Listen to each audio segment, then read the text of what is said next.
Chapter 1359. I'll come to see you again next time. Yi Zhifan, whom you don't want to see, is here with his daughter. I have to go down and deal with it. Yi Ying. You're right. As long as I stand up, Yi Ying can only watch. In the future, she can only watch me. The last sentence was so low that it was cold, accompanied by a sword-like sharpness. Every word was like a sword, and every word was sharp. Yi Ying, who was being dragged away, could not break free from Anjessen's grip no matter how hard she struggled. In addition, there were soldiers passing by from time to time. She did not want to make a fool of herself, so she did not dare to struggle too much. Anjessen took advantage of this and pulled her with all her might. She did not stop talking. I know you're shameless, but I'm still saving you some face. Don't thank me. I'm only helping you this time because your surname is Yi. Hearing Anjessen's mocking words, Yi Ying wanted to scold her back several times. However, when she thought of Yi Zhifan's instructions, she held herself back. Anjessen pulled her to the bottom. When she was about to pull her out, Yi Ying panicked and said in a sharp voice, Anjessen, if you don't let go of me, don't blame me for being rude. Just do whatever you want to me. I'll wait. Anjessen was not afraid of her threat at all. She shouted, don't be polite with me. Just do whatever you want. Let everyone see if you can't enter the army with your morals. Can you be a soldier in the military? Also, didn't you say that you have a heart condition? I've never heard of anyone with a heart condition joining the army. Yi Zhifan, who had chased after them, happened to hear this. He stared at Anjessen with a murderous look. Student, can I trouble you to let go of Yi Ying's hand first? I think you must be tired after dragging her all the way here. The T6 soldier turned around and said with a faint smile, Sir, don't be too nervous. Jessen doesn't mean any harm. She's just reminding you out of kindness. She's right. Those with a heart condition, regardless of gender, are not eligible for the army. Ying, come here. Yi Zhifan did not want to say more because he knew very well that his daughter did not have a heart condition. Anjessen let go of her hand and retorted, Chief Yi Ying wants to enter the army, but our class says that it's impossible. If she really enters the army, it will be big news in Fujian town. In any case, he was an official. How could Yi Zhifan quarrel with a child? He smiled and said, you kids always like to worry about things that have nothing to do with you. Uncle will take you youngsters, play by yourselves. The lieutenant general hadn't left yet, so he had to hurry over. Fortunately, the mayor of Fujian town was with him. Otherwise, he wouldn't have an excuse to meet the lieutenant general. He lowered his head and said to Yi Ying, you did well just now. You didn't argue with her. When they meet the lieutenant general later, don't mention these messy things. Just properly express your yearning for the army and respect for the soldiers. As for the rest, Dad will arrange it. And Xixin's expression changed when she saw that the father and daughter still wanted to get closer. It was the T6 soldier who saw Xia Jinyuan and Yi Qian come down together and reminded her, all right, you've completed your mission today. Leave the rest to Yi Qian and her boyfriend. And Jessen, who did not chase after them, stared at the backs of the father and daughter of the Yi family and gritted her teeth. How can there be such shameless people? They're so disgusting that I want to vomit. You worry too much. She'll handle Yi Qian's matter. The T6 soldier wanted to kidnap her, so he thought about taking her away first. I saw that you brought your luggage here. Where's your luggage? Where did you put it? Yi Qian still has to go back to Shuka village. You don't know how to do that, do you? Go directly to school. Chapter 1360. Anjessen did not know what the young man in front of her was thinking. When she heard that, she told him the truth. I'm not going back. I'll take the train to school tomorrow and leave my luggage at the hotel. I'll head to the hotel tonight as well. She was such an honest girl, and she should be his. The T6 combatant's thoughts kept popping up in his head like bamboo shoots after the spring rain. The more he looked at the girl in front of him, the more he liked her. as expected of someone who could hang out with Yi Qian. Her qualifications, her looks, and her IQ were really not bad. She had courage and even more courage. She could even teach the daughter of the construction bureau chief a lesson without trembling. Wasn't that courage? Why are you looking at me like that? And Jessen, who was being targeted, felt that something was off with the other party's gaze. Out of instinct, she put some distance between them. Aren't you Yi Qian's boyfriend's friend? Why aren't you going over? Why do you keep following me? She did not know if she was being too careless, but she did not realize that this person was a soldier. Yi Qian's boyfriend was a soldier. At least she had seen him in uniform before. But as for him... And Jessen's gaze swept across the T6 combatant, and the suspicion in her eyes grew even stronger. He was not too fair, but he was not too dark either. His looks were passable, and his clothes were quite clean.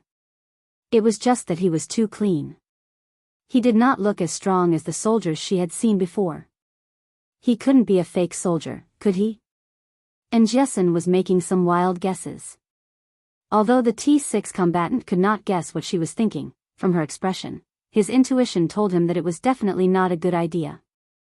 He immediately straightened his expression and said, "I'm comrades with Yi Qian. I followed her all the way here. Now that Yi Qian and the others don't have time to take care of you, there's a rule in the army that a comrade's friend is his friend. Now that they don't have time, I'm obligated to take care of you." His excuse was not just any kind of high-sounding one. But Jessen had to listen to him fully. She blinked and smiled. "There's no need for that. I think you should go and help Yi Qian now. That Yi Jifan is not easy to deal with. As for Yi Ying, she'll have her share of opportunities no matter where she goes. It's only because there are people watching her that she can. Go help Yi Qian. I can go back to the hotel on my own." The T6 combatant, who was rejected, did not pester him. He nodded and said, "Yes, I'm only planning to drive you to a place where you can take a ride. It's not easy to take a ride here. It's not safe for a girl like you." And Jessen's face was burning. She had made a mistake. "Oh. Thank you, thank you." Yu replied sheepishly, his face burning even hotter. Fortunately, her face was not red. Even if her face was burning, it would still be the same color as usual. There was no other way. Her skin belonged to the healthy category, and no one could tell that it was red. The T6 combatant, who was laughing so hard in his heart, turned around and made a gesture to signal that he would leave first before leaving with Jessen, regardless of whether Xia Jinyuan had seen it or not. Xia Jinyuan was happy to see his comrade leave with Jessen without needing him to respond. The corners of his mouth curled up slightly. Good heavens, another guy who forgets his comrade over his lover. "Yi Qian, I won't stop you from doing whatever you want. I won't care what you want to do. But don't you think it's time for you to give way to me?" Yi Jifan's expression did not look too good as he spoke. There was anger in his voice as he said, "I'm representing the entire village to attend Uncle Jen's funeral. No matter how much you hate us, you can't be rude. How dare you be so impudent when Uncle Jen just passed away? Yi Qian, are you trying to disappoint Uncle Jen?" Chapter 1361. Yi Jifan, who had been busy for a week, naturally could not leave so easily. Bringing up Uncle Jen in this situation was also a warning to Yi Qian not to go overboard. If they really got into a fight, she would be the one to lose face, as well as Uncle Jen, who had raised her. After being an official for more than 10 years, Yi Jifan always knew how to manipulate others, how to control them, and how to use them. "You are still young and immature. As your elder, I can't let you do as you please, and I don't want to argue with you." Yi Jifan really did not want to argue. He was afraid that if they argued, he would be the one to suffer. Facing reality, Yi Jifan, who knew how to adapt to reality, lowered his voice and even his arrogance. "Yi Qian, leave with your friend. Don't embarrass each other." He clearly did not want to embarrass her, but after what he said, it became that he would embarrass Yi Qian. Inverting right and wrong had always been Yi Jifan's way of doing things. In her previous life, Yi Qian had suffered a lot at his hands. It was not her fault, but it became her fault. After hearing so much, even she herself believed that everything was her fault and had nothing to do with them. In this life, every time Yi Jifan inverted right and wrong, Yi Qian, who had walked out of the shadows, could not help but find it funny. It's a pity that Mr. Yi is not a crosstalk actor. Yi Qian smiled slightly. In his eyes, Yi Qian was indeed amazing. Even old Madame Yi could not win over her. But no matter how amazing she was still an 18 or 19-year-old girl. Now that Uncle Jen was gone, the tea had cooled down. So what if Uncle Jen knew so many military officers when he was alive? Yi Qian was just a military academy student now. Being a military academy student might sound impressive, but where would one not need connections in this day and age? It might sound impressive, but that would only happen in the future. Without old Uncle Jen, Yi Qian was like a baby eagle with broken wings.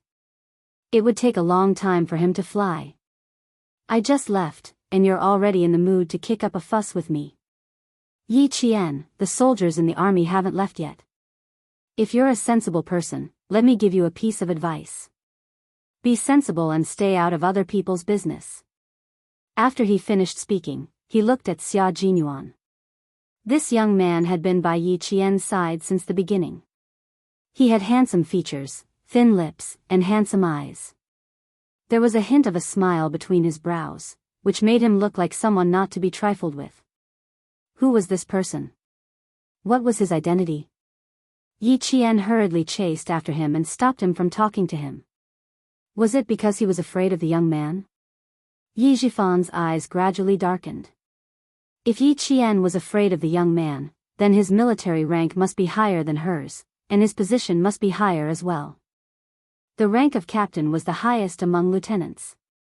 It was also the rank of deputy battalion commander, company commander, and deputy company commander. It was one of the main military ranks in the army. It could be said that for Yi Qian to be a captain at her age, it was already quite good. Since the young man made her feel afraid, his military rank must be at least a colonel, and the highest, a senior colonel. However, he didn't look old, so it was unlikely that he was a senior colonel. Lieutenant colonels and majors were more likely to be older. Looking at his aura, it was obvious that he must have lived in a good environment. That was why he didn't say anything, and just stood there, giving off an oppressive feeling. That meant that Yi Qian's current backer was most likely him. Chapter 1362. That's right, the woman was pretty and was a student from a famous military school. The man's image and temperament were even better, and his military rank was either colonel or major. It had to be said that Yi Qian had a good eye for choosing a boyfriend. He wasn't afraid of colonel or major ranks, but he was afraid that the other party had military power behind them. Thinking of this, Yi Jifan immediately restrained the coldness on his face. Yi Qian couldn't help but laugh. See, Yi Jifan must be guessing Captain Xia's identity. Then he thought of something and hurriedly added another layer of hypocrisy to prevent himself from doing something that would leave a bad impression. Mr. Yi, the person my grandfather didn't want to see the most when he was alive was you, because the old man knew that you were someone who wouldn't do anything without benefits, Yi Qian said calmly. Yi Jian said calmly. Her words made Yi Jifan's expression change drastically. Mr. Yi, you suddenly appeared at my grandfather's funeral. I'm sure you're here for profit again. As for benefits. Facing Yi Jifan's cold gaze, Yi Qian glanced at Yi Ying, who was currently staring at Xia Jinyuan. Mr. Yi, you want to send Yi Ying into the Beijing political group. You have quite the appetite. Xia Jinyuan loved Yi Qian's ruthlessness towards his enemies. Hearing this, his thin lips curved slightly, revealing a smile that was 3 parts lazy and 7 parts noble. Yi Ying, who had been staring at him all this time, was instantly shocked. The young man beside the wretched girl. She had seen him before, and it was when she was in the province's #1 middle school. Yao Jing, that's right, Yao Jing was the first one to notice this man. She even instigated her to ask for this man's contact information. In the end, before she could even open her mouth, she was ignored by him. At the time, she only felt embarrassed, but she still had to coax Yao Jing, so she could only pretend not to care. After almost 2 years, seeing the young man who had embarrassed her once again, Yi Ying's face turned green and white. It was wonderful. It turned out that this man had come to the school to look for Yi Qian that year. When Yi Qian was speaking, Yi Ying also said softly, "Dad, this man should be acquainted with Yi Qian.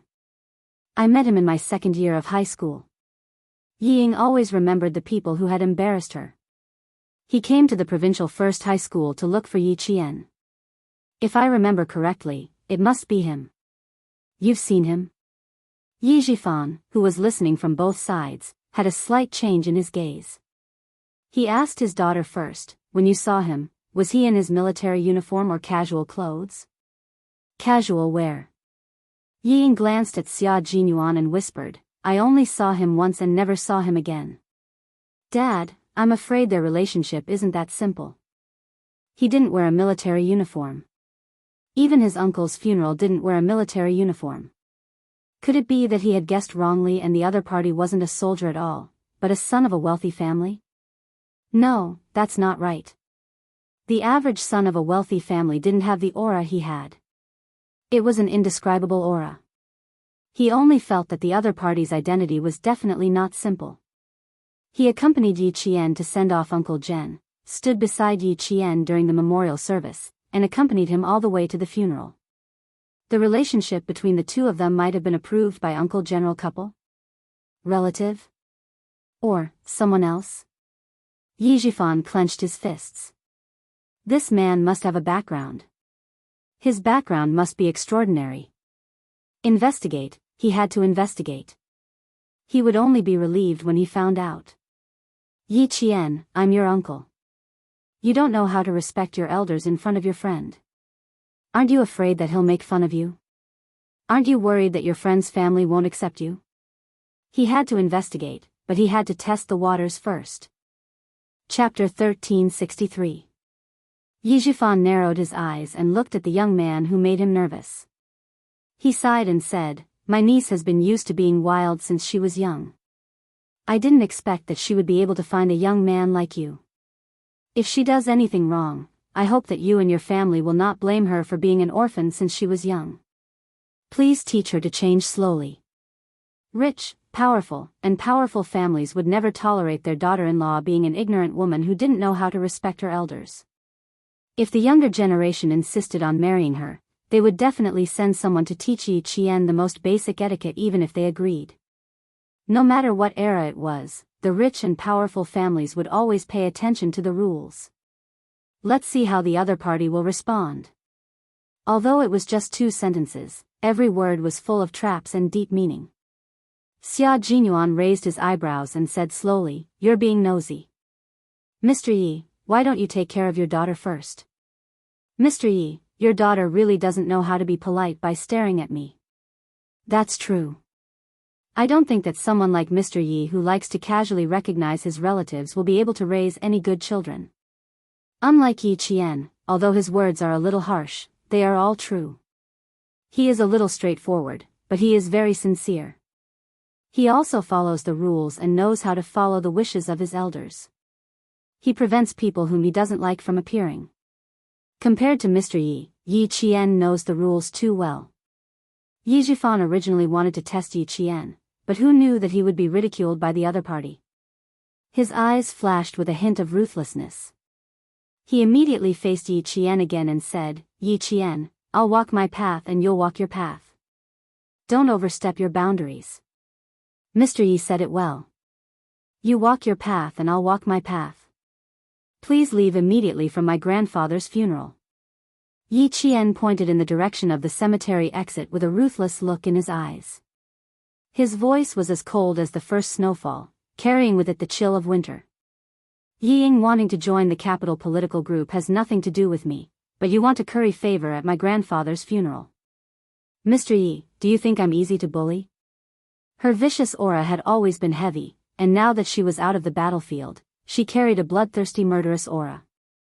Her gaze suddenly changed, and her voice suddenly turned cold. That vicious aura that made one's hair stand on end suddenly whizzed over. Yi Ying was so shocked that she couldn't help but take a step back. In that second, Yi Ying felt a chill at the back of her neck, as if there was a sharp knife at her neck, and her life was in danger. Looking at Yi Jian in her military uniform and her epaulets, Yi Ying, who was already lacking in confidence, was so shocked that cold sweat broke out on her back.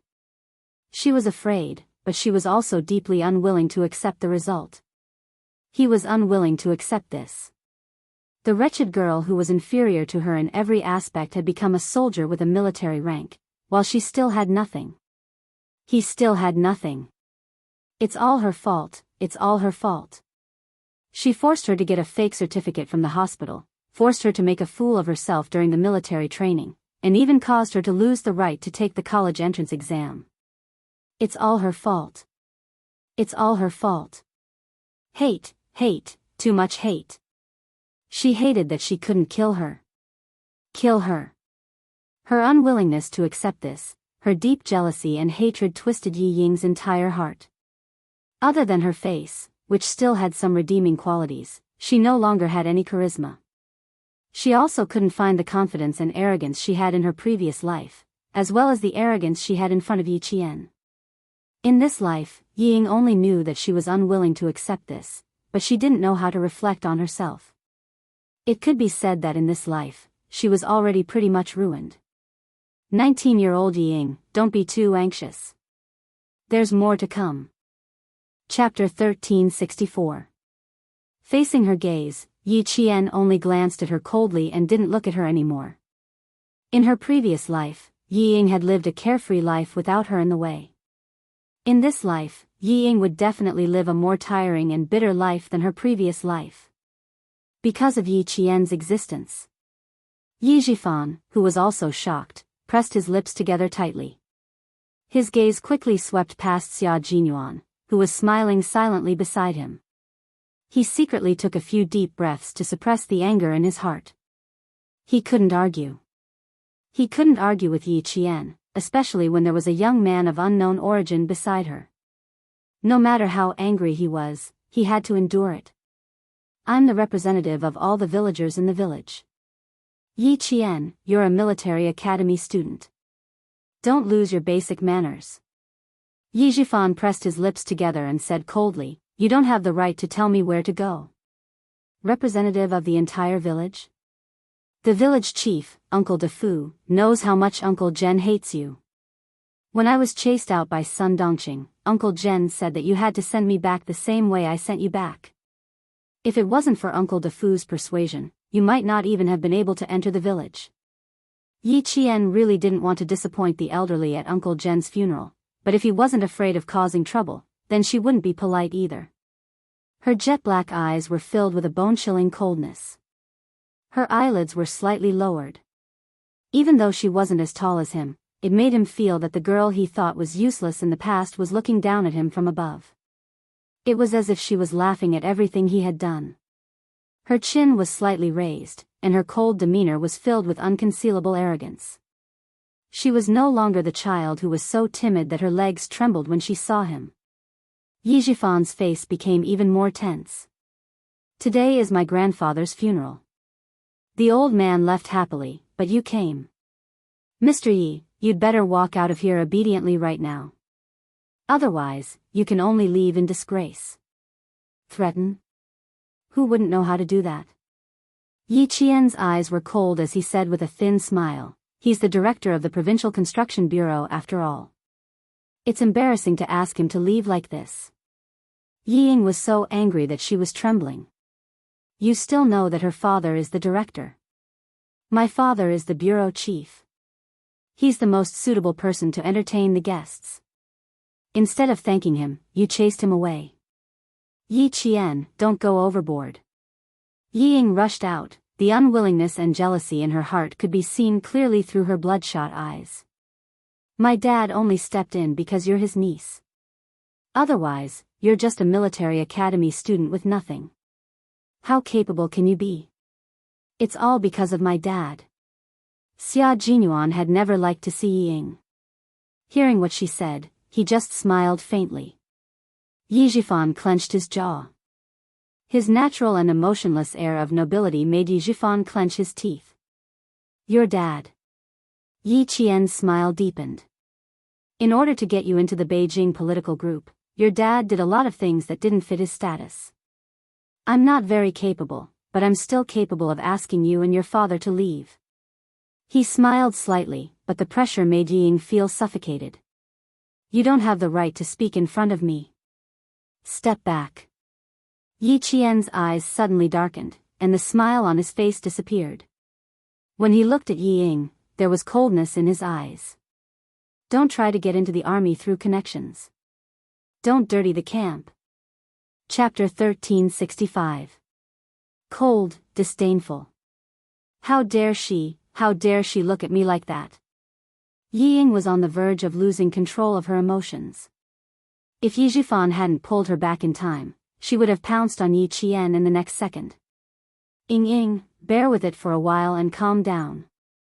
She's provoking you on purpose, don't fall for it. Yi Zhifan was also angry, but he knew how to take the big picture into consideration. With him around, Yi Ying would be safe. If you're angry, she'll be pleased. After speaking in a low voice, he said coldly to Yi Qian, you've just gotten up and you're already so arrogant. Yi Qian, I'd like to see how high you can climb. I don't need you to see how high I can climb. How high I climb has nothing to do with you. Yi Qian retorted coldly. His clear eyes swept across the angry Yi Ying's face, and the sneer in his heart deepened. In her previous life, she had lived like a frightened bird for more than 20 years. The 19-year-old Yi Ying, you'll have to continue enduring. Xia Jinyuan raised his hand to look at his watch several times. He didn't seem to have much patience to continue talking with them. Yi Qian, we can go now. There's no need to talk too much with them. There's a problem with their morals, their character, and even their bodies. If they want to enter the military, let them wait. After he finished speaking, his phone buzzed. Yes, we're still here. Okay, we'll be right out. He answered the call as succinctly as usual. He looked up at Yi Zhifan and said, yes, there was a delay. Yi Qian is by my side. It was a call from Commander-in-Chief Xia. They were all waiting outside. Don't worry, we're coming out now. Xia Jinyuan's gaze fell on Yi Zhifan as he spoke. His thin lips curved slightly, revealing a faint smile. You guessed right. Even though his gaze was extremely faint, it still felt substantial. Yi Zhifan immediately looked over when he sensed it. He saw a hint of disdain in his faint, fleeting smile. Before he could figure out what was going on, Xia Jinyuan gestured to Yi Qian, and the two of them walked past Yi Zhifan and his daughter. Yi Zhifan, who didn't do anything, blinked his eyes. There was a trace of darkness in his calculating eyes. He stared at Xia Jinyuan's back and said to Yi Ying, who was so angry that her face turned pale, Ying, let's go. Dad, she's such a bully. Yi Ying, who was grinding her teeth, was angry and aggrieved. In addition to her unwillingness and jealousy, her whole body was emitting a gloomy and cold aura. You still say that you're not suitable? I'm not qualified. Dad, we can't let her go like this, absolutely not. Yi Zhifan said very calmly, so, Ying, Dad will wait for you to grow up. I'll wait for you to teach her a lesson. If you don't walk in front of her, you'll never be able to fight back, and you'll never be able to wipe away the humiliation. Looking at his daughter, who only knew how to be angry and habitually used her parents' identity when something happened, Yi Zhifan's eyes were filled with many complex emotions. Different, very different. One grew up without the protection of her parents, like a weed that could withstand the wind and snow, while the other was like a flower in a greenhouse, unable to withstand the wind and rain. Different, very different. Therefore, Yi Ying had to enter the army. He had to let her experience the rules of the army, let her leave his protection, and learn to survive on her own. Outside, Commander-in-Chief Xia looked at the rascal and the family and said kindly to Yi Qian, Are you okay, Yi Qian? Thank you for your concern, I'm fine. Yi Qian replied respectfully and somewhat cautiously. When Grandpa passed away, he didn't forget to remind girls to be strong. I won't let him down. Chapter 1366. Commander-in-Chief Xia admired Yi Qian. She was a girl who was able to gain a foothold in the military with her own abilities. Major General Yang, who was in the army, was concerned about her and wanted to train her wholeheartedly so that she could enter the Snow Region Special Forces more smoothly in the future. From this point alone, it could be seen that Yi Qian's prospects were far better than those soldiers who relied on their family's merits. Family Xia didn't need a daughter-in-law to keep up appearances, nor did he need a daughter-in-law with power and influence to add flowers to the brocade. Family Xia needed a daughter-in-law who could advance and retreat together with her husband and who had the same goal. Yi Qian was undoubtedly a girl who was very suitable to be Family Xia's daughter-in-law. She was not only outstanding in one aspect, but she was outstanding in all aspects. Such a child would never cause trouble for Family Xia. She would only bring glory to Family Xia. This kind of glory belonged to the military Family Xia. It was the glory that military families yearned for the most. It was also the greatest hope that Family Xia's elders had for their children and grandchildren to join the military. Commander-in-Chief Xia looked at Yi Qian, who had always relied on herself and didn't even need Xia Jinyuan's help, and the smile on his face became even more benevolent and amiable. Family Xia is no longer around, so from now on, Family Xia will take care of you. Family Xia is your home. No matter how far you go with Xia Jinyuan, Family Xia will always be your home. If he does anything to let you down, you don't have to be afraid. Just tell me directly. If things get out of hand, I will protect you. If you fall out with him, you will be my goddaughter. Commander-in-Chief Xia laughed heartily under Xia Jinyuan's cold, handsome face. If you can't be my daughter-in-law, you can be my goddaughter. You are my daughter anyway. Not bad. Commander-in-Chief Xia was good at tricking his son. Major Xia was used to having a father who liked to trick his son all the time. It was probably because he had done too many bad things when he was young that, as a father, he didn't care about his son at all. Dad, I won't take Yi Qian in the same car as you again. This was definitely a wrong choice. At work, Commander-in-Chief Xia was awe-inspiring. He didn't show any anger, but he was awe-inspiring. In life, Commander-in-Chief Xia exuded the awe-inspiring aura of a soldier, but his kind smile made Yi Qian gradually relax. I didn't ask you to get in the car just now. You're the one.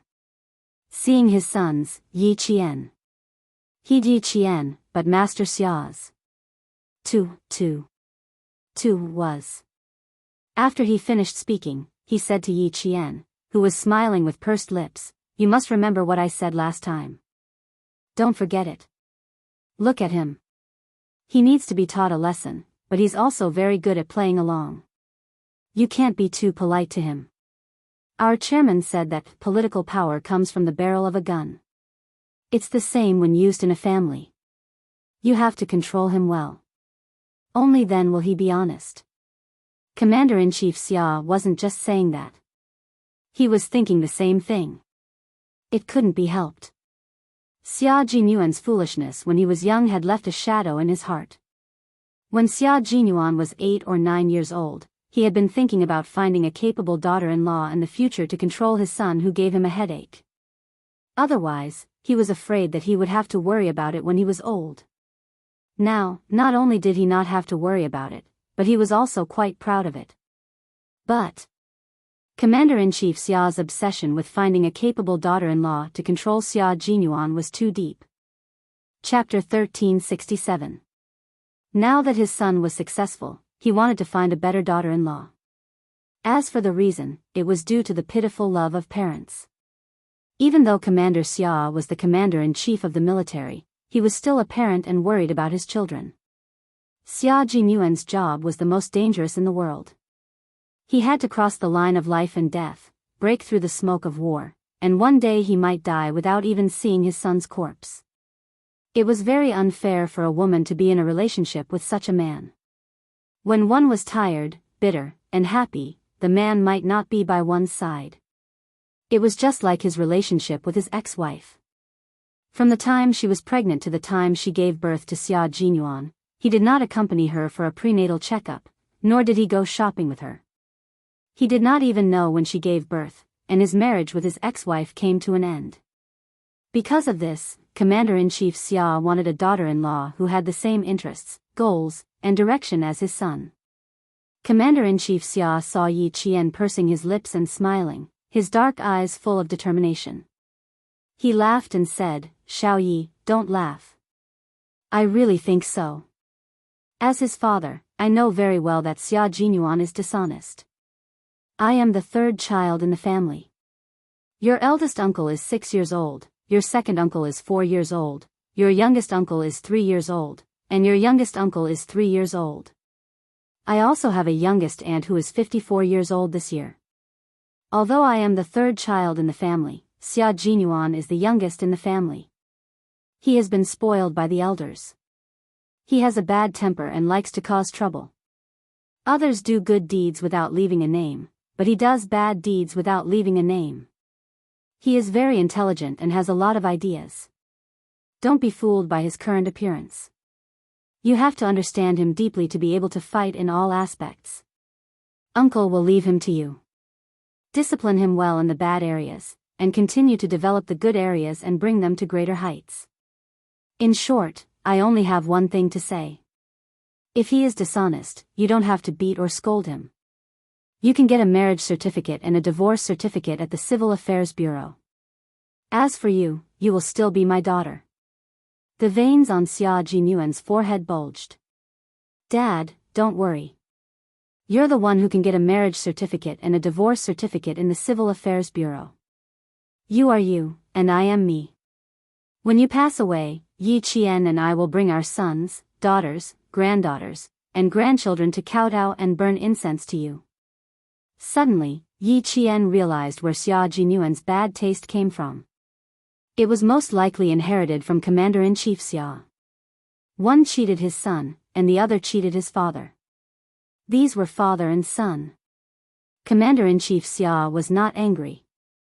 There was a hint of teasing in his voice as he said happily, "Then I'll be waiting. If you dare to treat Xiao Yi badly, I believe that there will be a large wave of people outside standing up to take over your position. Xia Jinyuan, take it easy. Our military has always had more men than women. Outstanding male soldiers are all over the place. If you don't behave in front of Xiao Yi, I don't mind being the matchmaker. Qin Xiu from the Qin family is no worse than you. He was the commander-in-chief, after all."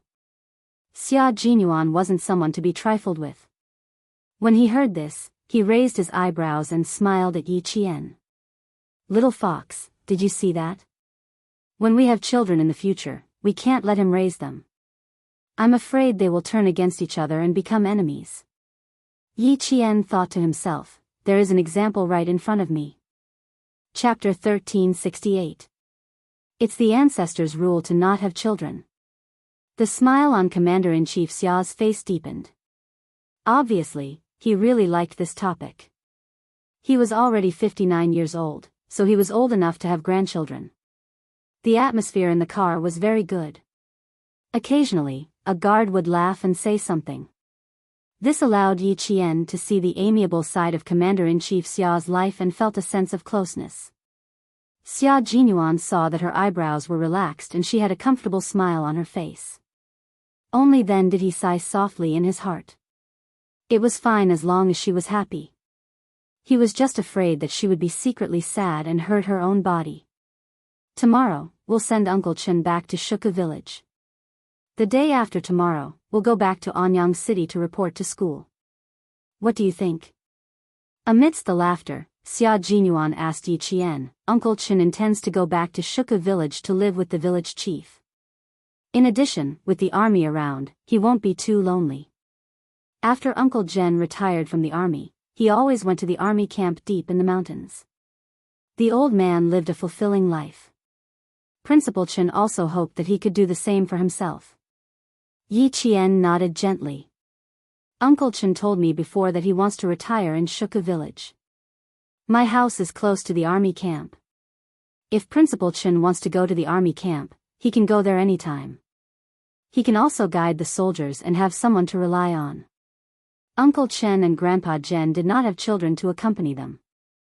As for himself, he would be outside for many years and would only come back once a year.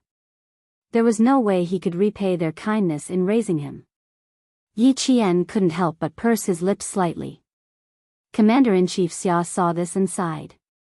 You've all grown up, and we're happy to see you flying high. Xiao Yi, don't worry about old Chen's life.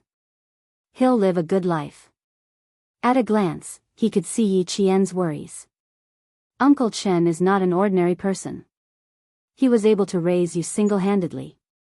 How could the army bear to let him go? Xiao Yi, study hard and improve your skills. Getting good results is the best consolation for old Chen. Xia Jinyuan said, the long journey isn't about parting ways. It's about repaying the two elders for nurturing you. Yi Qian, Uncle Chen, and Uncle Jen both hope that you can go further and fly higher. Do you understand? Although his little fox was strong, the blow she suffered from the departure of her loved one was not something they could understand. Faced with Commander-in-Chief Xia's advice and Xia Jinyuan's concern, Yi Qian smiled faintly and said, yes, I know. Usually, I can't accompany my elders, but as long as I have time, I will definitely come back to visit Uncle Chen. That's right. When we get to the guest house later, you and Xia Jinyuan should keep old Chen company. I can't stay here any longer. Commander-in-Chief Xia looked at the time. The flight was at 10:30 p.m., so he still had time to chat with the young man. His benevolent smile faded as he looked sternly at the young girl whom the military had high hopes for. He said in a deep voice, Yi Qian, as long as you live, you can only move forward. You can never retreat. If you take a step back, you will have to take 100 steps to catch up in the future.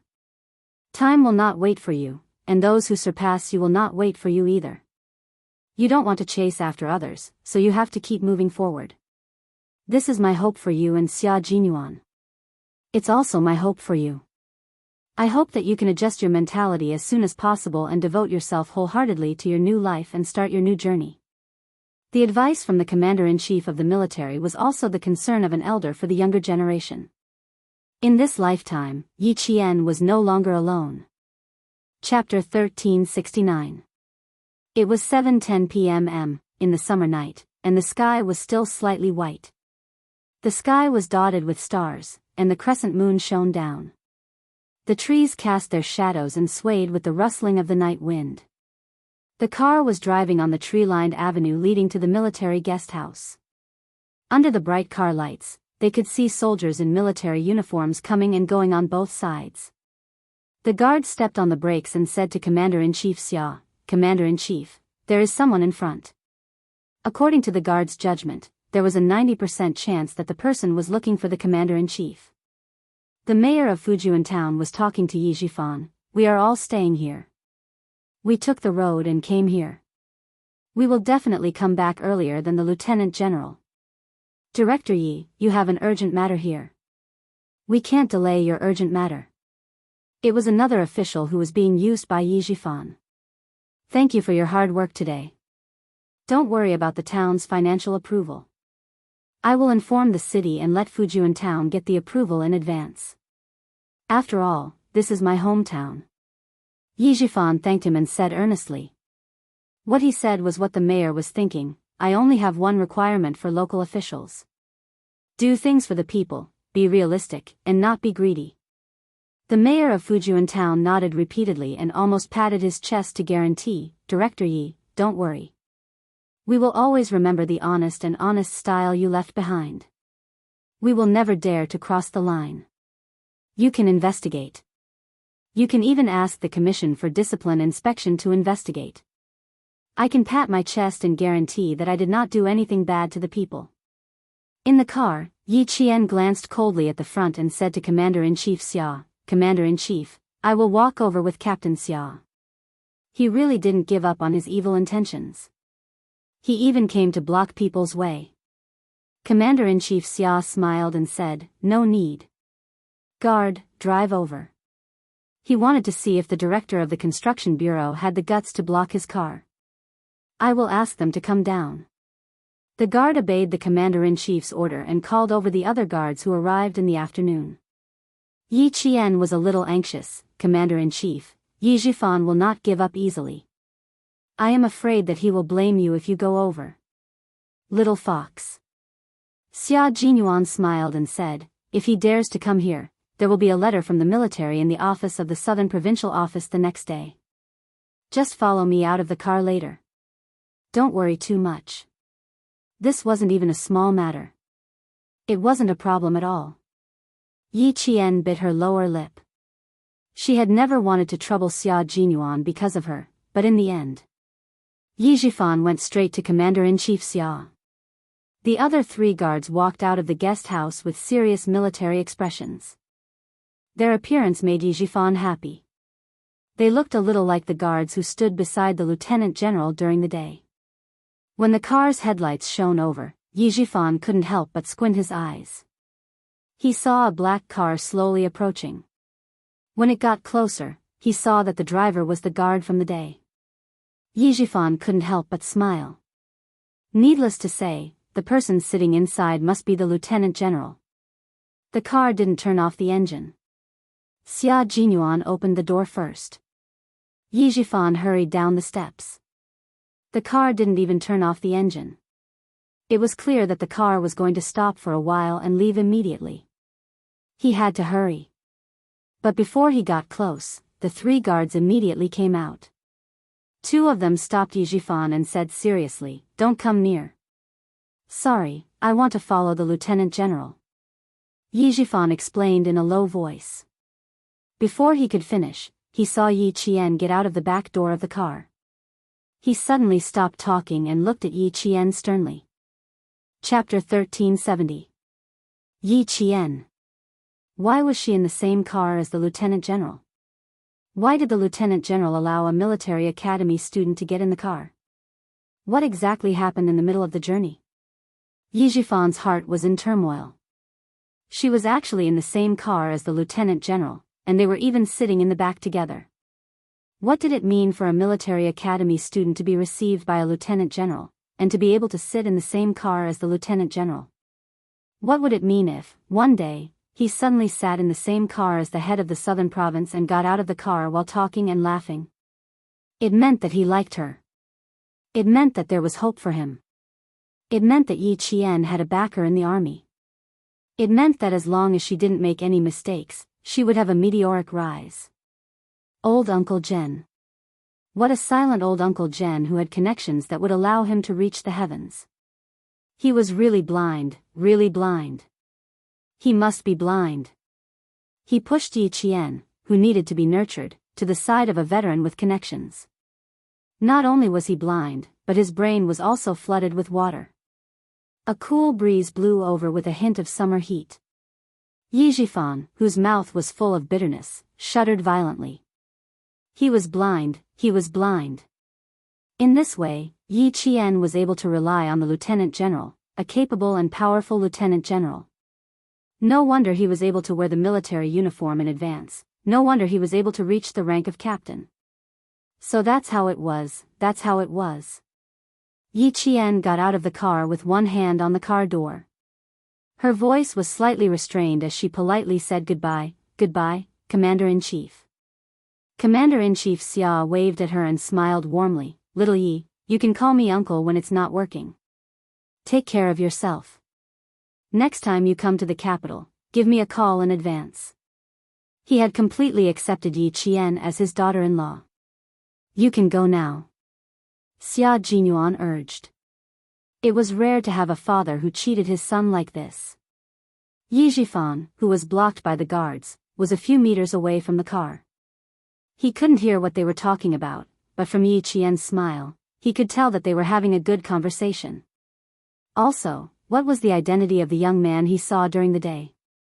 Why are you sitting in the same carriage as the lieutenant general? For a moment, Yi Zhifan's emotions rose and fell. His eyes were cloudy and uncertain. While he secretly clenched his fists, he also realized that it was impossible for him to get to know the lieutenant general and use this opportunity to send his daughter, Yi Ying, into the capital government regiment. If he were in Yi Qian's shoes, he would definitely tell the lieutenant general about the grudges between the two parties. The lieutenant general knew Yi Qian first, so he would naturally side with her. This path was blocked. It wouldn't work. The mayor of Fujian town wished that there was a hole in the ground for him to crawl into, but who knew that the lieutenant general would turn a blind eye to it? When the two guards who stopped them walked down the stairs, the mayor of Fujian town, who was sweating profusely, tried to smooth things over. "Director Yi, I'm afraid the lieutenant general is not in the car. If he was in the car, he would definitely get out. I'm guessing the lieutenant general is not in the car. The man and woman who came down are just basic military officers. How could he trouble the lieutenant general to send them over?" Yi Jifan, who was not in a good mood, sighed in relief. What he said made sense. How could a lieutenant general personally send people to the guest house? Even the top leader of Anyang City did not have such an honor. Although he thought this, his intuition told him that the lieutenant general was actually in the car. It was all because of those guards. "Uncle, you are really something. You can actually get a lieutenant general to personally send Yi Qian back." With a lieutenant general as her backer, it would be difficult for his daughter to climb over her even if she entered the military. Yi Jifan's expression became gloomy. Chapter 1371. Commander-in-Chief Xia didn't even have to show up. It was enough to make Yi Jifan not dare to act rashly. Yi Jifan, who had lost all face, had no choice but to follow the lead of the Fujian town mayor. He sighed regretfully and said, "It seems like he really isn't in the car. Mayor Chow, I'll go to the guest house to say hello to another acquaintance. Please help yourself." He was asking him to leave. The person he was looking for was Chen Dongfeng, who was unlikely to give him face. How could he let Mr. Chow follow him? Mayor Chow, who wanted to leave quickly so that Yi Jifan wouldn't hold him accountable, immediately said, Okay. I won't disturb you any further. Director Yi, I'll ask for your advice the next time I'm back in town." The sound of a car starting could be heard. Several guards got into the car. Yi Qian and the young man stood in the same place. Their backs were as straight as a pencil, and they had the same aura of a towering mountain. The young man was also a soldier. Yi Jifan's heart suddenly turned cold. He clenched his fists even tighter. The black car quickly drove into the night. Mayor Chow cautiously glanced at Yi Jifan and cautiously said goodbye. When he passed by the two young men, he couldn't help but take a second look at them before he quickly left. In this day and age, soldiers were not to be trifled with, especially those with military ranks. It was even more difficult to provoke them. He should quickly leave this place that made him feel uneasy. Yi Qian politely nodded to the mayor of Fujian town who had helped him today. However, he didn't see him leave in a hurry. It seemed like there was a vicious dog chasing after him. There wasn't a vicious dog, but there was someone even more vicious than a vicious dog. The two of them turned and looked at Yi Jifan, who was standing in front of the guest house. They both smiled coldly and looked at each other tacitly. Xia Jinyuan raised his eyebrows with interest and said, "If he sticks to you, you can't hide." "There's nothing to hide. Since he's here, let's fight." Yi Qian smiled coldly and replied, "If he takes the initiative, then we can attack. Otherwise, we can just treat him like air." Tonight, she still had things to do, so she didn't have the time to waste on him. Yi Jifan saw under the lamplight, a young man and woman who looked like a pair of jade were intimately close. Step by step, they walked towards him hand in hand. They only cared about talking to each other and completely treated him as air. Although Yi Jifan, who was proud of his success in his official career, was cautious, when had he ever been ignored? Fortunately, he had always been able to endure humiliation and was not angered to the point of losing his self-control. When Yi Qian saw this, he could not help but sigh in his heart. Yi Ying was blessed to have such a patient and resourceful father, be it in her previous life or in this life. What's wrong? Xia Jinyuan seemed to have sensed something. He lowered his head and asked her, "I think I heard you sigh." The lights in the guest house were very bright, like a mirror, and there was a circle of soft light on the top of her head. Xia Jinyuan moved his fingers and resisted the urge to rub the top of her head. Do you have any regrets? I think that Yi Ying is blessed to have such a father. If her father was here, he would definitely protect her like Yi Jifan and not let her suffer any grievances. Xia Jinyuan's heart clenched. He softened his tone and said gently, my father is not bad either. Don't be fooled by how he sets traps for me from time to time and how I used to give him headaches. In fact, he is the most protective one. Look at him now. He's completely devoted to you. As his son, I have to take a step back. With my father around, you don't have to worry about fatherly love. Chapter 1372. Thinking about how Commander-in-Chief Xia made fun of Xia Jinyuan, Yi Qian pursed his lips and smiled. Commander-in-Chief is both a strict father and a loving father. I can tell from the way you talk to him. She paused for a moment, and the smile on her slightly dry red lips deepened. I really didn't expect Commander-in-Chief to have such a side to him in private. He's never done that in front of me. My eldest, second, youngest, and aunts all dote on their daughters and are ruthless to their sons. My cousins were often beaten up in the past. Xia Jinyuan inadvertently brought up his relatives. Family Xia had always valued kinship. Which family was like his own? If the son got into trouble, they would beat him up, but if the daughter got into trouble, as long as she didn't make any moral mistakes, everyone would choose to ignore her. Yi Qian involuntarily swallowed when he heard this. Eldest, second, youngest, and aunts, plus the third in the family, Commander-in-Chief Xia, that's 5 elders. As expected of a big family in Beijing, they had a prosperous family. When you have time, I'll take you home for a walk and meet our relatives. Daughters are pampered in our family Xia. Our family has a prosperous family of sons, but there's only one daughter in every generation. In my generation, there's only Xia Yiwei. The two of them whispered as they walked past Yi Jifan and entered the guest house. After checking their room number, they went upstairs together. When they reached the first step, Xia Jinyuan suddenly turned around and smiled at Yi Jifan. He gave him a disdainful look and nothing else. Yi Jifan didn't expect him to turn around so suddenly. Caught off guard, he was stunned by the arrogance in his eyes. The relationship between this young man and Yi Jian was not an ordinary relationship. It was very likely that they were lovers. After staring at their backs for a while, he finally calmed down and walked into the guest house with his mouth pressed tight. For the sake of his daughter, he had to talk to Chen Dongfeng tonight. At this moment, Yi Ying was waiting anxiously in the hotel. The television was on, but her mind was not on it at all. She paced back and forth in the room alone, impatience written all over her delicate face. She had been asked to wait in the hotel alone. It was already past 8 o'clock, but there was still no news. She didn't know if her father had spoken to the lieutenant general or if he had completed his task.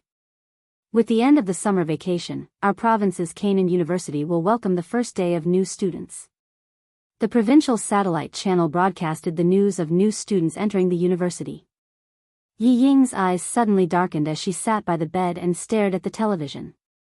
Canaan University, one of the key universities in southern province, was also one of the most famous key universities in the country. In the past, she hadn't taken him seriously. But now, 1 or 2 students who were not as good as her had been admitted to a key university. There were even a few ignorant students in her class who had called her and asked her which university they had been admitted to.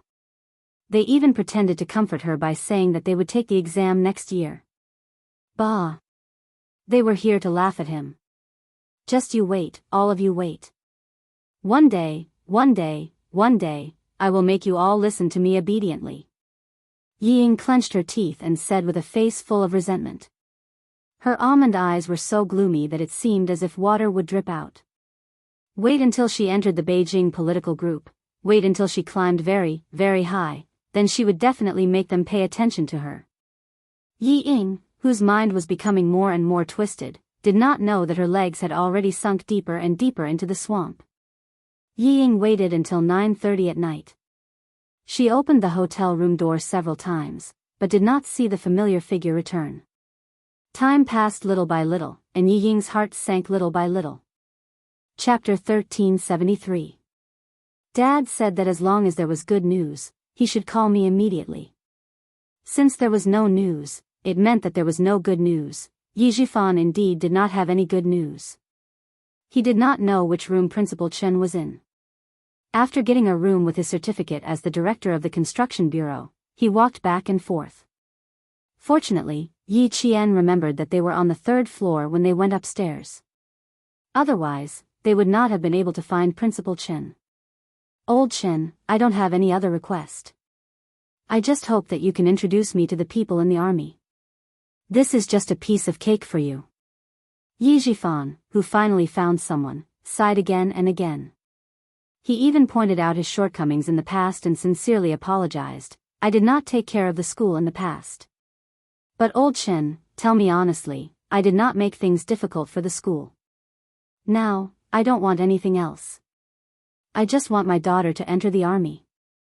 As long as you can introduce me to some people, I will thank you regardless of whether it succeeds or not. Yi Ying is young and has made many mistakes, but she has been changing herself. She is Yi Qian's cousin.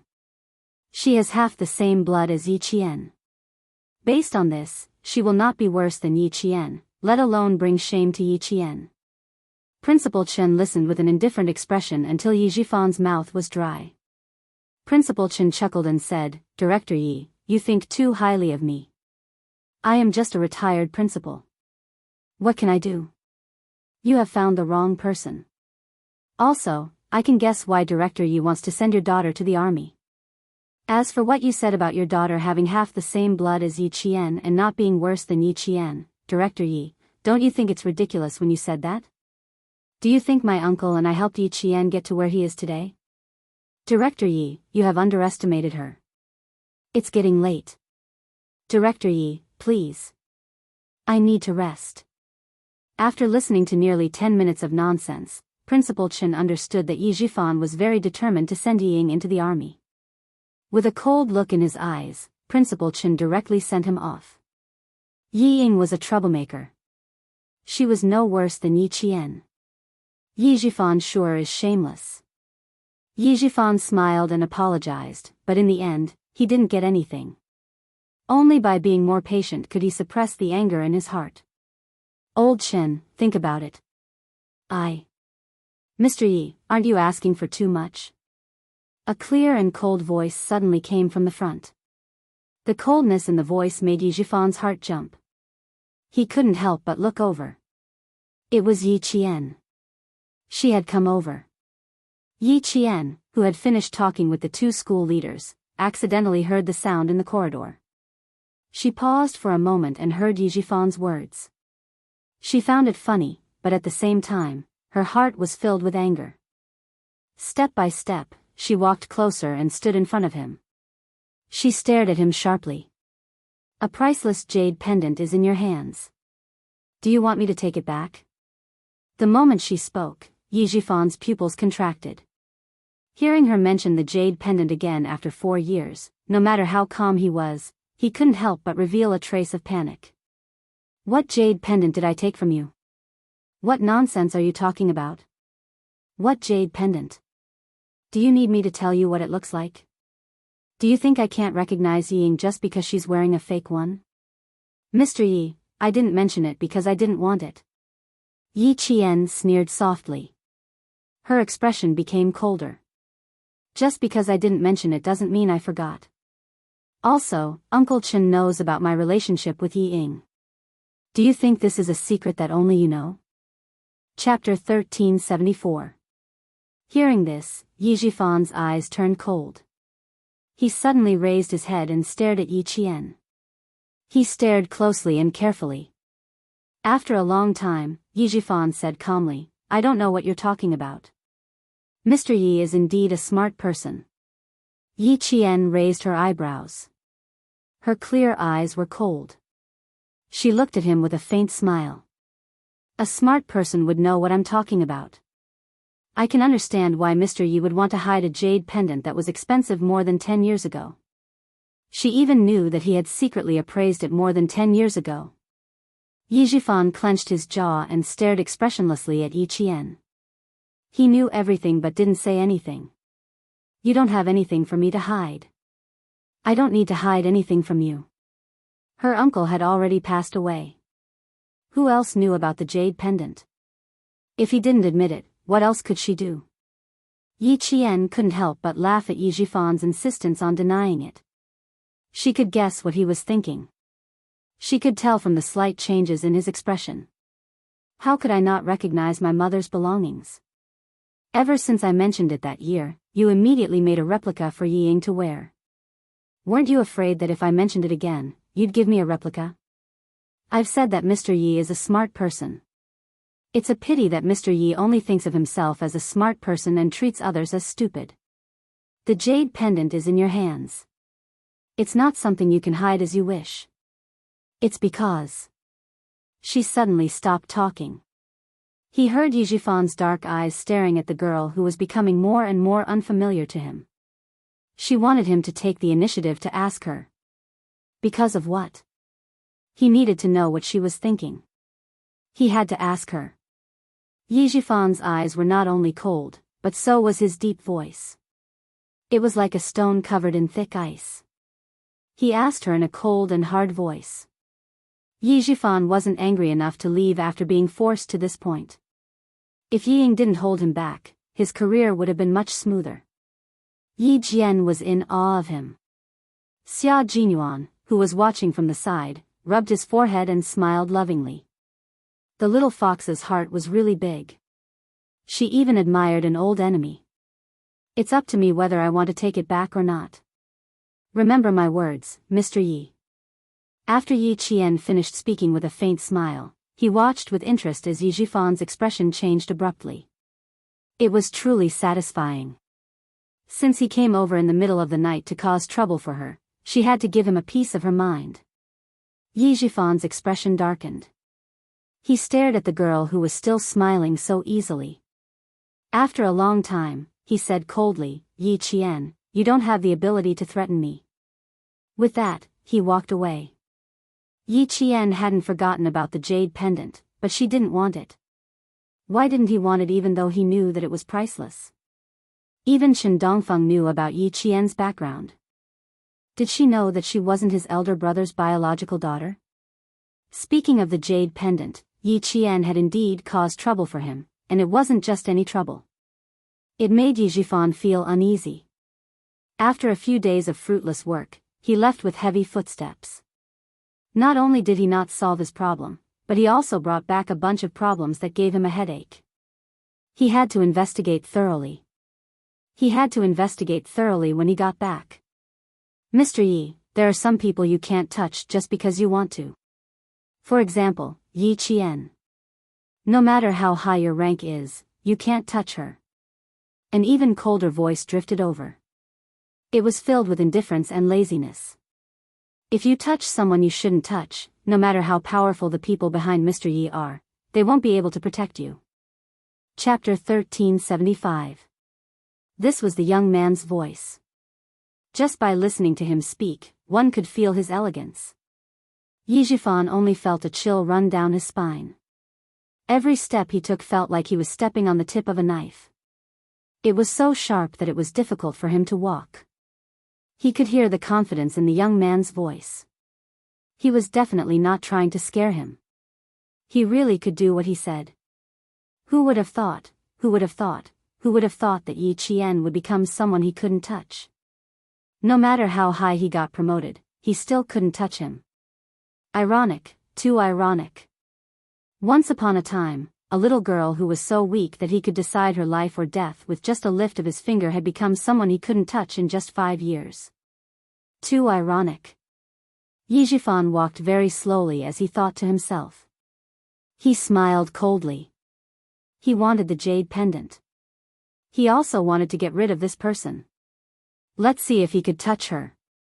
Standing at the entrance of the guest house, Yi Jifan looked back at the guest house that only served soldiers and occasionally government officials. His elegant face revealed a trace of coldness that seeped into his blood. Yi Qian, it would have been better if you didn't mention the jade pendant. Now that you did, it means that you've been thinking about it. Yi Jifan narrowed his eyes. He waited until the corner of his mouth revealed a trace of a sinister smile before he walked down the stairs and left. The jade pendant was his treasure for promotion. If he wanted to take back his treasure, Yi Qian, he had to be alive to do so. In the hotel, Ying finally couldn't take it anymore. She picked up the landline phone that she had put down several times. Her fingers trembled unconsciously as she dialed a number. Hearing a familiar voice, Ying asked in a trembling voice, "Dad, when are you coming back? Why are you still awake? It's so late." Yi Zhifan got out of the car and took the change from the taxi driver.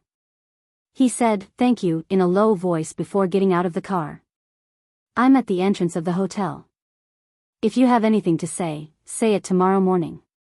Yi Ying had no choice but to swallow her words. She reluctantly said, "Oh, I got it. Dad, rest early. Rest early." Yi Zhifan had always been patient with his only daughter. He knew what she wanted to ask, but in order to train her character, he didn't say much. When she thought about competing with Yi Qian, who had already gone far, Yi Ying's temper had to be tempered. If you don't grind, you won't become a talent.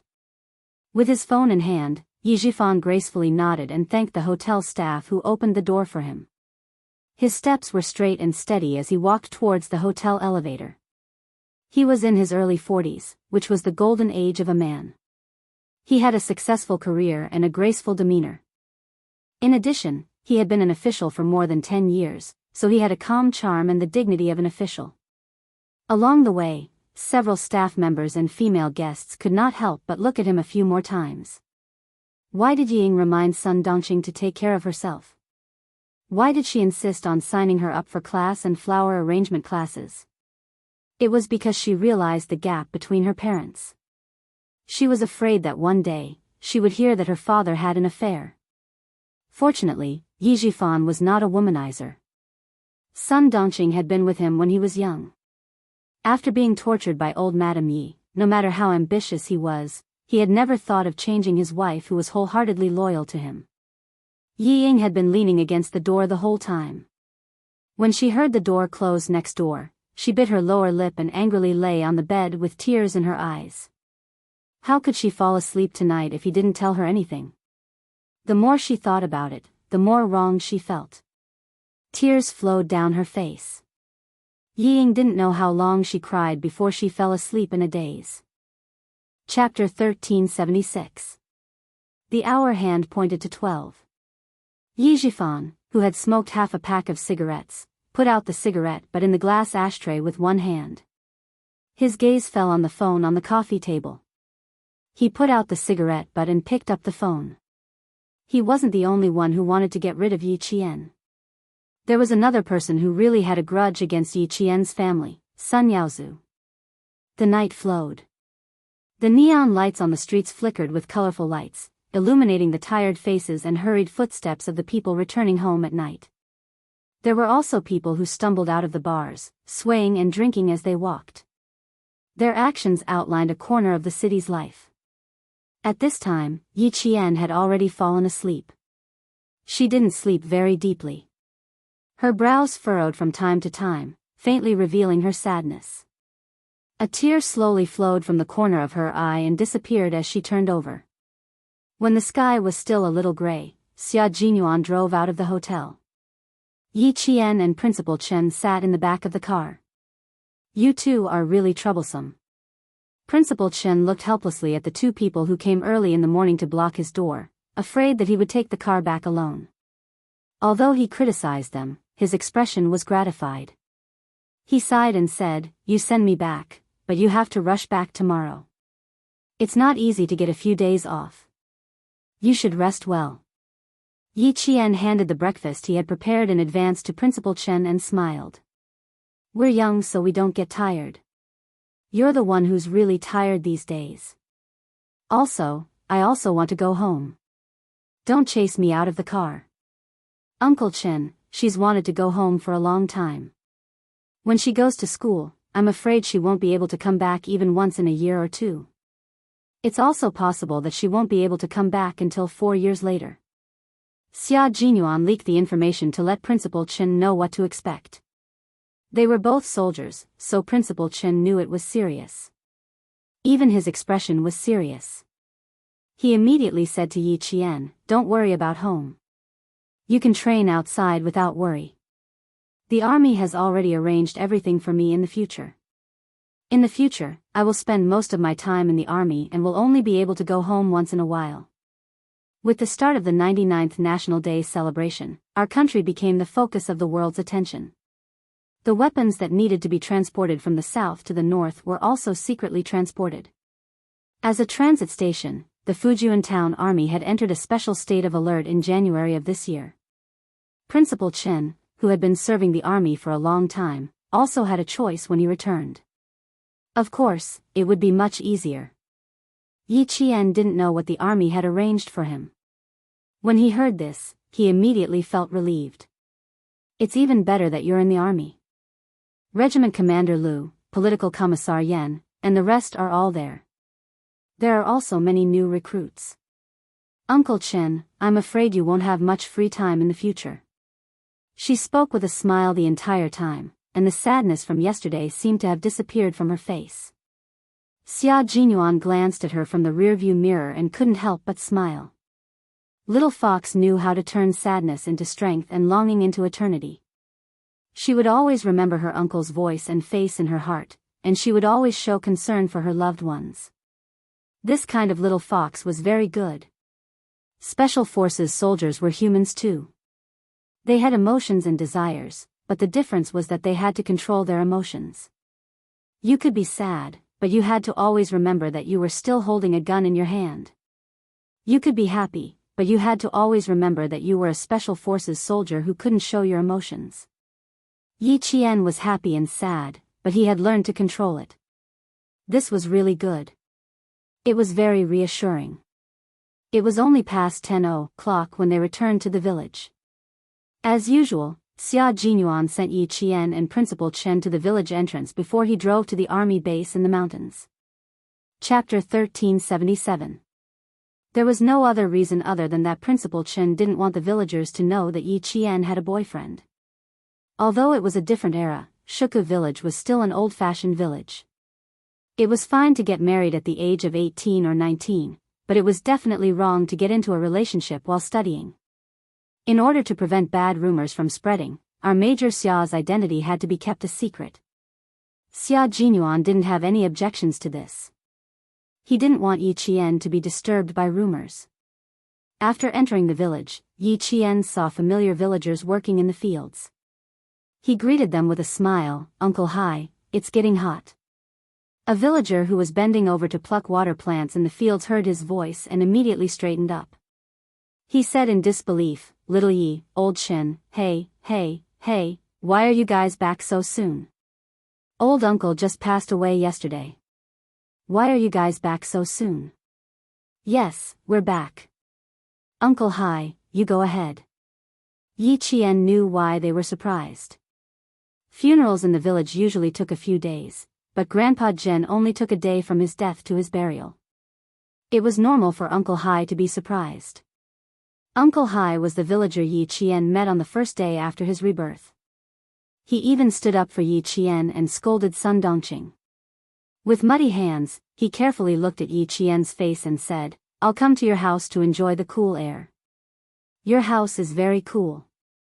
There was a mountain at the back, a peach forest in front, and a sea of bamboo on both sides. Summer was the coolest.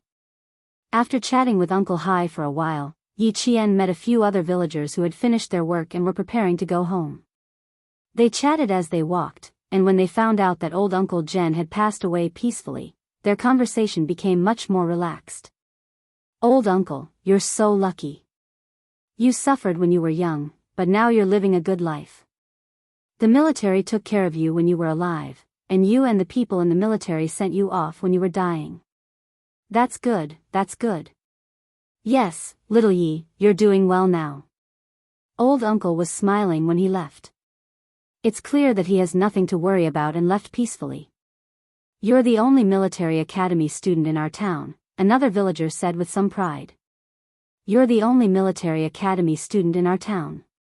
All the villagers in the surrounding area have specially come to our village to see you. Our entire village feels proud of you." Principal Chen laughed. "Little Yi is thin-skinned and doesn't like to be publicized. If you guys continue talking, little Yi will be embarrassed." "What's there to be embarrassed about? That's how it is. Our village." Before the villager could finish his sentence, a sharp voice came from the front and interrupted him. "This is incredible. Fujian Town's famous person, the first military academy student, is finally willing to return to the village." Sun Dongqing, who was standing at the entrance of her house, made sure that her eyes weren't playing tricks on her. The moment she opened her mouth, she didn't say anything nice. "Military school students are so amazing. They're even harder to find than my old Yi. TSK, TSK, TSK. Looks like you're already thinking of yourself as a big shot before you even begin." When the villagers heard this, their faces turned cold. They exchanged glances with each other and gestured for Yi Qian to ignore her. There was nothing much to say to this kind of person. Everyone knew that Sun Dongqing disliked little Yi the most. The villagers all knew this very well. However, now that she was the wife of a provincial official, she put on airs and looked like she wasn't someone to be trifled with. Just looking at her made people feel disgusted. She didn't return to the village all year round, but she just had to come back this year. Outside, people said that she came back to avoid the summer heat. Some even said that she didn't want to serve the paralyzed old lady Yi. In short, there were all kinds of rumors, but none of them were good. Don't pay attention to her. You can't afford to offend her, but you can avoid her. Little Yi, walk between us. Chapter 1378. The more stubborn villager snorted, "Why should we leave? She didn't do anything wrong. Why can't we have a chat? Don't be afraid, Yi girl. If she's so arrogant in the village, we won't be afraid of her." Normally, if there was a high-ranking official in the village, the villagers would respect him. However, Yi Jifan's family had become the target of the villagers' reverence. They didn't need his family to do anything, nor did they need Yi Jifan to show his face. All they had to do was nod their heads when they met. After all, who wouldn't go against the unreasonable Sun Dongqing for no reason? Principal Chen also said in a low voice, "Ever since she found out that you were admitted to the military academy, she hasn't stopped talking. The more you talk to her, the more energetic she gets." Old Chen is right. That's right. The more you talk to her, the more energetic she gets. Yi Qian didn't want to talk to her either. There was no need to quarrel with her. He smiled and talked to the villagers who were concerned about him, not even looking at Sun Dongqing. Seeing that no one was paying attention to her, Sun Dongqing was even more pleased. Did you see that? Seeing her was like a mouse seeing a cat. What military academy student, bah! Without the damned old man's protection, how much trouble could a wild girl like her, who had no parents and no one to teach her? It was good that the damned old man died. It was a pity that he didn't die a few years earlier. Otherwise, that damned girl wouldn't have been able to cause any trouble. She raised her chin and continued her one-man show. "Even if you get into the military academy, you won't be presentable. You're destined to be useless if you mix around with bumpkins every day. Things that aren't presentable will never be presentable." She thought that others weren't presentable, but she didn't know that the entire village thought so as well. After she finished speaking, she spat on the ground and laughed arrogantly, "Damned girl, damned girl. Wait until Yingying enters the capital government regiment. Humph, you're just a small military academy student. You won't be able to bear the consequences." Yiying hadn't even entered yet, but Sun Dongqing was already daydreaming. Hearing this, Yi Qian only felt that it was funny. It seemed that Yi Jifan hadn't told her about how he kept hitting a wall. He wanted her to continue daydreaming. Seeing Yi Qian pass by the courtyard gate, Sun Dongqing was unwilling to let him go. When she saw Yi Qian's cold smile, she felt as if she had been humiliated. With a heavy snort, she stepped out of the courtyard and directly blocked Yi Qian's path. "Don't you have any manners? Didn't the school teach you to respect your elders and not say a word in front of them? If you don't even know how to be polite, how did you get into the military academy? I already said that you didn't get into the military academy properly. Who would believe that someone like you could get into the military academy? She was, after all, the wife of the head of the construction bureau. Her words were even worse than those of an ignorant village woman. She did not have the slightest temperament. Sun Dongqing, how do you get into the military academy? Do you want your Ying to come out and explain? The villagers who had been advising Yi Qian to ignore them immediately retorted, that's not right. Your Ying can't say it. She didn't even take the college entrance exam. How would she know about the military academy? With just one sentence, Sun Dongqing was put on the spot. Her face alternated between green and white, which was very interesting. We're all from the same village. Do you think we don't know what happened to your family? Sun Dongqing, we know that you don't like Yi Qian. Yi Qian has already avoided you, but you still don't let it go. Don't blame us for standing up for her. Just because we don't talk about Ying doesn't mean that we don't know. We don't talk about it because we're giving face to Yi Jifan. But you just have to find trouble and embarrass your family. Don't think that the villagers were really honest.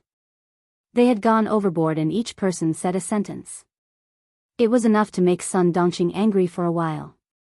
Chapter 1379. How could Sun Dongqing tell anyone about Yi Ying's failure? She thought that if she kept it a secret, the villagers who lived far away from the provincial capital wouldn't know about it. Now that it was exposed, she pointed at Yi Qian and cursed, I knew you were a troublemaker. Damn you, why didn't you die with that old bastard? As soon as you came back, you... Ugh.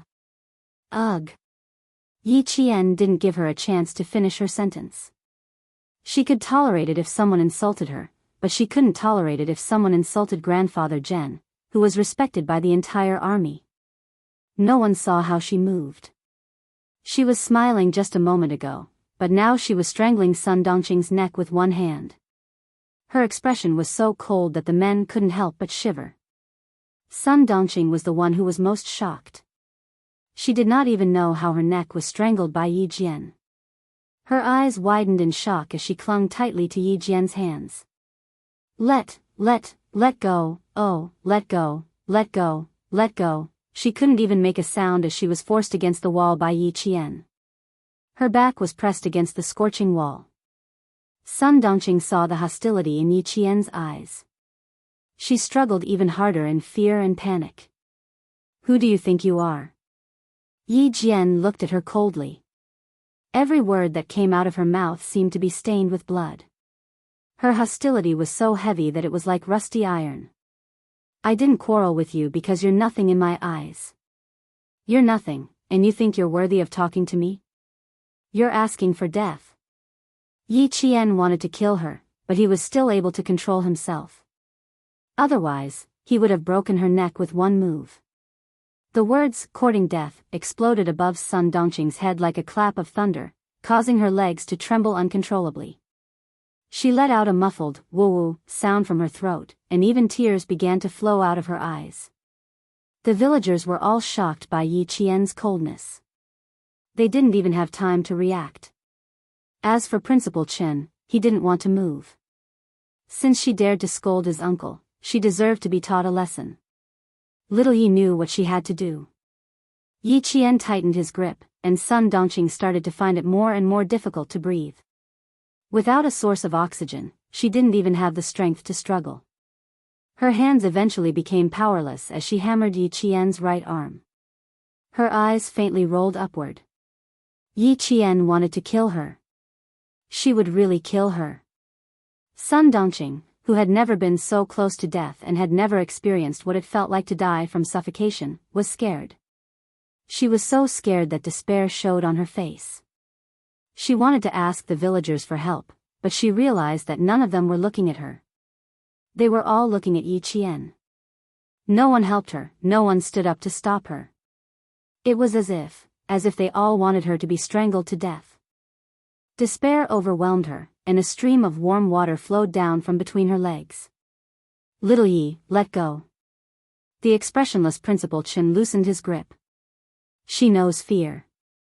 The stunned villagers finally reacted. They all pulled Yi Qian's hand. "Little Yi, that's enough, that's enough. She's just a cheap mouth. Just teach her a lesson. She's so scared that she's crying. Of course she knows fear. All right, all right. As long as you've vented your anger, that's enough." No one went to help Sun Dongqing up. They were all men, so how could they help her? If they didn't help her properly, this woman might accuse them of molesting her. She deserved it, she really deserved it. The dead should be respected. She still dared to scold them like this. She should be taught a lesson. Chapter 1380. No one really thought that Yi Qian was wrong.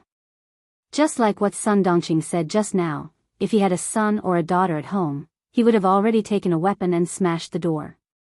At noon, the sun was scorching hot, so hot that the cicadas on the trees were like withered leaves. They would occasionally chirp for a while before they stopped. Sun Dongqing, who was sitting by the wall of her yard, panted heavily. She did not even know when Yi Jian had left after escaping death. She was panting heavily.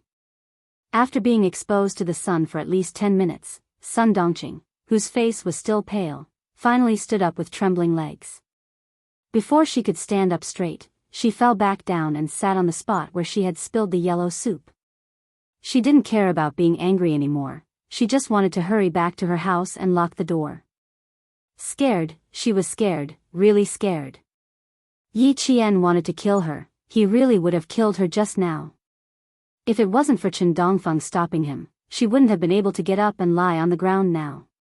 Sun Dongqing, who was so scared that tears came out of her eyes, finally crawled back to her house. She really didn't have the strength to stand up. Even if it was just a few steps, her knees were so weak that she couldn't exert any strength. At that time, Yi Qian was already sitting at the village head's house, eating a sumptuous lunch while chatting. He didn't mention anything about Uncle Zhen, only saying that she didn't return to the village because the school arranged for her to be in military training. After lunch, he chatted and laughed with the two elders in the village as he walked back to his house. After passing through the peach forest, he saw that the villagers were all sitting outside his house. Uncle Chen was still the most experienced.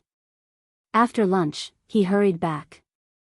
Otherwise, he would have locked the villagers outside his house. Although the sun was in the afternoon, Yi Qian's house was indeed cool. The elders sat in the living room, while the younger ones leaned against the door or sat directly under the beams outside the house. They held thin fans in their hands and fanned themselves as they talked.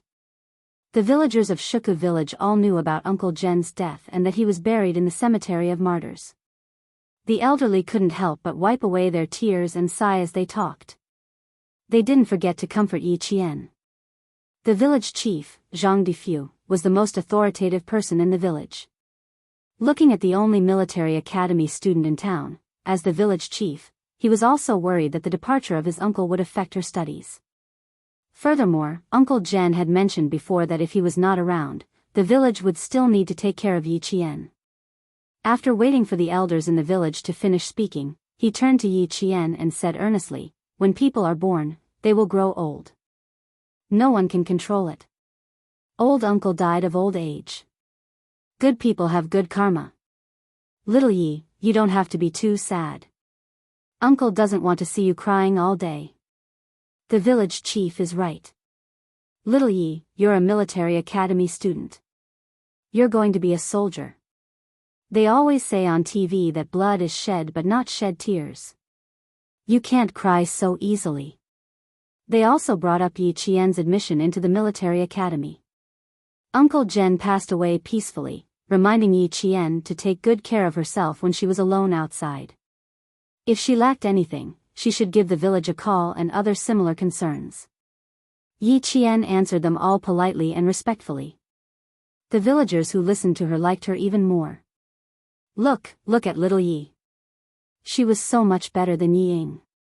That girl, she was impatient when asked a question. She liked to talk about how her father was and how he was. She even liked to say, "You don't understand." It was more than a little tiring to talk to her. There was also Sun Dongqing, who looked down on the villagers but liked to show off in front of them.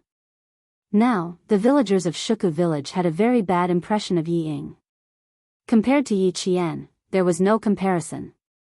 Chapter 1381. Yi Jian, who only stayed in the village for one night, left Shuku village at 5:00 in the morning the next day. It was not until 7:00 in the morning that the villagers wanted to call Yi Jian to their house for dinner that they realized she had already left. This girl is still the same as before. She's afraid of disturbing others. Principal Chen smiled and said, she was in a rush to catch the train and was afraid that she would miss the news. She's also a reliable person. I didn't even wake up before she packed her luggage and left. The child had grown up and was finally flying away. Headmaster Chen chatted and laughed with the villagers as they walked towards the vegetable garden.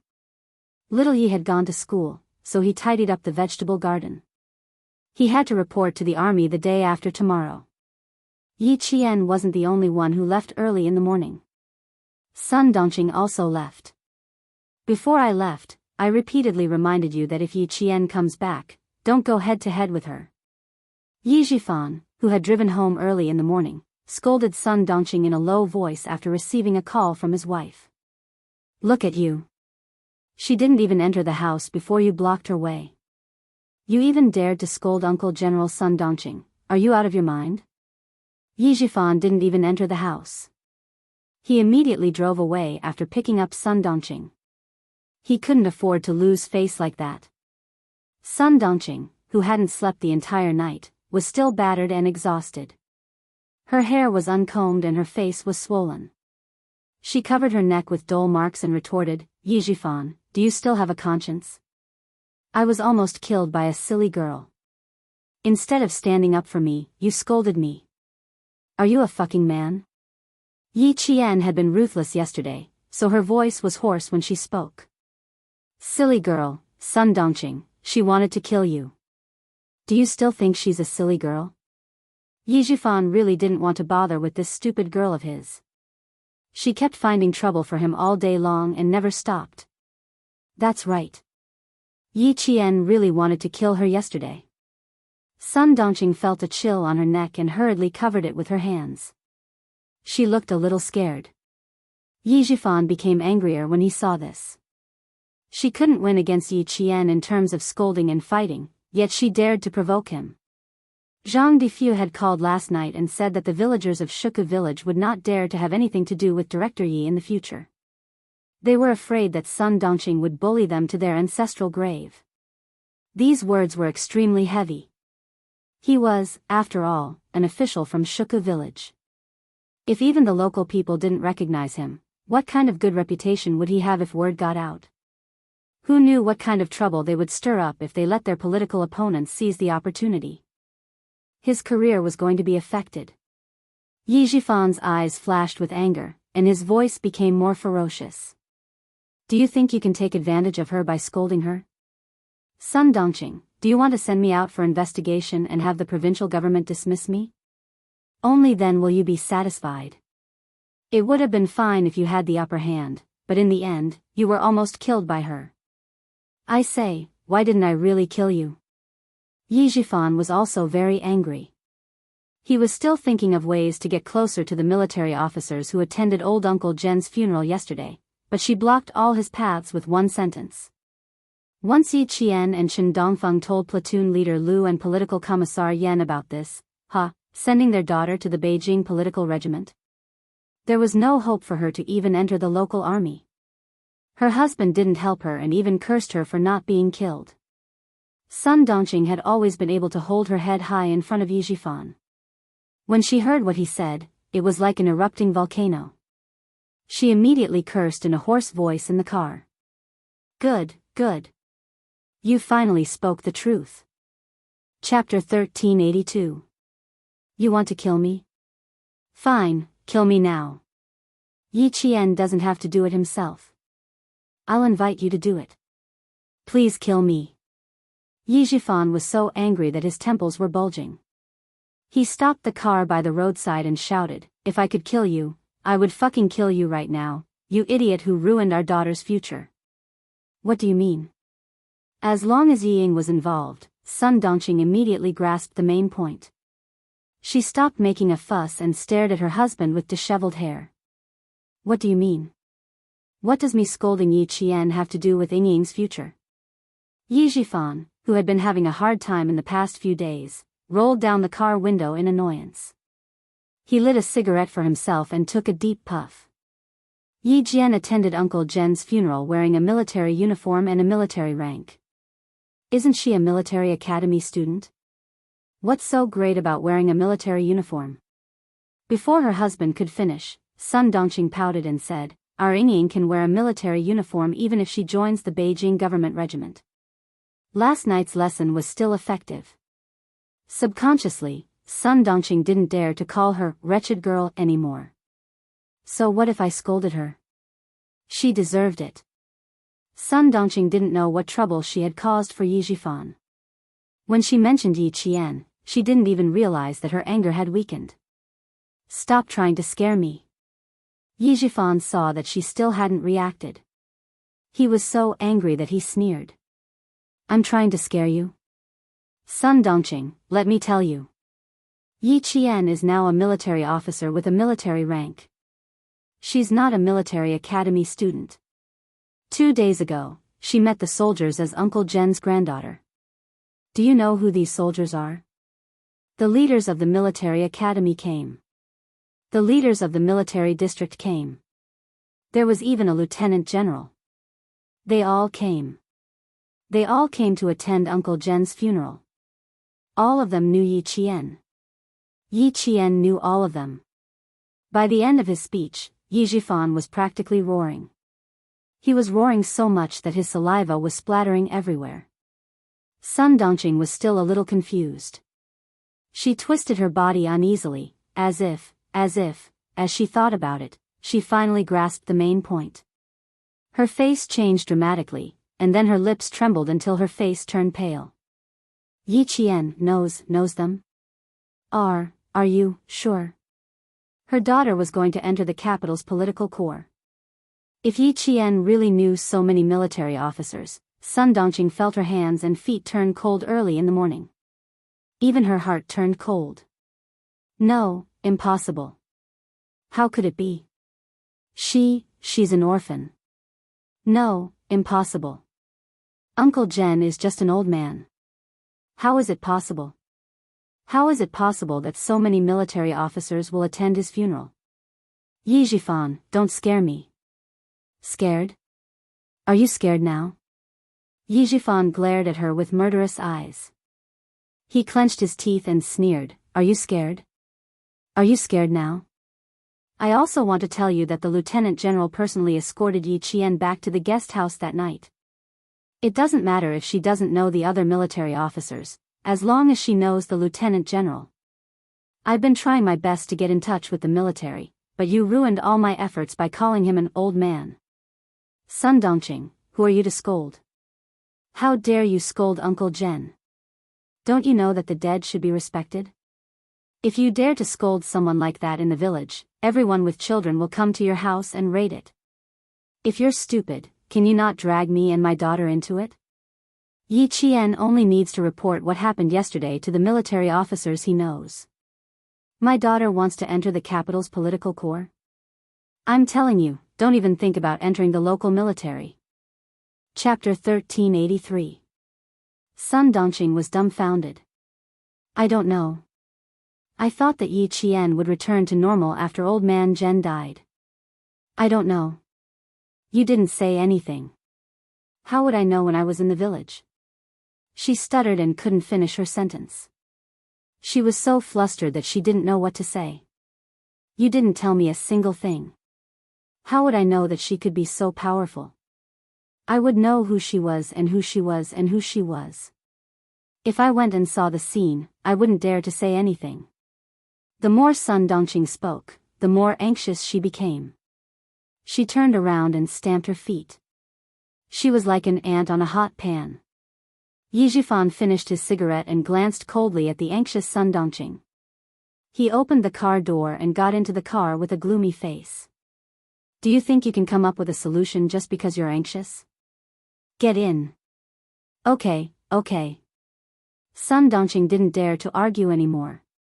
She had made a big mistake and could only rely on her husband to explain. She should go along with him.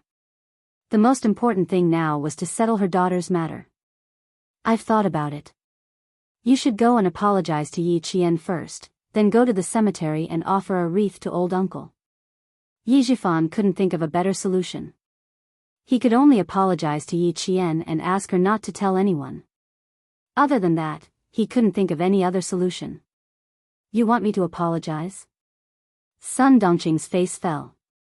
She felt a pain in her chest. I was almost killed by her. You want me to apologize to her? Do I have to be so cheap? She was so angry. So angry. If you want to apologize to her, you have to see if she accepts it or not. Yi Zhifan didn't want to say anything else. He prepared himself for the worst. If she really couldn't enter the army, then she would be sent abroad. Sun Dongqing's chest was not only hurting, but her liver was also hurting. After a while, she suppressed her anger and said through gritted teeth, apologize. For Yingying, I'll even kneel and apologize. Where is she? Go and find her now. For the sake of her daughter's future, she was willing to give up her dignity.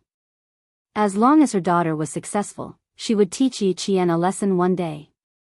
If I knew where she was, I would have brought you there when I came back. Go straight to her school. Yi Zhifan was probably too angry. Every time he spoke, he clenched his jaw tightly. Even his hands gripped the steering wheel so tightly that his knuckles looked ferocious. Both husband and wife were in a bad mood. The gloominess on their faces was so thick that even the sun outside couldn't disperse it.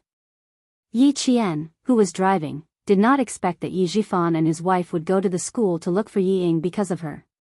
He glanced at Xia Jinyuan several times from the corner of his eyes, who was resting with his eyes closed. Before he could look away, he heard him say lazily, "Little fox, if you continue to peek at me like this, you're going to steal my sleepiness away." Caught red-handed, Yi Qian did not feel awkward. Instead, he smiled and said, "I still don't know who won the competition between you and them." As soon as he returned to the army, he was directly dragged to the shooting range and obstacle course by Lu Tuan and Commissar Yen to compete with the soldiers. Lu Tuan only told her that Captain Xia fought against dozens of soldiers alone, but did not tell her the final result. There can only be one result. Xia Jinyuan laughed. His elegant and handsome face was slightly mischievous. He sighed and said, "Poor 24 soldiers. They're probably still being punished right now." When competing with a special forces soldier in a comprehensive skill competition, the results were usually not optimistic. But she didn't expect him to be so merciless. You know that they're pitiful? Why didn't you show them mercy? Chapter 1384. I can't go easy on you. Commander Lu and Political Commissar Yen said that they want to test if I'm qualified to be your boyfriend. Little fox, in order to prove to them that I'm qualified to be your boyfriend, I did my best. Xia Jinyuan, who was no longer sleepy, turned sideways and gazed tenderly at the girl he loved. When he saw her smile at his words, he couldn't help but smile too. I can't go easy on you in yesterday's competition. If I lost, Commander Lu and Political Commissar Yen would definitely call you and advise you to reconsider carefully. Don't agree to be my wife. Captain Xia, where did Brother Z say he was waiting for us? Yi Qian didn't want to know the result. She only knew that if she continued talking, the thick-skinned Xia Jinyuan would say more things that would make her blush. She changed the topic abruptly, which made Xia Jinyuan raise his eyebrows and laugh. Yi Jian couldn't help but blush when she heard his laughter, which was as deep as a zither. During the 6-hour journey from Shuku village to Anyang city, the laughter in the car never stopped. Yi Qian kept her company all the way until they arrived at school on the 31st. Yi Qian's smile never stopped. With someone who was wholeheartedly good to her, who was willing to coax, pamper, and love her, no matter how cold Yi Qian's heart was, it gradually warmed up. I'll go by myself. You don't have to accompany me. When they arrived at the entrance of the National Science University, which was even more solemn than other universities, Yi Qian whispered to Xia Jinyuan, "You should go back and report." Don't be distracted by my matters. Even if he rushed back, he wouldn't mind waiting for a couple of hours. Xia Jinyuan, who had changed into his military uniform, pointed at the entrance and smiled. It's still the freshman's military training period. If you go in like this, the sentries won't let you in. At the mention of the sentries, a young man in a military uniform walked over and saluted Xia Jinyuan. Hello, teacher. Is there anything I can help you with? It's okay. I'll send her through the registration procedures. Xia Jinyuan returned the military salute and asked her, where's the place where freshmen report? You can point it out to me. After checking the relevant documents and confirming Yi Qian's identity as a freshman, the strictly guarded entrance of the National Science University allowed Yi Qian to enter. One step at a time, two at a time, she walked past the solemn school gate with the national emblem hanging high above. Yi Jian finally began her military academy career. A new page had opened in her life, and she would definitely push Yi Jian to glory step by step. Congratulations, little fox, you're one step closer to your goal. Xia Jinyuan personally handed the trainee's uniform to Yi Jian. He gazed deeply at the girl who was chasing after him as her goal. I spent 4 years here. Now you're going to spend 4 years here too. Little fox, we'll meet in the army 4 years later. His little fox had finally grown into a pine tree that could stand proud in the wind and snow. As for him, he was waiting for her return in 4 years. Freshman, Yi Qian reporting for duty. Late freshman, late report. Freshman Yi Qian finally walked in front of the 45 freshmen. As a girl and one of the only 3 girls in the class, Yi Qian's appearance was like a cool breeze on a hot summer day, blowing away the heat of the 42 boys. The ones in charge of the military training were 4th-year students of the National Science University. Following the old rules of the National Science University, the freshmen's instructors were all outstanding 4th-year seniors. Although the person in charge of the military training was a 4th-year student, he could see the qualifications of an officer from them. His expression was cold and resolute, and his eyes were as sharp as swords. Yi Jian straightened his back and accepted the gaze. Chapter 1385. The military academy's military training was an order from the headquarters. The freshmen would complete their military training a month earlier than other freshmen.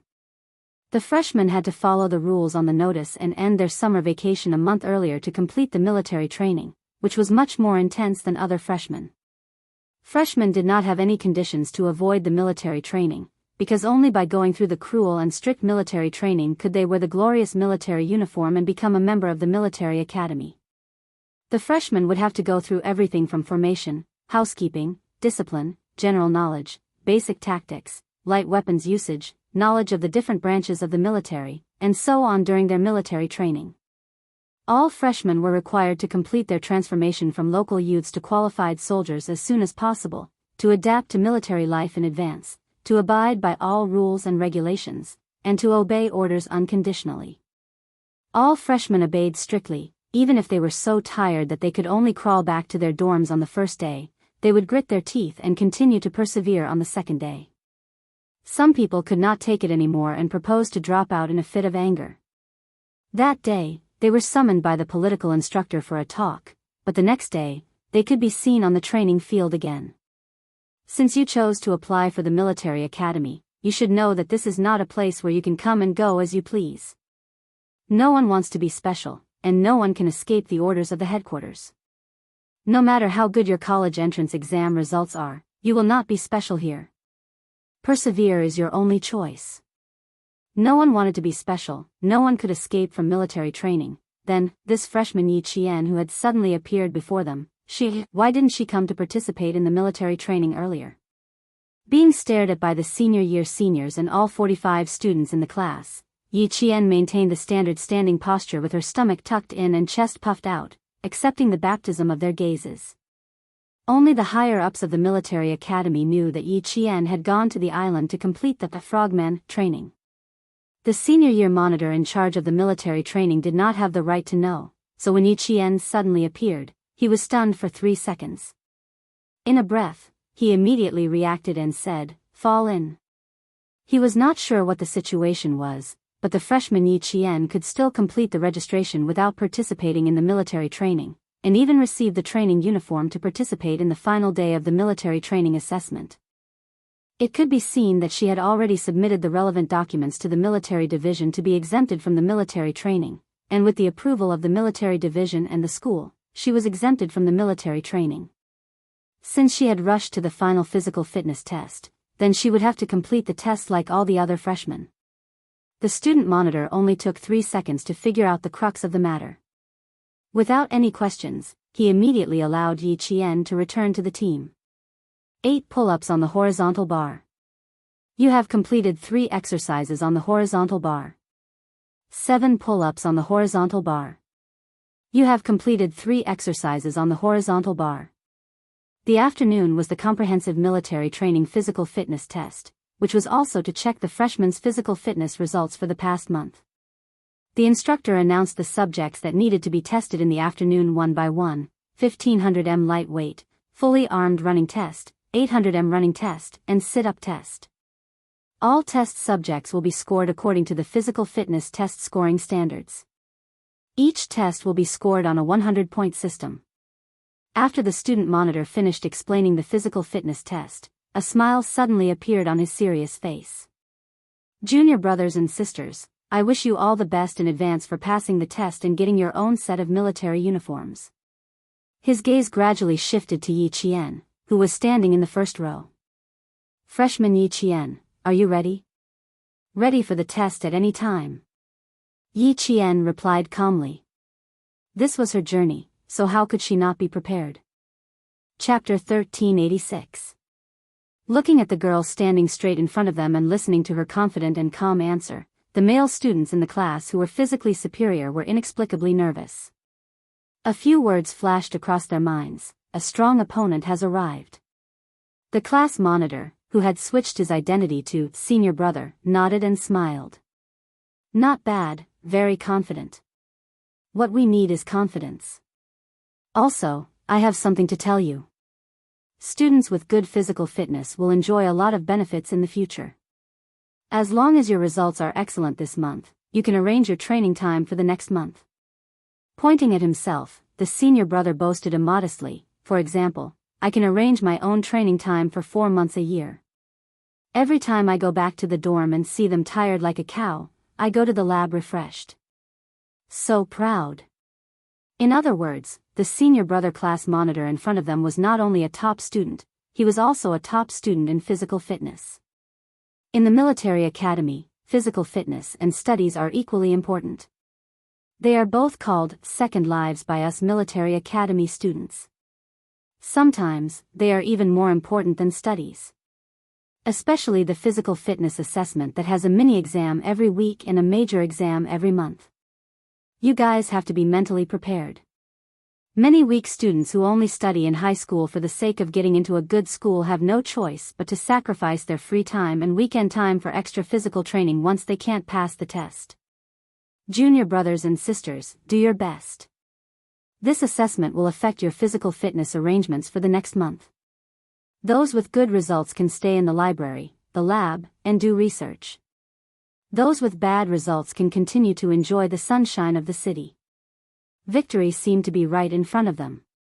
After today, they would be liberated tomorrow. Who knew, there was still physical training day after day, year after year. The faces of those with weaker physical fitness immediately turned a little pale. Rest here for 10 minutes. The 2 brothers next door are done. Let's go to class. A sharp whistle sounded. The senior brother reverted to his role as class monitor in a second and shouted, "Attention, at ease." Dismissed. All of a sudden, the students, who were under a lot of psychological pressure, were dismissed for a break, but none of them smiled. A few of the more arrogant boys tightened their grip on their training uniforms and said unhappily, "Are you kidding me? There's a small test every week, and a big test every month. Are we still going to study? Are we here to study or to train? Fuck. What kind of arrangement is this? Stop talking, you're not the only one like this. We're all like this. Second year, third year, and fourth year are all the same. How can we be an exception? TSK, don't talk about how can we be an exception. Isn't there an exception in our class? That freshman called Yi Qian, how can she be an exception? Fuck. We came here a month in advance, just in time to be exposed to the sun the most. She, on the other hand, came here so easily. Another boy picked up the uniformly issued military water bottle and drank a few mouthfuls of water. He continued to complain, she looks quite good. I'm afraid she's from a senior official's family. She's just starting to get special treatment. I don't know how much special treatment she will get in the future. Do you want to be scolded again? Haven't you learned your lesson from last time? The male student sitting next to him warned him in a low voice. He glanced at Yi Jian, who was talking to the class monitor, and said in a low voice, if she is really from a senior official's family, we can't afford to offend her. Chapter 1387. Besides, if she doesn't have military training now, what about in the future? Didn't you hear what Senior said? If she doesn't pass the physical fitness test, she'll have to suffer. Right now, it's called suffering the hardest to rise above the rest. It probably had a psychological effect. A few of the male students who were unhappy about Yi Qian not participating in the military training finally felt a bit better. Actually, it wasn't a big deal. They just felt that it was unfair and said a few words. Under the scorching sun, the students who were resting on the spot were sweating profusely. More or less, they were talking about the students who were parachuted in. One of the students suddenly let out an "ah" and slapped his forehead hard. He said to the students beside him, Yi Jian, Yi Jian. She's at Yi Qian. The national top scorer, Yi Qian. Those who were able to get into the National University of Science and Technology were all students with good overall grades. With this mention, a few people immediately reacted, yes, yes, yes, it's that Yi Qian. Her score is shockingly high. Oh my god, so she also got into our school. Once the conversation started, almost all of it revolved around Yi Qian. The student monitor was explaining the morning's test subjects to Yi Qian. Student, since you're here, you can make up for the morning's test subjects. You can report with me later. After the afternoon's test, you can make up for the morning's test. Push-ups, standing long jump, 10m x 4m run, sit-ups, squats. Yi Qian's focus was not on these subjects, but on the brackets behind each subject. In the brackets, there was the word unlimited. Excuse me, I want to know what unlimited means. She wasn't worried that she wouldn't be able to pass the simple tests and the tests with additional conditions. She just wanted to understand the rules in detail. The class monitor explained while crying, it means there's no time limit. Let's see where your limit is. If you do the most, the better your physical performance, the higher your score will be. The highest score can't be higher than 100 points. Yi Qian joked without any psychological burden. The senior year class monitor said seriously, we can add a 100 plus to it to represent excellence. Then there was no problem. Yi Qian smiled slightly and pointed at the earliest test, the 5 kilometers cross-country run, then I'll leave this for tonight. Can we arrange it tonight? Her sudden appearance directly caused some students to be dissatisfied. In a military school that emphasized strength, Yi Qian didn't mind using her strength to tell the students that she didn't come because she didn't want to come, nor was it because she wanted to avoid military training. He glanced at the male students who were drinking water and said with a smile, let's finish the test in one day. Yi Qian, Yi Qian, Yi Qian, Yi, Yi Qian, Qian, Qian, Qian, Qian, and Qian, Qian, Qian. She still wanted to enjoy the 4 years of military academy life. Sure, we'll arrange it. Since the freshmen were on the stage, the senior class monitor was also relaxed. He maintained a serious expression and reminded Yi Jian, you'll be the last one to go up later. Let's see how they test. Aren't we taking the test together? Yi Qian narrowed her eyes slightly and had an idea, it's a bit late to be the last one. How about this, I'll go finish the afternoon test first, then rush back to finish the morning test. How about that? There were students who took the initiative to take the test, but most of them were students with excellent physical fitness during military training. It was the first time a senior-year class monitor encountered a freshman like Yi Qian who took the initiative to take the test as soon as she came in. Chapter 1388. The class leader didn't immediately agree to Yi Qian's request. She pondered for a moment before saying, "I need to report first." "You can rest here first." "I'll." Class 3's class leader, "Come here for a moment." A loud male voice sounded. The head instructor in charge of the freshmen strode over. "Bring your class's freshman, Yi Qian, to the number 1 training field, quick." Yi Qian was standing beside the class leader. When he heard this, he saluted the head instructor and reported, "Freshman Yi Qian, reporting." "You." The head instructor glanced over when he received the order from the General Affairs Department. "Yi Qian?" His voice was quite imposing, but he was a bit skinny. "Still." The head instructor seemed to want to say something, but after a slight pause, he said, "Okay, go to the number 1 training field and complete the test with class 6 students. Then rush back to complete the afternoon test." Yi Qian didn't even need to say anything. The school immediately arranged for her to finish the test as soon as possible. After speaking to Yi Qian, he said to the class leader, "Call a few students over to record their scores. Class 6 students are currently taking their own test. She needs a scorer." "Yes." The class leader turned around and called out names. "You guys, follow the head instructor." The boys who were called out stiffened.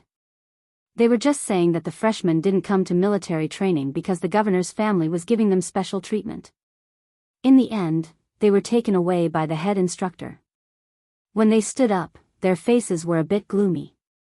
When they left with the head instructor, the rest of the students were a bit surprised. The class leader explained, "Yi Qian will finish our morning test and come back later for the afternoon test." "No way. After finishing our morning test, she'll immediately start the afternoon test.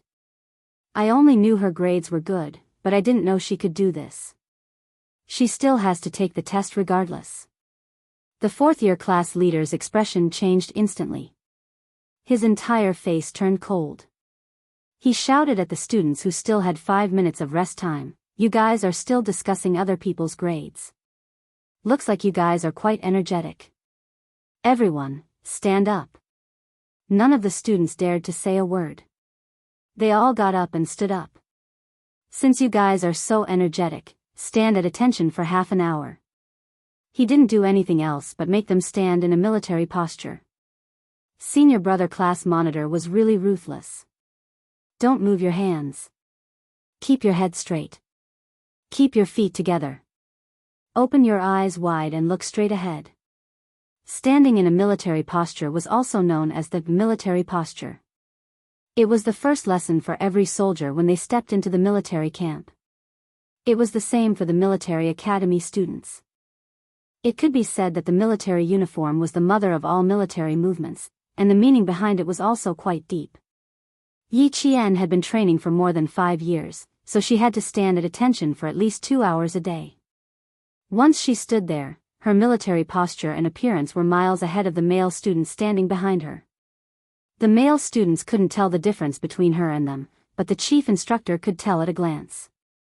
He nodded discreetly and signaled for Yi Qian to begin the test.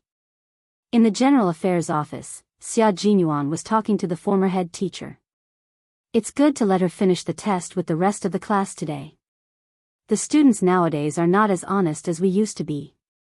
They all have their own ideas. She didn't come to participate in the military training. Her sudden appearance will bring criticism.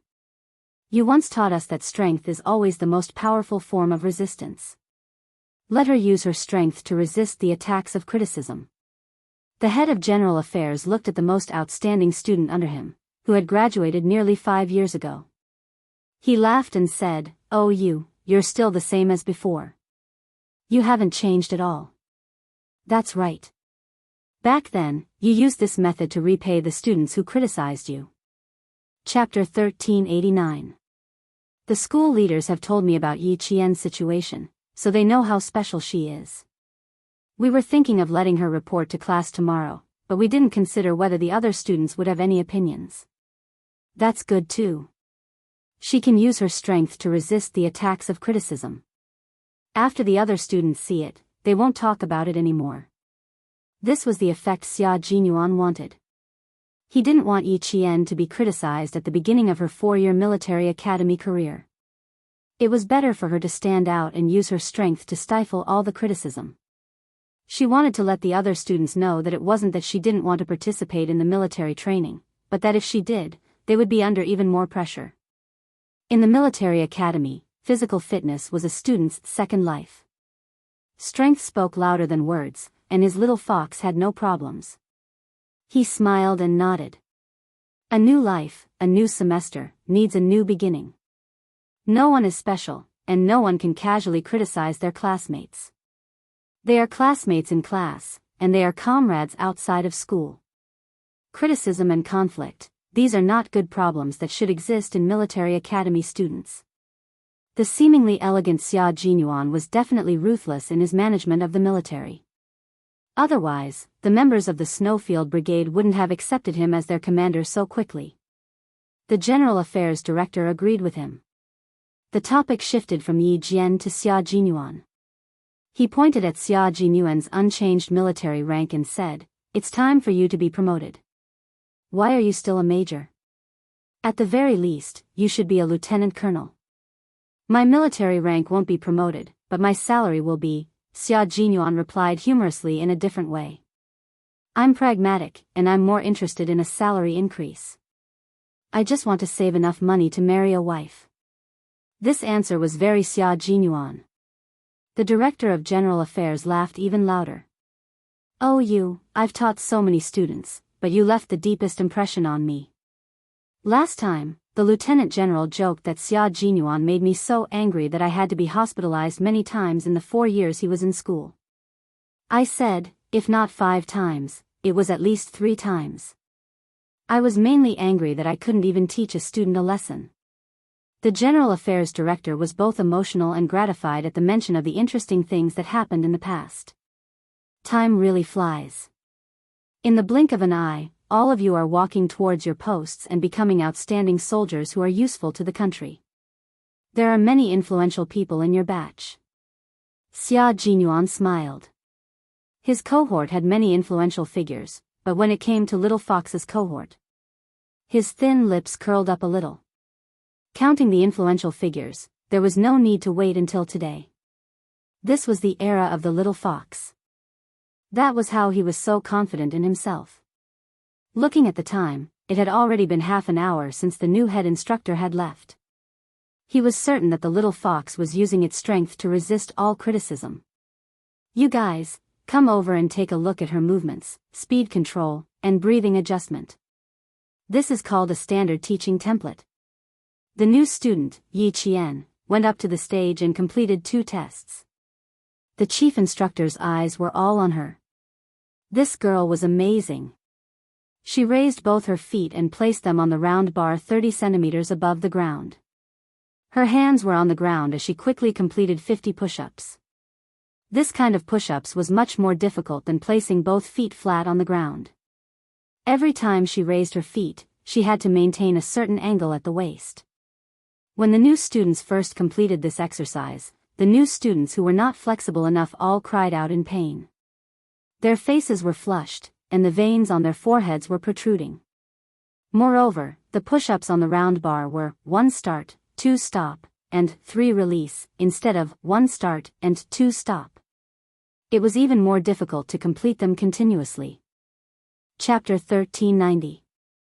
50 push-ups like this might be difficult for a new student, but for Yi Qian, another 50 wouldn't be a problem. Before it was time, Yi Qian continued. The other boys who were called over by the chief instructor were stunned when they saw the girl's slender body moving up and down. The boys who were in the same class as Yi Qian had even more unnatural expressions. Their physical fitness was pretty good. When they first started training, they didn't even pant when doing push-ups like this.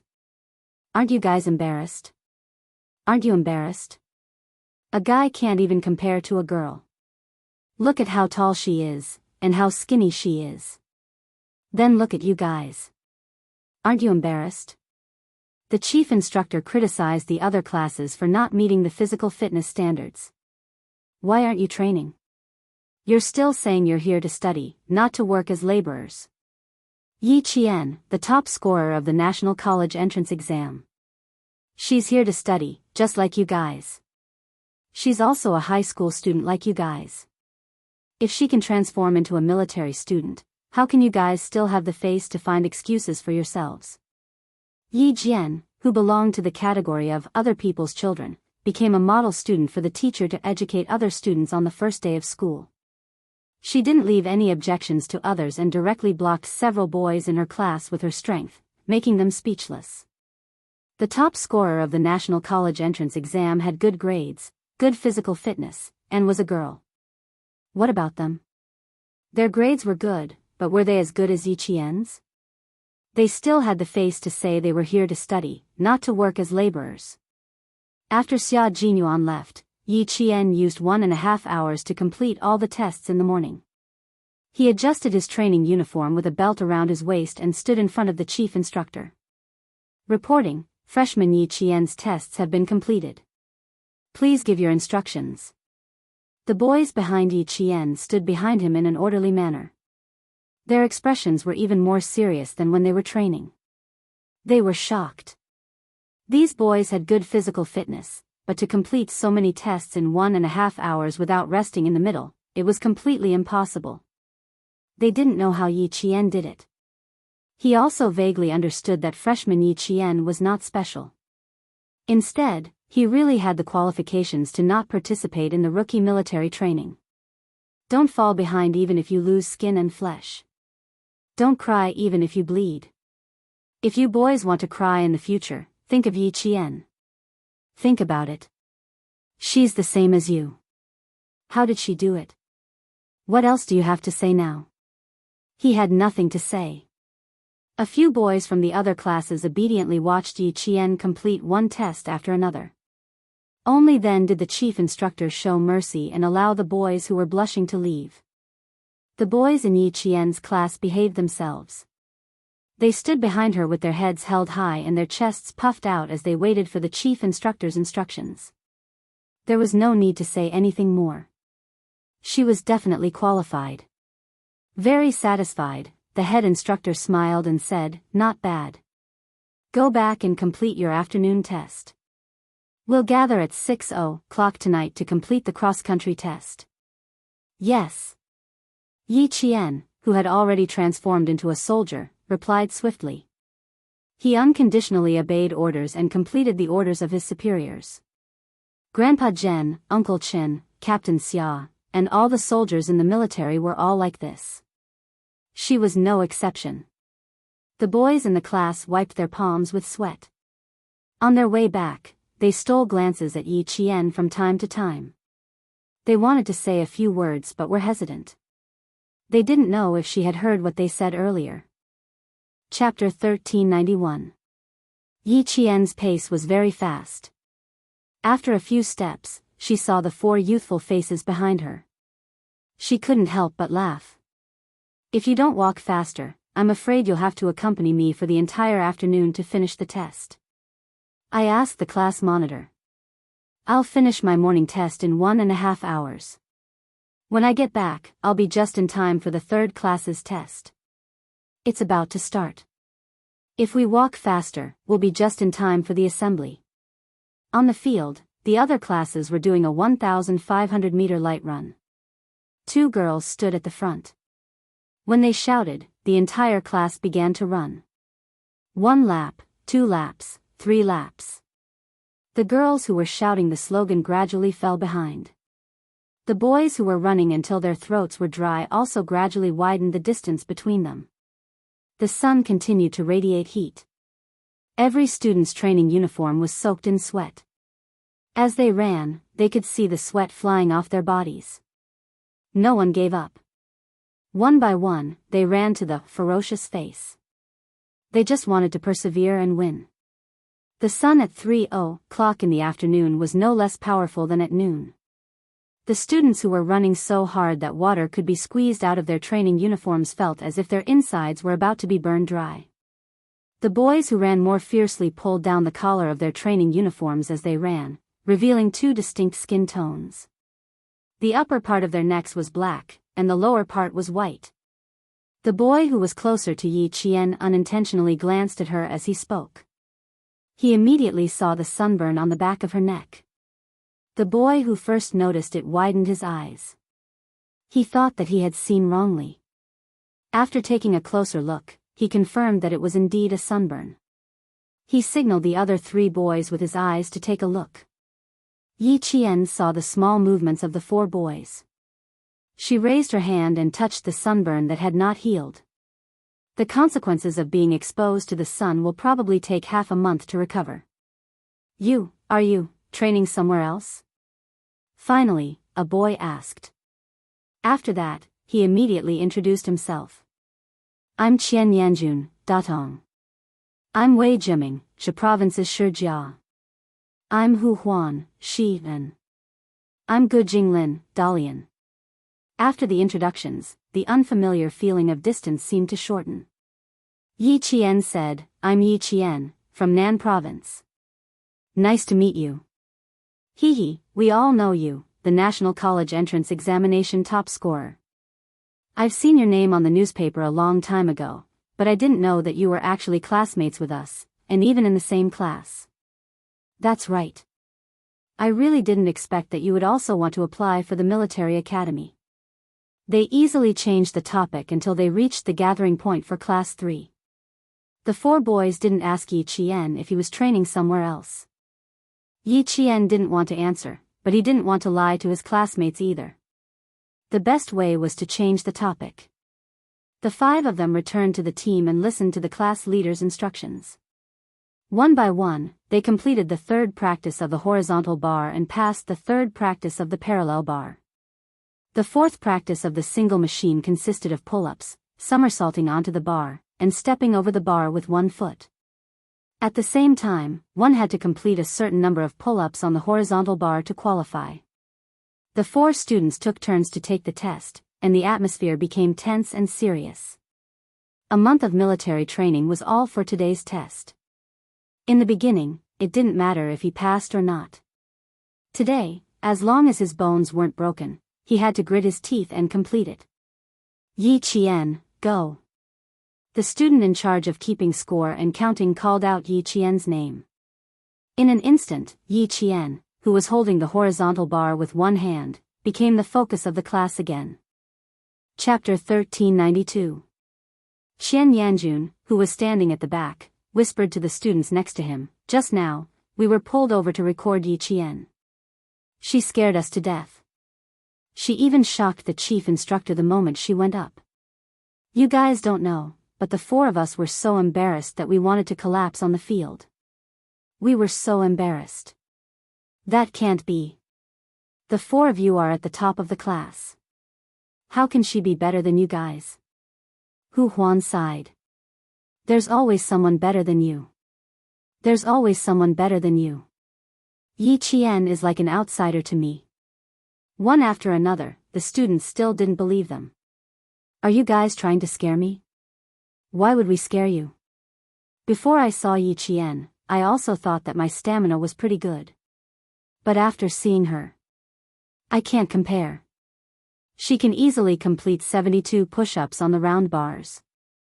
Her shoulders are level, and her waist and feet are at a 15-degree angle. The chief instructor said that she's the standard teaching model. Seeing the students' disbelief, Qian Yanjun added, what I said doesn't count. You'll know if I'm telling the truth when you see it for yourself. Yi Qian, who was in front, completed a pull-up on the horizontal bar. Then, she flipped and flipped onto the bar. She supported the bar with both hands and stepped on the bar with one leg. In a flash, she completed the downward bar. Then, she immediately walked to the parallel bars and began the third parallel bar exercise. The three boys in the same group only finished their horizontal bar practice after she finished practicing the parallel bars, including the arm gripping bar and the horizontal bar sitting. Speed, time, and the standard of a person's movements could all be seen. The freshman Yi Qian didn't participate in military training with the rest of the class. However, the test of the single and parallel bars in front of them gave the students a glimpse of her extraordinary strength. Oh my God, she's amazing. She's faster than the boys in her group by 3 minutes. She didn't even stop to change the bars. She just kept going. Does she often do the single and parallel bars? A girl who usually does the single and parallel bars? Why does it feel so strange? I don't know what she does. I only know that she's first in both the single and parallel bars. Wei Jiming, who had already seen it, clicked his tongue and said with difficulty, she's not only good at the single and parallel bars. She's good at everything else. There's so much pressure. Is there going to be an all-round female soldier in our class? The 1,500-meter lightweight test, the fully equipped test, the 800-meter test, the sit-up test. From 3 in the afternoon to 6 in the evening, after 3 hours of testing, all the freshmen were so tired that their legs were trembling while standing. Sir, I feel like vomiting. Sir, Lu Yang has suffered heatstroke. Reporting. The students who had persevered until the end due to their physical discomfort no longer forced themselves to continue. From time to time, the sound of reporting could be heard on the field. Even though the 2 girls from Yi Qian's class 3 had completed all the tests, they were so tired that they did not even have the strength to sit down on their own. They had to be supported by 2 boys as they slowly bent over and sat down on the hot field to rest. The students who were not feeling well were given a temporary break. The students who could still persevere were gathered and stood at attention. In the past, they were students who did not care about the outside world and only knew how to bury their heads in their studies. Now, standing in the sunset, their chins were dripping with sweat that reflected a golden light. Their backs were straight as they completed their transformation from students to soldiers. Yi Qian, who was standing at the front, made the seniors and class leaders cast sidelong glances at him countless times. Every time they looked at him, they felt their hearts skip a beat. With a junior sister who could defeat all the seniors, the pressure on them increased exponentially. Chapter 1393. The 4th-year senior class monitor was under a lot of psychological pressure, but the students of class 3 were even more stressed. He was already a 4th-year student, but they still had to spend 4 years with Yi Qian. The students of class 3 were under a lot of psychological pressure, especially when they saw the way the class monitor looked at Yi Qian from time to time. His eyes were filled with shock as though he was looking at a monster. One by one, they adjusted their breathing and thought about Yi Qian's performance in all the tests. The psychological pressure continued to multiply. The students of class 3 were stressed, but the freshmen of class 1 and class 2 who cheered and encouraged them were also stressed. Just now, all the students had cast their gazes at Yi Qian. They watched as she unloaded her equipment and walked past them. The girls' gazes followed her every step. When she returned to class 3, the students of class 1 and class 2 widened their eyes. Third class. Who's in the 3rd class? They had never seen class 3 have such a powerful person in the past, nor had they seen anyone in class 3 with such physical strength. They had never seen such a person in class 3. There had never been such a girl during the singing competition. There had never been such a girl when they walked together. Even when they were resting, they had never seen such a female lead. She's from class 3. I wonder what her name is. It's a little scary. Everyone collapsed from exhaustion, but she could still walk a few steps and catch her breath. I feel so relaxed. I'm not tired at all. When she took the equipment from me and left, I thought she was another girl who was ready to collapse at any moment. Who knew? She's so powerful. I never expected her. Why didn't I realize there was such a girl in class 3? I feel like I've never seen her before. She just reported today. Keep it down. The class monitor is looking over, the students of class 2 whispered. It was fine to talk during break time, but they could not be too presumptuous. I feel so pressured. Suddenly, such a powerful person came. The pressure multiplied. The difference is too great. Instantly, the students of class 1 and class 2 had a slight change in expression. They felt a little pressured, but the ones who felt the most pressure were definitely the students of Class 3. They had to spend 4 years with her as her classmate. They were the ones who felt the real pressure. For some reason, they suddenly felt that they were not in the same class as that girl. They felt a little lucky. My classmates are too strong. How stressful. The class monitors of Class 1 and 2 told their classmates to rest on the spot while they trotted to Class 3. They wanted to see how good the girl who defeated the seniors in seconds was. The third class had finished lining up. One of the girls who had persisted had just finished resting when she suddenly vomited. Her face instantly turned pale and even her body swayed. The class leader immediately had the 2 boys beside her support her and hurriedly sent her to the infirmary. I'm afraid she's also suffering from heatstroke. It was already 5:20 in the afternoon. The city, known as the furnace, was so hot that there was no wind at all. It was as if it was wrapped in silk. It was stuffy, making people feel extremely uncomfortable. The class monitor of Class 3, who had reorganized his appearance, had all the freshmen stand at attention for 2 minutes. He pointed at the equipment that all the students had changed into and shouted with a cold expression, "Everyone, put your equipment back on. Time, 3 minutes. Quick." The class leaders of Class 1 and Class 2, who were walking over, stopped and waited for Class 3 to finish reorganizing. Chapter 1394. The 1500m fully equipped race referred to a combat vest, a backpack, a helmet, a simulator gun, a simulator magazine, and other equipment. Yi Qian bent down and looked to her right. Hu Huan was standing on her right. She could tell what his problem was. The equipment was not placed in the proper order. "You're not in the proper order," Yi Qian reminded him in a low voice as she bent down. Hu Huan smiled bitterly. "I knew it after the class leader said it. I think I sprained my shoulder. It hurts a little." As he spoke, he quickly put on his equipment. His sprained shoulder was quite serious. Yi Qian could hear him gasping. He was bumped into by a classmate when he was running. He did not stabilize himself and fell sideways.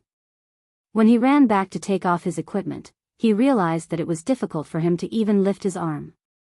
Now that he had to change his equipment, it was quite strenuous. 1, 2, 3, stop, the class leader shouted.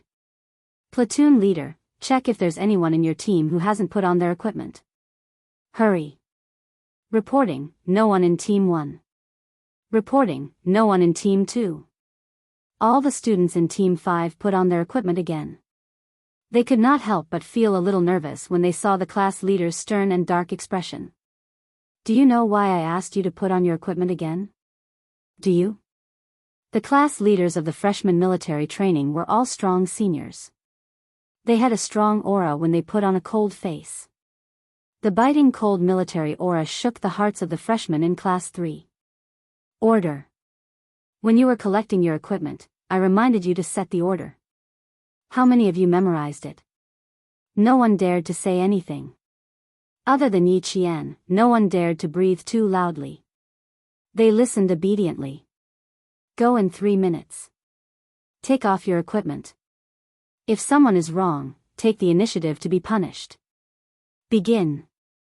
Immediately, the students in Class 3 quickly took off their equipment. Yi Qian was naturally the fastest. Hu Huan gritted his teeth and completed his task. He heard Yi Qian gently remind him, "Don't raise your hand too high with your injured shoulder. Also, hold the simulator gun properly. Don't let it slip from your hand." Guns were the weapons that soldiers used to protect their lives and attack on the battlefield. They were inseparable from their guns and the guns were inseparable from their people. They had to remember this at all times. When he heard this, he immediately tightened his grip on the simulator gun and asked softly, "You seem to know a lot. How can you tell?" All the equipment still needed to be returned. Yi Qian put them away one by one. Even the order in which they should be placed was natural and natural. "It's a habit. Once it's a habit, it'll be fine." Hu Huan nodded with a serious expression. "That's indeed the case. When we were learning about light weapons, our teacher said that the gun should never leave the hand, and the person should never leave the hand. Just like what you said, it must be a habit. As soon as he finished speaking, Yi Qian saw a few other boys put their mock guns on the ground and unpack their luggage. Yi Qian looked at the class leader and saw him glance at the boys. A fourth-year senior who could become the class monitor of the freshmen was indeed amazing. Among the dozens of freshmen, he was able to catch who had made a mistake. The class leader remembered who made a mistake and didn't immediately punish them. Instead, he reported their names first. You guys will stay for the night. Return all your equipment now and gather here in 5 minutes. Pay attention to your actions and don't be all crooked. He then said to Yi Qian, you're in charge of discipline later. I still have to go and give the test form to the head instructor. Take them to rest where they are and don't move around randomly. Chapter 1395. Clenching the test form in his hand, the class leader looked at Yi Qian's results, then looked at Yi Qian, who was standing the straightest, the most energetic, and the most relaxed. She was the most energetic in the entire class. While returning the equipment, Qian Yanjun, who was walking in front of the class leader, couldn't help but ask, Class leader, her results. Is she number 1 in our class? You should be asking me if she's number 1 in the entire school. The class leader glanced at his junior brother with a hint of sympathy. Take care, junior brother. With such a powerful girl in the class, she will definitely become a role model for the rest of the class. The days ahead will definitely be exciting. The class leader's words almost made Qian Yanjun bite the tip of his tongue. Number 1 in the entire school. His expression instantly changed and revealed a sense of powerlessness. After he returned the equipment, the class leader, who was waiting outside, patted the boy's shoulder heavily. Cheer up, junior brother. This is a good thing. There's a famous role model, and he's definitely someone you want to surpass. I just don't know if I can surpass her, the class leader thought silently. Senior, didn't you say that you have 4 months of free time a year to arrange your training? If Yi Qian is the role model, I don't think I'll even have a year and a month to arrange my training. Qian Yanjun rubbed his face, shook his head, sighed, and returned to the group. The class leader was speechless. Because Junior was right. Looking at the tests Yi Qian completed in the afternoon, the class leader's heart couldn't help but tremble again. Junior is so fierce, I'm a bit scared. Too frightening, too frightening. This result, how is it a new student's result? It's even better than the soldiers in the company.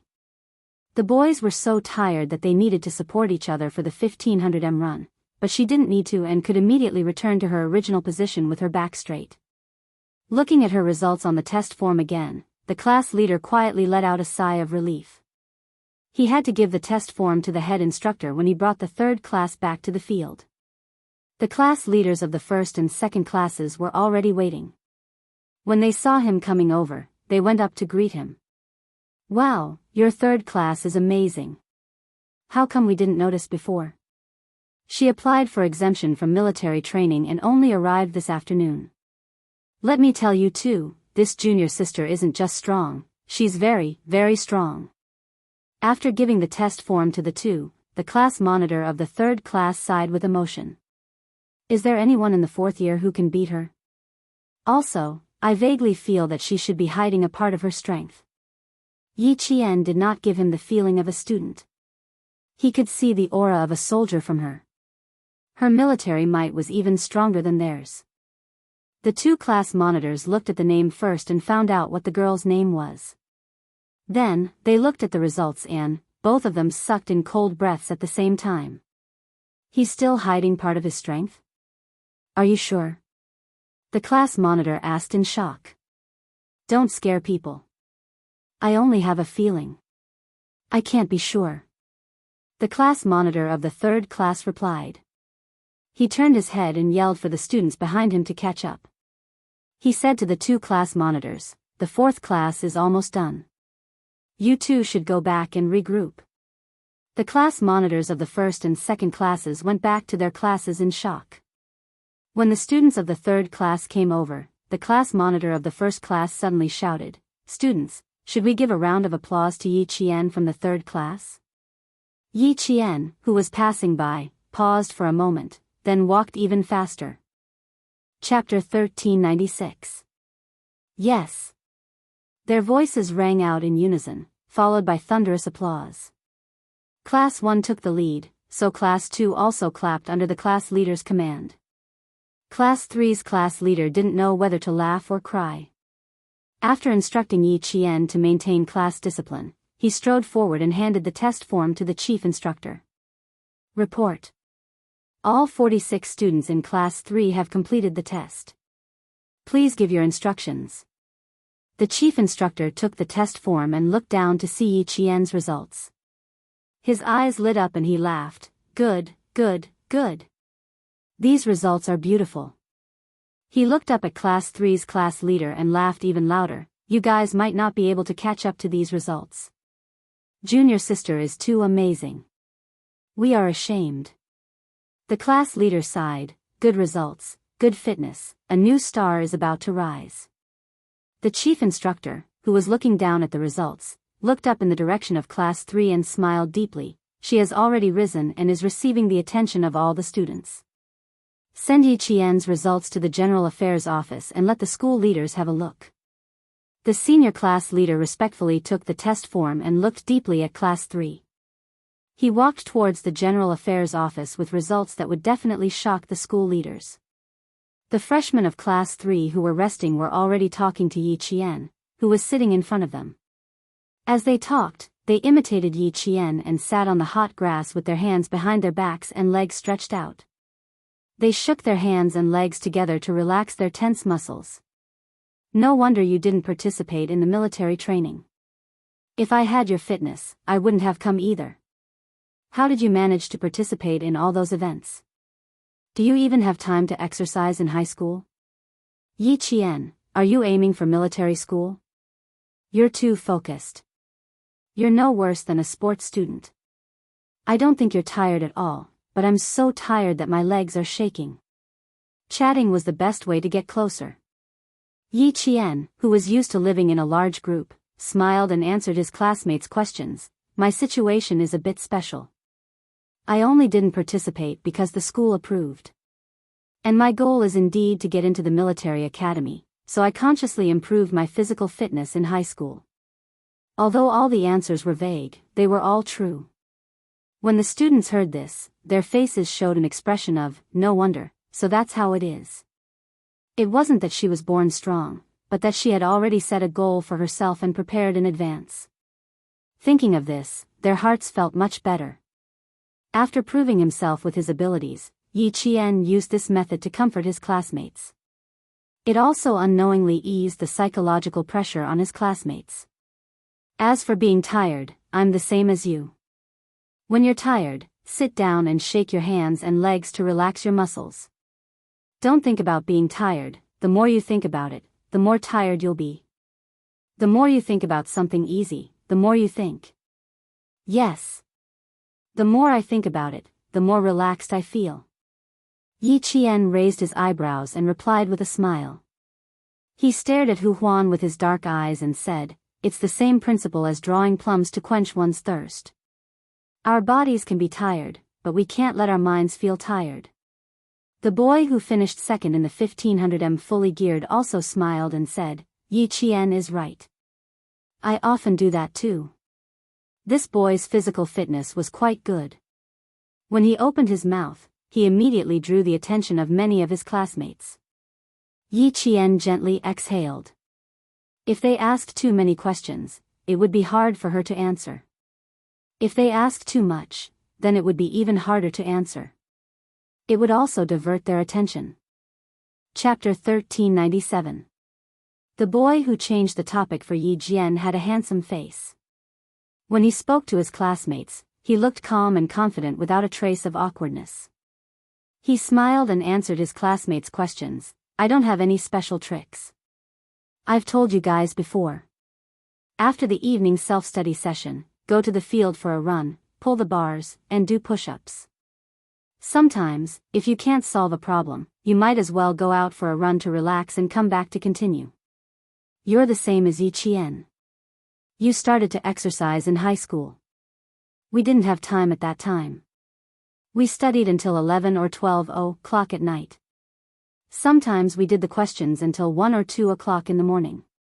Now that I think about it, those days were so dark. The boy smiled. Me too. I didn't expect that I would often stay up at 1 or 2 o'clock at night after going out for a run and then coming back to do the questions. His voice was steady. It could be seen that he was a steady student. Occasionally, he would look at Yi Qian with a smile in his eyes and then continue to chat with his classmates. As the students chatted more and more happily, Yi Qian's shyness faded away. The applause from Class 1 and Class 2 made her blush all of a sudden. She was a little too high profile, which made her feel a little awkward. Receiving the boy's friendly smile again, Yi Qian couldn't help but stare. Why did she feel that this boy knew her? The boy did know Yi Qian. When his classmates stopped talking to him, he said to Yi Qian with a smile, "I'm also from Nan province. During the exam, I was in the same examination room as you. But I'm sure you don't remember me." Yi Qian really didn't remember him. At that time, she only wanted to finish the exam as soon as possible and go home with Xia Jinyuan. In addition, after the incident with Yi Ying, she didn't pay much attention to her classmates in the examination room. "I'm sorry. I didn't pay much attention to my surroundings during the exam. Sorry." So the boy did help her out just now. Yi Qian reached out her hand and introduced herself. "I'm Yi Qian, from Anyang province in Nan province." The boy reached out his hand and said with a bright smile, "My surname is Song Zhiqiu. I'm from Nan province." Now Yi Qian knew that the boy in front of her was the one in Chengnan Middle School who was admitted to the National University of Science and Technology. Then he said, "Yang Heng and I are cousins." Yang Heng. The name that she had not heard for 2 years suddenly came out of another boy's mouth. Yi Jian suddenly felt as if she had been separated from him for a lifetime. So it's Yang Heng's cousin. I haven't contacted him for almost 2 years. Where is he studying now? Yi Qian furrowed her brows slightly. In the first half of the 3rd year of high school, she still wrote to Yang Heng and occasionally contacted him by phone.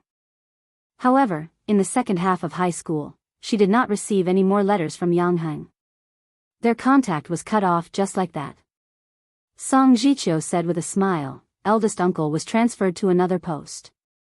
Aunt also moved there with him." Cousin suddenly said that he wanted to study abroad during the winter break of his freshman year. He's now in Australia. Because of Yang Heng, the two of them suddenly had a lot more topics to talk about. As for why Yang Heng had suddenly gone abroad to study, Yi Qian had originally wanted to ask. However, when he saw that Song Zhiqiu's eyebrows were slightly clouded at the mention of this matter, Yi Qian's heart sank involuntarily. It seemed that something must have happened to make Yang Heng go abroad in a hurry to study all of a sudden. Song Zhiqiu adjusted her mood quickly and changed the topic. "I know that you've been admitted to a military school, but I don't know which military school you've enrolled in. My second aunt is President Song of Venus. You even saved her life back then." Chapter 1398. Hearing this, Yi Qian immediately thought of Song Tinglan from Venus. Manager Song was a straightforward career woman. Seeing that Song Zhiqiu nodded and knew who the second aunt she was talking about was, Song Zhiqiu continued to say with a smile, "She also went to your village." "I went there with her. Unfortunately, you were not there. The villagers took us to your house in person." Song Zhiqiu glanced at Song Zhiqiu's neck and her eyes darkened. His cousin once said that Yi Jian was good at fighting and had connections with the people in the army. She did not come to school to participate in the military training in advance, but her neck was so badly sunburned. Where did she go during the summer vacation? Song Zhiqiu could not help thinking about it. Yi Qian pretended that he had not seen anything. He answered with a smile, "I didn't go back to the village during the summer vacation. I stayed at the seaside for almost 2 months. Manager Song, you went to the village to find me. Did something happen? You must have something to do with me. Is it about Yongheng? Yi Qian's expression became serious all of a sudden. Ha ha ha, nothing, nothing. I just went there to congratulate you. Song Jiqiu, who came from a scholarly family and whose parents were both professors, saw Yi Qian's serious expression. He probably figured out the reason and explained with a smile, you saved my aunt's life. Grandma always remembers it. When she read the newspaper, she knew that you were the top scorer in the national examination and told my second aunt to congratulate you. Song Jiqiu explained with a smile. Yi Qian, who looked serious, smiled. She really came here to congratulate me on being admitted to the military school. Grandma has a good memory. She still remembers it after so long. Yongheng was good, and so was his mother. Manager Song was also a good person. After talking with Song Jiqiu for a while, Song Jiqiu could see that he was also a good man. Therefore, the two families were both decent and upright. Yi Qian's smile deepened. He had a better impression of Song Jiqiu. Their conversation was much more relaxed than before. Qian Yanjun and Wei Jiming joined them soon. The atmosphere became more relaxed. After handing in the test form, the class monitor walked over. She did not immediately gather the entire class, but called Yi Qian out alone. Your cross-country test tonight is cancelled. Follow the class to the auditorium to watch TV tonight. When the General Affairs Department director saw Yi Qian's results, he immediately nodded. However, there wasn't much surprise on his face, only an, as expected, expression. Then, he said to him, her cross-country test doesn't need to be carried out. She'll follow the class arrangements tonight. It was as if he already knew that Yi Qian had good stamina. The class leader looked at the new junior sister. She was clearly a slender junior sister, but how could she have such explosive strength? Her looks were enough to make the senior brothers salivate. Her facial features were extremely beautiful, especially that pair of jet black eyes. They were bright and resplendent like the stars in the summer night sky. If one took a longer look, one would feel that they were bottomless and suffused with a dark light that made one's heart tremble slightly. Not to mention her figure, her proportions and curves were absolutely perfect. Such a beautiful and delicate-looking junior sister was actually a ruthless character who could sweep through the entire school.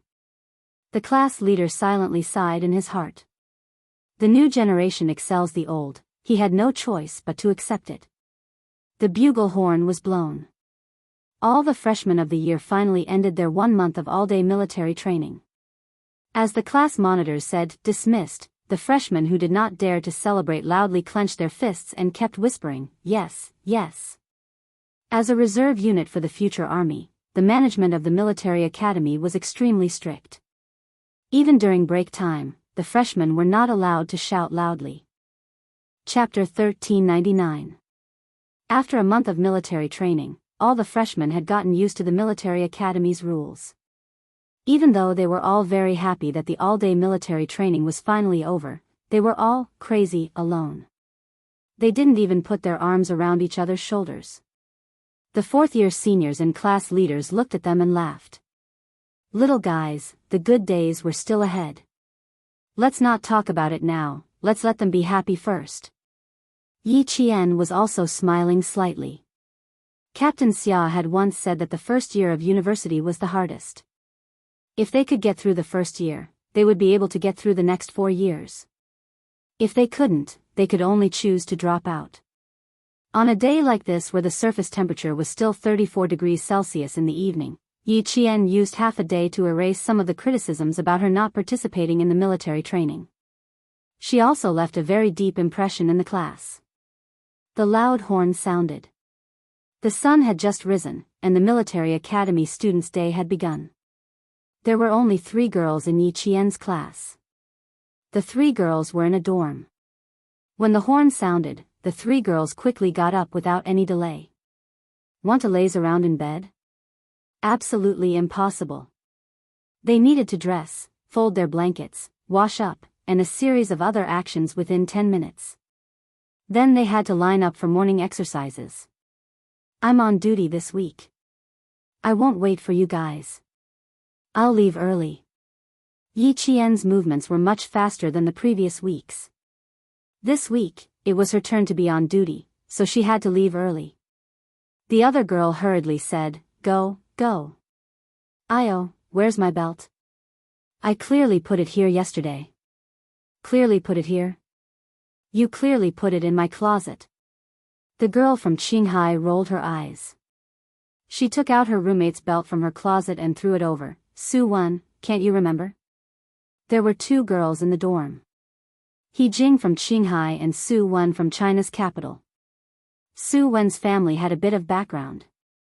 Her father was a designer at a certain satellite launch site in China, and her mother was an engineer. She was a very typical delicate girl. She took the belt and blinked a few times.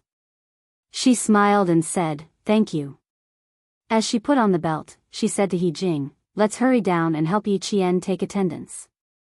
It's only the second week, we can't even recognize everyone yet. Don't worry so much.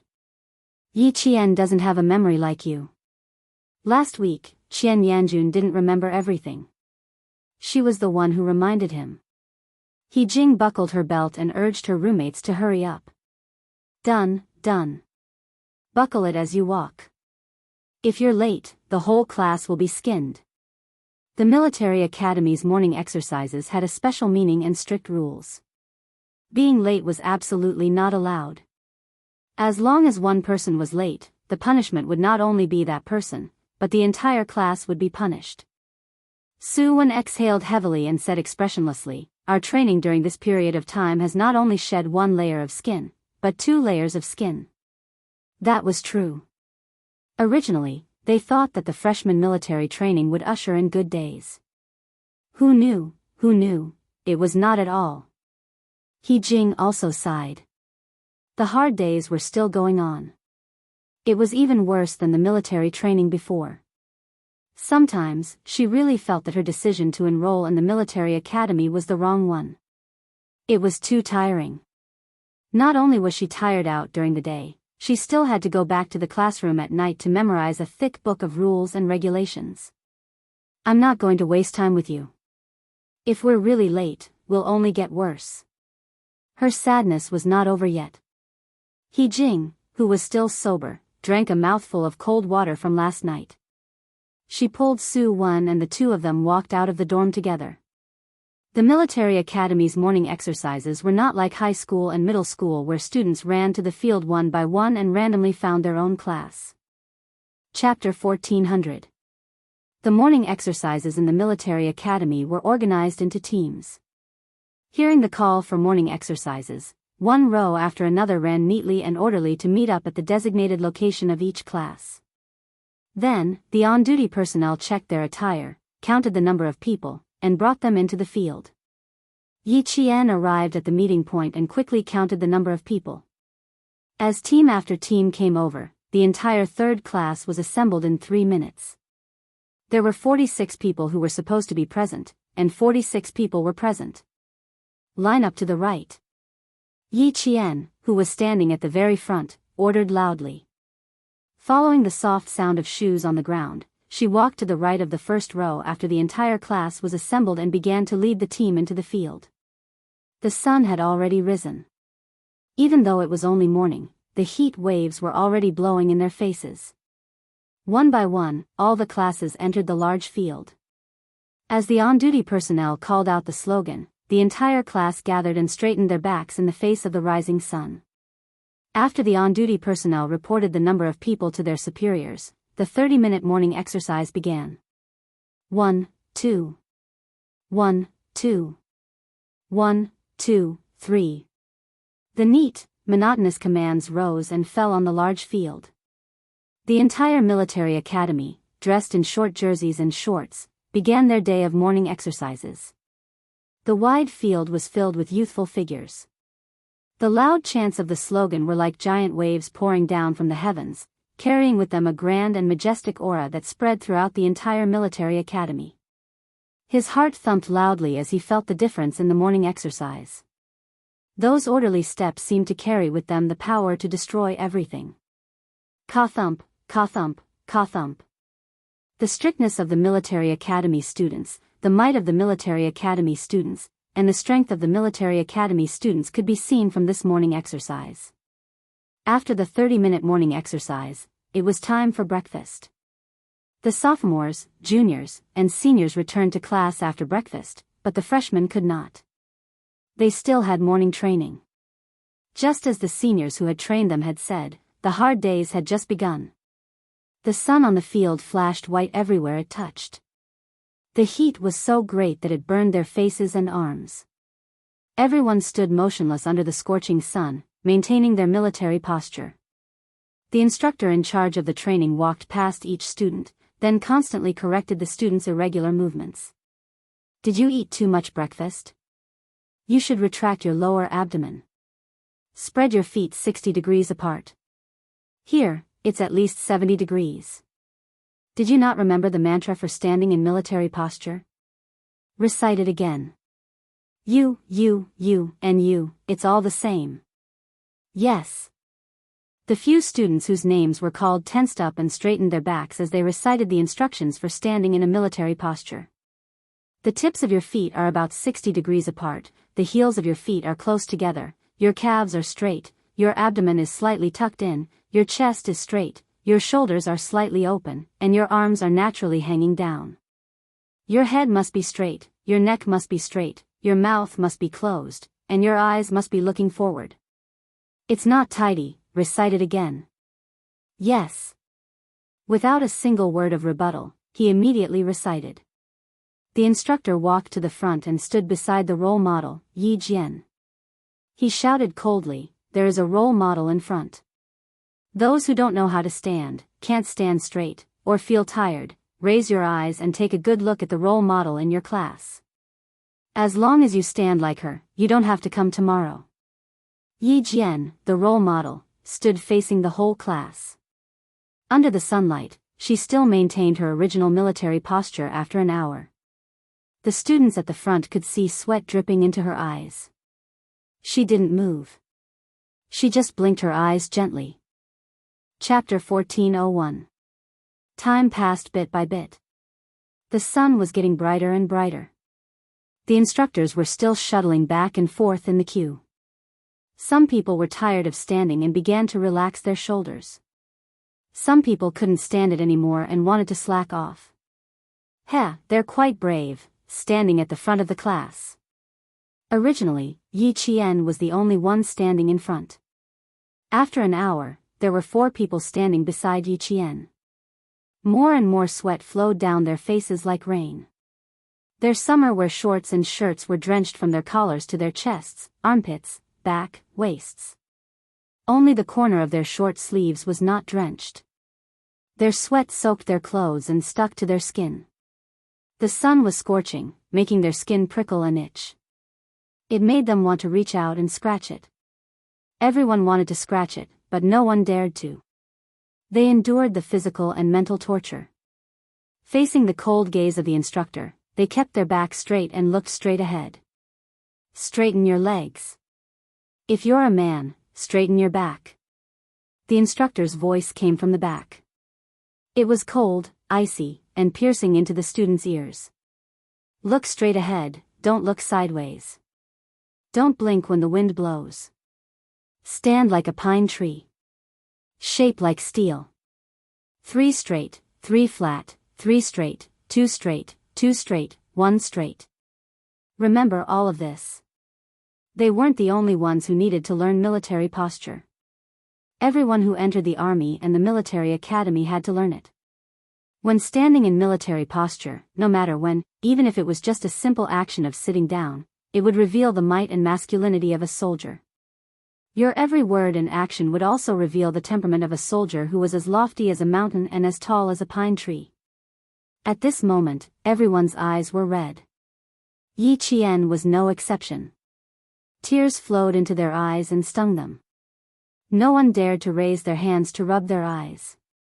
Even if they were to tear up, they had to endure it. 90 minutes later, standing at the feet of every student with red eyes, there was a puddle of water on the ground. It was a puddle of water left behind by the sweat that flowed down the leg of their pants and splashed onto the wet ground. The pants started to get wet from the belt, especially where the middle finger was. Most of the sweat that flowed down the arm gathered to the middle finger. The seam of the pants was completely wet. Reporting. My head. Someone didn't even finish his sentence before he fell forward and fainted from heatstroke. This was the first student to faint from heatstroke. It was much better than the previous 2 days. The previous 2 days, the students fainted one after another. It was as if they had really fallen on the battlefield and didn't wake up again. The students who were standing, of course. After all, there were students who fainted from heatstroke during the freshman's military. By the military posture. By the new. However, standing in a military posture now was different from the freshman's military training. The freshman had to stand in a military posture, but it wasn't as strict. If you moved occasionally, the senior in class monitor would glance at you and it would be fine. They would only remind you if you moved too much. Unlike now, the only thing missing was a cross wrapped around his back. To that. Bye. Class. Bye. Class. A student from class 3 fainted from heatstroke. The instructor helped the student who fainted from heatstroke up with one hand and turned on the walkie-talkie to contact the doctor. It's not serious. Chapter 1402. Fainting was not considered serious. The students' hearts trembled as they pursed their lips and continued to endure. No one took a second look because the instructor would help this student who had fainted from heatstroke. The ambulance parked at the front of the field arrived in less than 3 minutes. 2 male soldiers came down and skillfully carried the fainted student into the ambulance. The door closed and the ambulance drove away, leaving only a row of exhaust fumes. No one knew how long they had been standing there. The instructor suddenly took out an alarm clock and set the time before placing it on the field. There are still 43 minutes until the 2-hour mark. You can rest after standing there for 2 hours. They had clearly been standing there for 1.5 hours. But the instructor said there were still 43 minutes left. So much time. It was very quiet around class 3. The students' breathing had been adjusted well, and the alarm clock placed on the field went tick-tock, tick-tock, tick-tock. It went on, destroying everyone's spirit on a deeper level. None of the students didn't want it to end as soon as possible. The more they thought about it, the slower time seemed to pass. The slower time passed, the more unbearable it was. More and more sweat flowed down their bodies, and they became more and more nervous. Finally, another student shook his body, and another one fainted. It was as if there was a butterfly effect. In less than 10 minutes, 5 people had fainted. When the instructor saw this, the corners of his mouth tightened slightly. Their mental fortitude was still a little weak. They knew the time and how much time they had left. They felt that they might not be able to last that long. Their bodies might not be able to take it. Time kept telling them that they were not going to make it. Soon, they lost their willpower and collapsed. 20 minutes later, 7 people fainted and 2 returned. Tick-tock, tick-tock, tick-tock. Time was still passing slowly. The standing students felt their limbs were so stiff that they did not feel like their own limbs. They listened to the sound of time and endured the most difficult time. There are still 18 minutes left. The instructor reminded them, intentionally or otherwise. He was constantly training the students' willpower. Why did they have to stand in military posture? It was to train the military academy students. As reserve military officers, if their willpower was not strong enough, how could they lead troops into battle? How could they win battles? Who else can't straighten their head or straighten their back? Another 20 minutes. The instructor started shuttling back and forth in the group again. His eyes were like X-rays as he scanned the students. He didn't dare to relax for even a second when he saw that they weren't sweating. Look ahead, there's a role model. Think about why she can do it, but why can't you? It's not that you can't do it, it's that you're afraid of hardship and tiredness. You think too highly of yourselves. Being squeamish in the army will be fatal. The most important thing for all of you to do now is to get rid of your fatal squeamishness. Don't let it become your burden. Not only did he have to teach the students how to stand properly, but he also had to remind them from time to time how to overcome their fears. As the role model, Yi Qian led the entire class to stand under the sun, motionless in their initial positions. They listened to the ticking of the clock and felt the time pass by bit by bit. Don't think that time is unbearable, and don't think that you can't hold on. You don't need to think about anything. Just look straight ahead and stand straight. That's all. Ding ling ling, ding ling ling. The alarm clock that only made a ticking sound suddenly let out an ear-piercing sound, telling all the students that they had been standing in a military posture for 2 whole hours. Chapter 1403. At this moment, no one dared to relax their bodies. It was just the alarm clock that rang at the set time. It was not the time for the instructor to dismiss them. The students' performance made the instructor, who looked serious, finally show a slight smile. He blew the whistle to signal the end of the class. Everyone, move around. If you don't have enough water, there's a water tanker in front. After standing for 2 hours, they were seriously dehydrated. How could 1 pot of hot water be enough? They needed at least 2 pots of water. Although the class was dismissed, the limbs of the students were so stiff that even their muscles and joints seemed to have hardened. A simple action of bending over to pick up the kettle made them look like 80 or 90 years old people. They could not bend over for a long time. Yi Qian moved his limbs and slightly bounced on the ground for more than 10 times to move the muscles of his legs.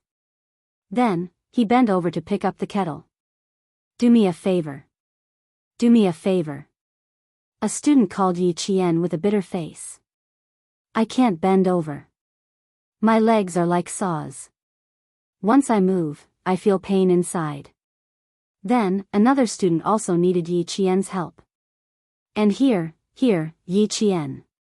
Help, help. After a week of getting along, the students in the class had gotten used to Yi Qian's strong physical strength. Song Jiqiu picked up the kettle for the 2 boys and joked, do you still need to carry you back? Just grit your teeth and sit down.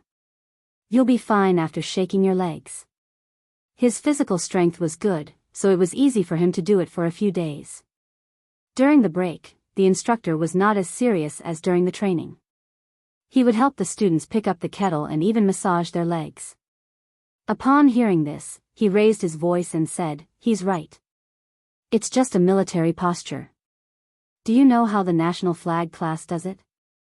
It takes twice as long as you. The forward kick is delicate. The distance between the 2 feet is not even half a millimeter. You still have to stand with both feet. They have to stand with 1 foot for so long. Why did the soldiers look tall and mighty when they stood there? It was not because they wore military uniforms, but because they practiced day after day and year after year. You're all learning from Yi Qian and training with him. His military posture is the same as that of a veteran. You guys have to shout for help when you pick up a kettle. If you really go to the battlefield in the future, don't tell me you'll have to ask someone for bullets. Nowadays, the teacher mentioned Yi Qian the most. The students were already used to it, so they didn't show any signs of dissatisfaction. There was nothing they could do about it.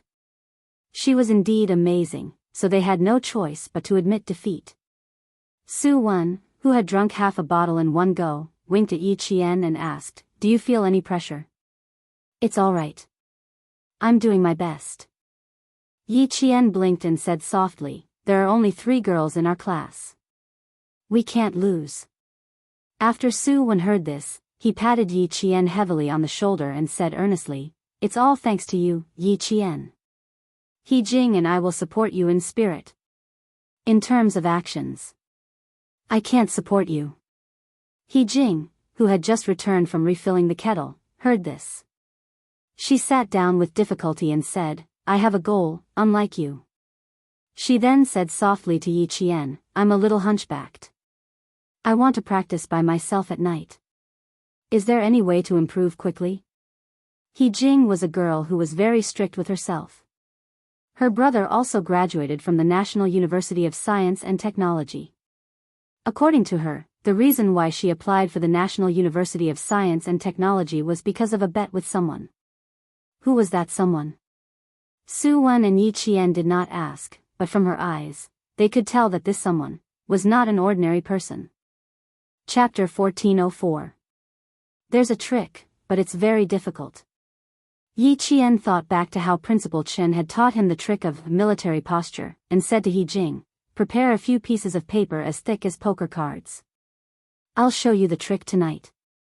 There were only 3 girls in the class, and they were all good students with good personalities.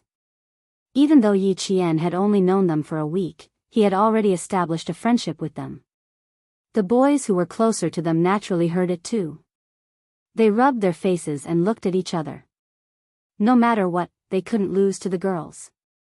At night, they would have to practice again. The whistle sounded again, and all the freshmen finally endured until it was time for lunch.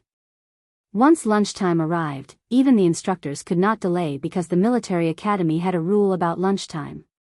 If they wanted to eat after lunchtime, there would be no more food.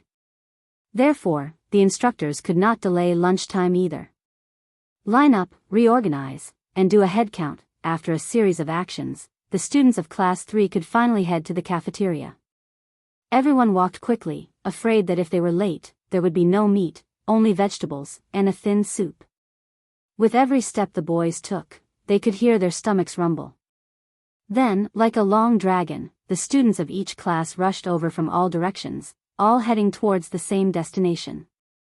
With a step command, they quickly stopped moving forward.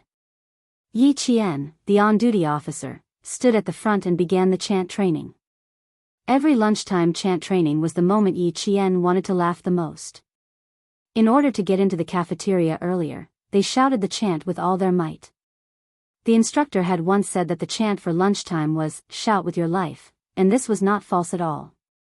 They were indeed shouting with their lives. For a time, the chant in front of the cafeteria grew louder and louder. This was lunchtime for the military academy students. From their first year until their last year, when they graduated, it was always like this. Later on, Yi Qian had returned to his alma mater a long time after he graduated. When he saw the youthful faces that already showed the might of soldiers, he said to the guard beside him, "Every time I come in, I will immediately take a look at what dishes are served. Which dish should I choose? Which dish looks good? Which dish I probably won't be able to get?" My 4 years of fighting for food in the military academy is still fresh in my memory. As the sun rose and set, Yi Qian passed the 8th day of school. Her days were so fulfilling that she felt like a fish in water, adapting to military school life much faster than any of her classmates. At night, all the students had to be dressed neatly. They had to wear their military caps, tie their belts properly, and button up their shirts properly. If they were not dressed neatly and were seen by the pickets, they would be publicly announced. It would definitely be a tragedy. The classroom was similarly quiet. On the large podium, there wasn't a single teacher. No, it should be said that they hadn't seen any teachers who would stay in the classroom at night. They were all consciously following the rules. To be able to enter the military academy, other than straight A students, they were all straight A students. Their memory was superb. They memorized the thick books of rules and regulations very quickly. In the end, they would close the books and recite the words silently. Pass. He Jing did not have many plans for herself tonight. She still needed to ask Yi Qian for tips on military posture. Walking around the school grounds at night was also prohibited. Of course, if you strengthened your training, you wouldn't have to worry about being caught by the pickets. Put the books on your head. When standing, don't we need to lean forward slightly to put gravity on the soles of our feet? When your front foot steps on the stairs, your back heel hangs in the air. Don't you feel that your center of gravity is leaning forward? Yi Qian demonstrated. Give me the paper you prepared. Chapter 1405. He Jing clicked her tongue as she hurriedly passed the piece of paper to Yi Qian and waited for her to continue. Gently place your middle finger against the seam of your pants. Place half of the paper on your middle finger and leave the other half outside. You also need to clamp the paper between your knees. Keep your legs straight and taut. Yi Qian demonstrated the entire process under the light of the staircase. Yi Qian never hid anything that was beneficial to the group. She told them everything she knew, but how much each person learned depended on themselves. It wasn't something she could control. It was also because of this selfless dedication that Yi Qian had always been popular among her classmates. Even though it was tough in high school, she still tutored her classmates. She even helped her roommates get into the top universities in the country. Even though Yi Qian had left the province, her name could still be heard in the province. Those students who had received her help were still grateful to her. Every time she opened the little penguin phone, the first thing she heard was a series of DDD sounds. They were all messages from her high school classmates. He Jing thought Yi Qian would only give her simple reminders. Who knew that she would teach her so diligently? For a moment, he didn't feel good in his heart. He felt ashamed of himself for having such petty thoughts. Don't drop the book. Don't drop the paper between your fingers and thighs either. Yi Qian placed the book on He Jing's head, then placed the paper between her hands and thighs. The last piece of paper. Yi Qian smiled and pointed at her knees. Here's the main point. You have to place a piece of paper there too. Let's make it clear first. If the book or paper drops, we have to add time. Let's stack it in units of 10 minutes. She bent over and placed the paper between He Jing's knees. At the same time, she heard He Jing and the faint gasps from the floor above. This is too cruel. He Jing felt her knees hurt. Yi Qian, don't tell me that this is how you practice. This is how I practice. My uncle is a retired soldier. He likes to make me stand in military posture. I started standing in middle school. Classmate, why do you think I got the title of role model? It's because I've suffered more than you. Everyone was suddenly enlightened. So that's how it was. No wonder he was so powerful. He Jing understood, and so did the students who were eavesdropping upstairs. After deliberately explaining, Yi Qian gently patted He Jing's knee. All right, just stand there. I'll time it. Then, he raised his head and said to the students who were eavesdropping upstairs, you all understand, right? If you understand, then stand together. From now on, stand for half an hour. Fuck, she seems to have discovered us. I don't think so. I have to cover my nose to breathe. She must have found out. Otherwise, she wouldn't have said, stand together if you understand. She must have found out. Stop squatting. What are you squatting for? You've been discovered. 3 seconds later, a soft sound came from upstairs. Then, Qian Yanjun said awkwardly, that, ahem, we don't mean anything else. We just want to learn. In the morning, when the boys heard the conversation between Yi Qian and He Jing, they thought that, as boys, how could they fall behind the girls? After discussing it for a while, they decided to let Qian Yanjun and Song Jiqiu take the lead to sneak a peek. When they heard Yi Qian's words, all of them were so shocked that their jaws dropped. He Jing did not know that there were people upstairs. When she heard the sound, she lost her balance and the paper between her knees fell. Chapter 1406. Add another 10 minutes. Yi Qian kindly reminded them and said to the boys, you can start now. If you don't have enough paper, stand like He Jing. Books on her head, paper in her hands, knees in her knees, and feet in the air. This posture is so painful. The boys' faces turned pale. Song Jiqiu's face was stiff. She twitched her mouth and said, no, I want to sleep. I have to get up early tomorrow. Next time. Too cruel. It could be seen from He Jing's expression that she was in pain. Since they were here, Yi Qian would not let them go. He blocked their way with a smile and raised his eyebrows.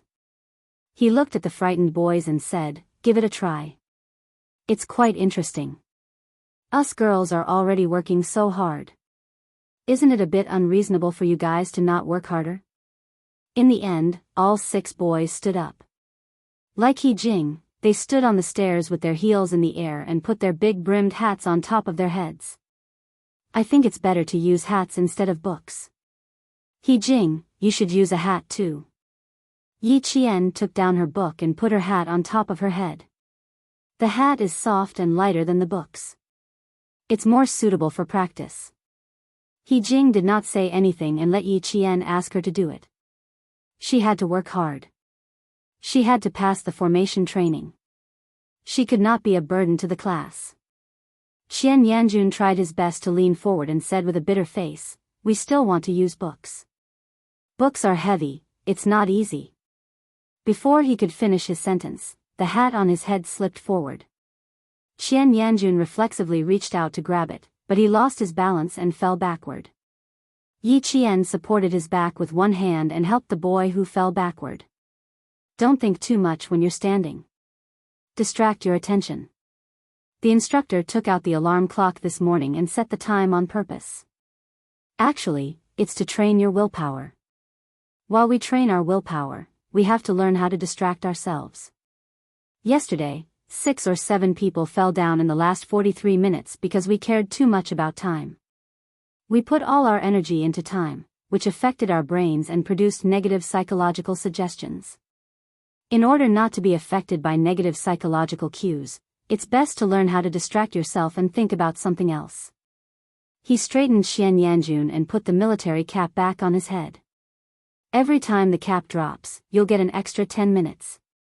Fuck, it's for real. Qian Yanjun exclaimed. Yi Qian looked at the hat that looked like it was about to fall off again, and calmly reminded him, drop it again, in 20 minutes. Also, put away the catchphrase that you boys like the most. If your speech is not in line with the image of a soldier, the pickets will also take care of it. This time, Song Jiqiu, who was standing at the top, did not say anything. She smiled bitterly.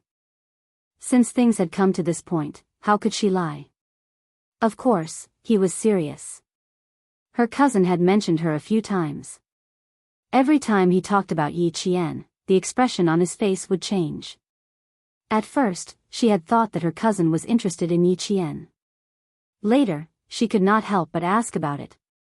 Her cousin even looked serious and answered very seriously, "There's a kind of person who can make people appreciate and respect her from the bottom of their hearts, and it's an honor to know her. Yi Qian belongs to this kind of person. As long as you've been with her, you'll see that she has qualities that are more real than real gold. She's serious and responsible to people and matters, and her behavior is open and aboveboard. She'll do her best to help the students who ask her for help." Chapter 1407. Now, it seemed that his cousin was not lying at all. Yi Jian was indeed a woman who was serious and responsible. She had an extraordinary charisma. Thinking of this, Song Jiqiu's expression became more serious.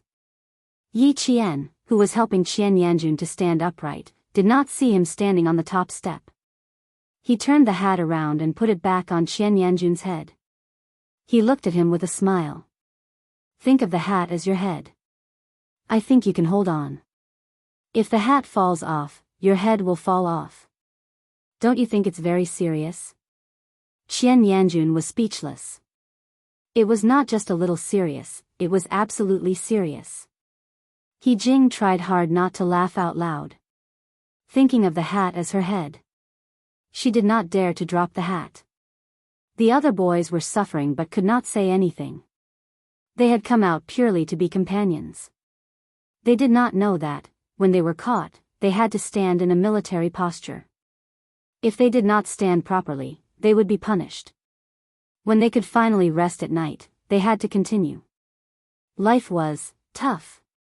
Yi Qian checked their postures and corrected them. Then he stood on the last step together with them. He maintained the same posture with their heels in the air and stood in a military posture with them. Our heads and necks must be straight. We have to be upright and upright. We have to have a correct attitude. We have to be clear about our goals and take every step well. We have to raise our heads and stand upright. We have to tell everyone that we can overcome difficulties no matter how difficult they are. Our knees will naturally be strong. Our heads can be broken and our blood can flow. Only when we are strong and unyielding soldiers can we show our strength. We have to straighten our legs. If we are soft, we have no confidence. If we are soft, we have to give in to the difficulties in front of us. Our eyes will naturally look forward. Don't think that you are so great. Soldiers should not be arrogant. What we need is to look forward and do our best to complete your mission. Keep your lips shut. Talk less and do more. Don't brag all day long about how capable you are. No matter how beautiful your words are, one thing done well by others is better than 1,000 words from your mouth. Yi Qian repeated what Principal Chen had said to the students who had asked him for advice tonight. Unmoving as pine trees, straight as spears, eyes like torches, expression like majestic, indomitable spirit, good boys and girls.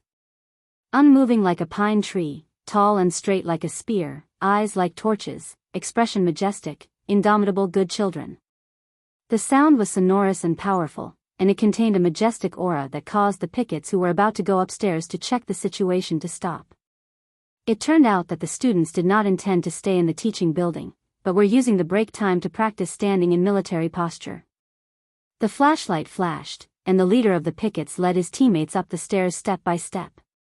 Yi Qian had already heard the sound of footsteps. At this time, only the pickets came over with flashlights. He raised his voice and said, "Put your IDs in your jacket pockets. He Jing, don't move. You have a piece of paper in your hands. I'll get it for you. Boys, pay attention to the balance of the hat. If it falls, an extra 10 minutes will be added." The snow-white light shone on everyone's backs, and the picketers were startled. "Comrade, what are you doing?" In school, the picketers didn't call the students classmates. Yi Qian was the first to take out his ID. He smiled and explained, "We're practicing military posture. We'll be done in half an hour." The school picketers had the right to check the ID of any student. They even had the right to check the ID of a PhD student who stayed at the National University of Science and Technology. If they caught someone violating military discipline, they would take away the student's ID and register it. After that, they would be notified at the weekly meeting. Then, the team leaders would come to punish you. The class leaders would come to talk to you.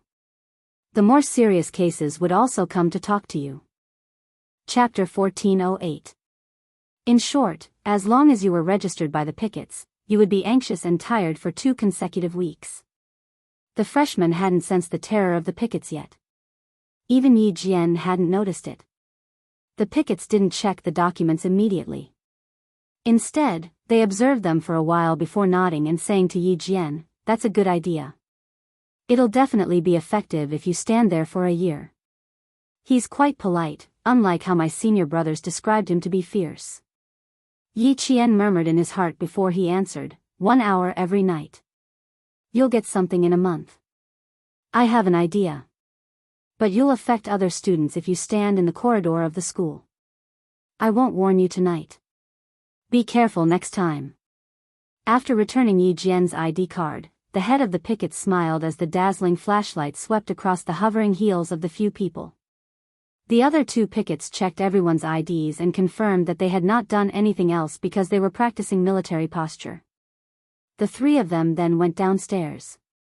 "They're not as fierce as the senior brothers said. I feel that they're quite polite." That's because a boy had just opened his mouth when his hat fell off his head. He changed his tone. "Ah, damn." Yi Qian said coldly, "If you said that just now, your name will definitely be on the weekly meeting. Watch your words. 10 more minutes. You've lost your hat.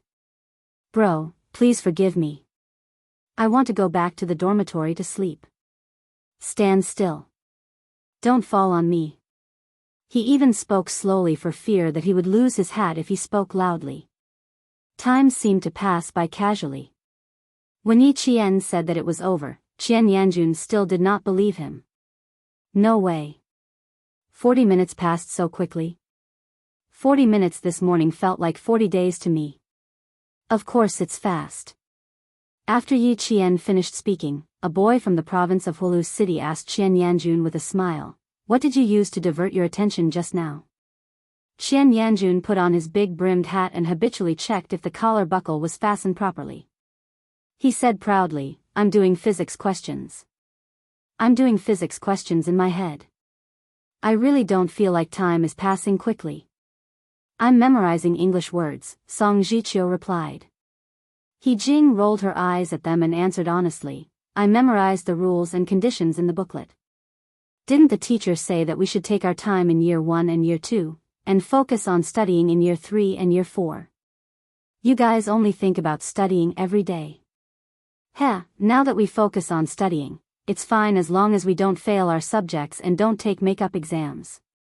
Do you still think that you're a high school student and study hard day and night? Learning in a military academy was not as important as learning in a key university. For example, if a very capable but sickly top student were to enter a military academy, he would realize that the capital he was so proud of was nothing in terms of physical fitness, military affairs, and internal affairs. After she finished speaking, she asked Yi Qian, "What about you?" "Me?" Hearing this, Yi Qian paused for a moment before answering honestly, "I'm thinking about my class schedule. There's a cryptography class that I find quite interesting. I plan to go to the library tomorrow night to look for some cryptography books to read. I'm also very interested in this. When I was in year 2, I was obsessed with Morse code. It was because of this that I applied for the military academy." The boy from Shanghai took over the topic excitedly. "I also like affine code very much." "Yi Qian, what about you? Are you obsessed with that one?" Chapter 1409. Qian Yanjun, Song Jiqiu, and the others raised their heads in silence. They really didn't understand these things. Yi Qian, who was also a top student, thought for a while before answering, "I don't particularly like any of them, and I'm not crazy about any of them. But someone told me about them before, so I'm a little interested." Xia Jinyuan sent her to school to report. Along the way, he talked about most of the classes, especially cryptography, such as the tripartite cipher, ADFGVX cipher, Boole cipher, and Sifang cipher. He also suggested that she study cryptography carefully. Yi Qian, who had not been very interested in cryptography before, was also interested because he said that he was good at cryptography. The Shanghai top student was less excited after hearing that. He said, "Oh," discouraged, but in less than 3 seconds, he did not give up and asked, "Have you tried to learn about cryptography?" "Learned about it." Yi Qian thought for a while and said with a smile, "I'm going to learn about it. I also want to learn it better." Yes, we must learn it well. There are also experiments in cryptography. Yi Qian, we can do experiments together in the future. The clean and gentle Shanghai boy's eyes were shining because Yi Qian was the only girl he had met who was interested in cryptography. He would spare no effort to persuade her to study cryptography with him. Not only Morse cipher, but also many other cryptography. Virginia cipher, Etbash cipher, they are all alphabetic words, very interesting. The rest of the people, including Yi Qian, were confused. "Excuse me, what kind of astronomy are you talking about?" The Shanghai boy really liked it. He talked about Virginia cipher, military intelligence needs to be encrypted, and usually a key is used. Only by finding the key can we get access to the file.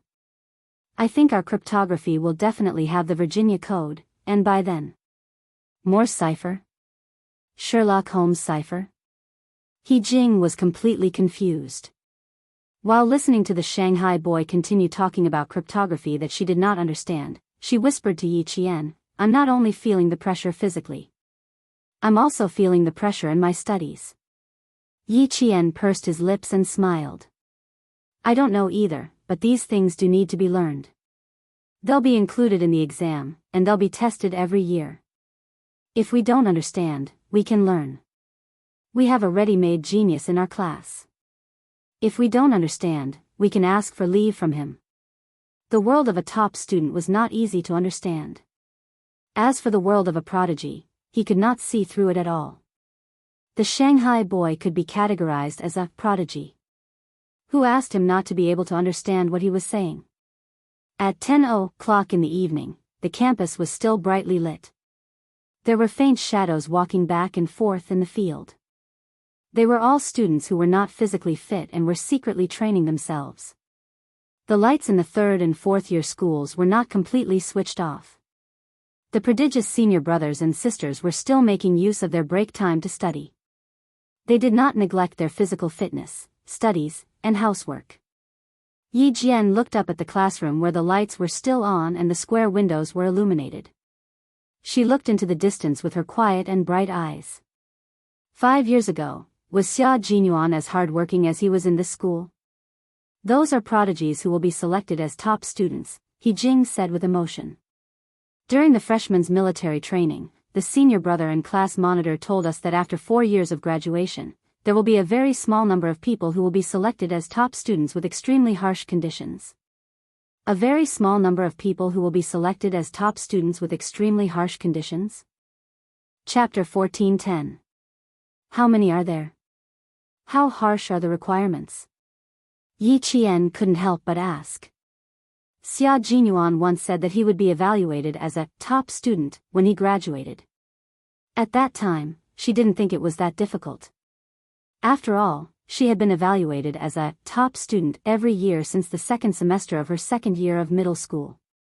When she heard that, she said disapprovingly, "I get it every year. It's not rare." He Jing's expression was a little withered. It's so difficult. Those who really get top students are no longer ordinary people. That exaggerated? But seeing that her withered expression contained some respect, Yi Qian couldn't help but gather his thoughts. For 4 years, all subjects have to score 90 marks. There's no minimum score. All subjects have to score 90 marks. All physical subjects have to be excellent. You can't even get good. For 4 years, no bad record, no record of picketing, no illness, no leave, no demerit points in class, etc., etc. He Jing finished in one breath. Her expression was sad. In short, if someone really gets top students after 4 years, they're the best in the whole school. Yi Qian thought about what Xia Jinyuan said to her. In the car, he looked indifferent and lazy as he talked about his 4 years in the military academy. My minor languages are German and Spanish. I probably had some talent in languages, so I got a level 8 specialized Esper. As for physical fitness, I got excellent. Because I also participated in a few competitions in school, I was evaluated as a top student after graduation. He said it so casually, as if getting top students was a simple matter. Now that she heard it, he was worthy of being called the all-round soldier king. His performance in school was so outstanding that it far surpassed many of his classmates. In order to avoid unnecessary trouble from being seen by the picketers, the girls walked far ahead and spoke softly so that the boys behind them didn't know what they were talking about. When they reached a fork in the road, both sides smiled and said goodbye before returning to their own dorms. As soon as they separated, the boys looked at each other and collectively let out a long sigh. To be honest, it was really stressful to walk with Yi Jian. It was like walking with the chief. When she spoke, her voice was soft and unhurried. When she smiled, there was even a gentleness between her beautiful eyebrows, like the gentleness of the Jiangnan River village, which made people feel scared. Just now, Yi Qian didn't say that we'll continue tomorrow night. I guess he didn't say that. Qian Yanjun twisted his stiff neck. Thinking about what had happened before, he gritted his teeth. Her way of standing is more tiring than standing in the daytime. 40 minutes is equivalent to 2 hours of our daytime. But we can't deny that it is indeed. Song Jiqiu's neck was also stretched. She's tired she couldn't move for 40 minutes. If we want to improve progress, we can use her way. It's useless if we only improve quickly. The whole class has to improve quickly to have an effect. Ofs. While they were talking about Yi Jian, He Jing was also talking about them. Wu Bingqing's physical fitness is good, and his studies are good too. He seems to be quite knowledgeable about cryptography. I'm afraid there will be a top student in our class. As he spoke, he looked Yi Jian up and down and said with a smile, "You're not bad either. You also have a lot of potential. Then we'll all be first lieutenants, and you'll be a captain." Excellent students would be directly rewarded. After graduation, they would be awarded the rank of captain instead of first lieutenant. Yi Qian was a little excited after hearing that. Chapter 14:11. Xia Jinyuan graduated 5 years ago, but he still held the rank of major. That was strange. Why hadn't there been any changes? Yi Qian thought to herself. She smiled and said, "Commendations are tempting. The rank of captain, just thinking about it makes me excited." Who said it wasn't? When I heard it, I was filled with pride. As they spoke, they arrived at the dormitory. The lights in the dormitory were about to be turned off at 10:30. He Jing saw that it was getting late and quickened her steps. Su Wen had already fallen asleep on the bed. She was exhausted. She wanted to practice standing with them, but she didn't have the energy to do so. At 10:20, the bedtime signal sounded. The two of them quickly got ready for bed. Their clothes, belts, military caps, short sleeves and shorts were all placed in the designated places so that it would be convenient for them to grab them the next day. They didn't have to look for delays everywhere. The bedtime signal sounded again. The white lights in each dormitory went out almost at the same time. All the dormitory buildings were plunged into darkness. The night insects played a symphony of nature. After a while, the students who were tired from the day fell asleep. Yi Qian laid on the bed but couldn't fall asleep. She thought about what Xia Jinyuan had said to her. She thought about his life in the military academy and his hard work. If she wanted to be as outstanding as him, even if she got into the military academy, she couldn't relax. She had to continue working hard. She had to learn from him. She had to get close to him. Through her own efforts, she had to become an indomitable soldier like him. Yi Qian closed her eyes and thought deeply. That elegant and handsome face appeared in her mind. The corners of her mouth lifted slightly and she gradually fell asleep. The next day, during the drill class, Class 3 all obediently took off their military caps under the smiling eyes of the instructor. Then the instructor continued to smile and said, "In order to make you all stand at attention as soon as possible, I've decided to take the advice of the boys." Hearing this, Yi Jian had a bad feeling in her heart. It couldn't be. Did they tell the instructor? Soon, her premonition came true. As the leader of the procession, Yi Jian was the first to take the brand new poker cards from the instructor's hands. The instructor chuckled softly and said, "Your uncle must be a very outstanding soldier." "Thank you." Yi Qian also lowered her voice. She really did not expect that the boy would tell the teacher. Great, now there was going to be a lot of trouble. Wasn't there going to be a lot of trouble? In a while, someone's big brimmed hat would fall off. Overtime. After a while, someone dropped a poker card. Overtime. Drop the hat, drop the cards, overtime, overtime. After the first day of class, it caused even more public outrage. Everyone said that they wanted to find out which brat had suggested such a trick to the instructor. Yi Qian and He Jing fell silent. Fortunately, the instructor had mentioned a few boys and not girls. The few boys who had asked the instructor for help tried their best to join in the fight against the common enemy. Faced with the anger of more than 30 students in the class, they did not dare to reveal that they were the boys that the instructor had mentioned. Even after graduation, they still couldn't find out who the boys were, and it became one of the unsolved cases of the third class. Soon, the third class also found a psychological balance. The rest of the teachers of the first year felt that this method was very good and immediately used it in their classes. In the end, the school leaders were alerted and praised the spirit of the third class and this batch of freshmen for their hardworking spirit. In the end, they called on all the teachers and students of the school to learn from the freshmen. Very good, the students of the third class who had started first felt even better. Chapter 14:12. The second-year seniors were fine, but the third-year and fourth-year seniors were having a hard time. Ruthless, ruthless, too ruthless. Which class came up with this idea? I must find out who it is. The boys in class 3 felt that they had gotten themselves into big trouble, so they worked even harder when they were standing. They were afraid that the teacher would yell out their names and criticize them. What's wrong? You can't even stand properly? It's just a hat, not a piece of equipment. Can't hold a poker card? You have to hold it even if you can't. What, didn't you suggest this? Do you want me to call on the whole class to follow suit? What? Why can't you do it yourself?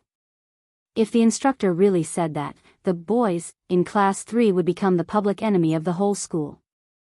In order not to expose their identities, the boys finished standing during the day and continued to eat at night. They were afraid. Yi Qian laughed. The whole field was filled with fighting spirit. It was very contagious.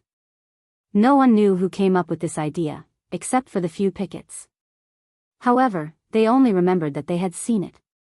As for who it was, they could not remember. Under the scorching sun, the training on the field was carried out. Every student was wearing their summer uniform and was exposed to the sun. Everyone had probably gotten used to it after being exposed to the sun for a long time. In the end, no one fainted from heatstroke. After a week, all the freshmen could really stand in a proper military posture. However, in the words of the instructor, they only had the form, but not the bone.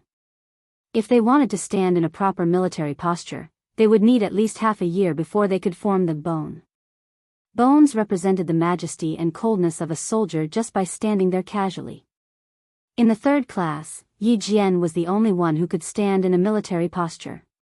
This was not what the teacher said, but what all the students agreed. They all agreed that Yi Jian was the girl who deserved to be number one. When the school wanted to choose a freshman representative to be the flag bearer for the National Day celebration, Class 3 voted for Yi Qian. Even Class 1 and Class 2 voted for Yi Qian. Yi Qian, who was not used to walking in public, struggled for a while. Standing in the General Affairs Director's office, Yi Qian was still wondering if he could change the person in charge. The General Affairs Director recognized Yi Qian. When he saw the young lady standing in front of him with a military aura, he silently nodded in his heart. He pulled open the drawer of his desk and said with a pleasant expression, "Come, come, come, Yi Qian. Take a look at the grace of our previous flag bearers and flag raisers. All of the student representatives who were elected are now doing very well in their respective positions." The thick photo album opened, and from the black and white photos to the old color photos, not only did they see the valiant and heroic appearance of the school flag bearers, but they also witnessed the military uniform reform of our country. When she flipped the photo to the 9th grade, a slightly youthful face with an unforgettable side profile entered her eyes. The side profile of the flag bearer in the photo was too familiar. It was so familiar that if this person stood in front of her, she would be able to recognize him with her eyes closed. Xia Jinyuan. The Xia Jinyuan she was familiar with. The elegant and dangerous Xia Jinyuan who had a soft spot for her. This is the most outstanding student. From the time he entered the school to the time he graduated, he had been the flag bearer for every year. In the past, just like you, he did not like to walk in front. The General Affairs Director laughed. He even poured a glass of cold water for Yi Qian and set it aside. After thinking for half a day, he finally thought it through. After that, he had to attend the opening ceremony every year. If he didn't, the school would feel that something was missing. He has a good image and temperament. He can take on big responsibilities. Chapter 14:13. Yi Qian couldn't help but smile. She found out more about his past. Listening to it, she felt as if it was happening right beside her. He had left too many traces in this school, and she could even find out about his past from the teachers. Inexplicably, Yi Qian felt much happier. He had always been her goal. Now, she was following the path he had walked, chasing after him step by step, moving forward. And he was not far away, quietly waiting for her arrival. Yi Qian closed the photo album and became the representative of the freshmen, taking on the role of the flag guard. At this time, the freshmen had entered the marching formation training. The formation training consisted of marching, running, and marching. The marching was the best way to show the valiance and vigor of the soldiers. It had a very strong effect that could shake people's hearts. When Yi Qian returned, the third class was resting.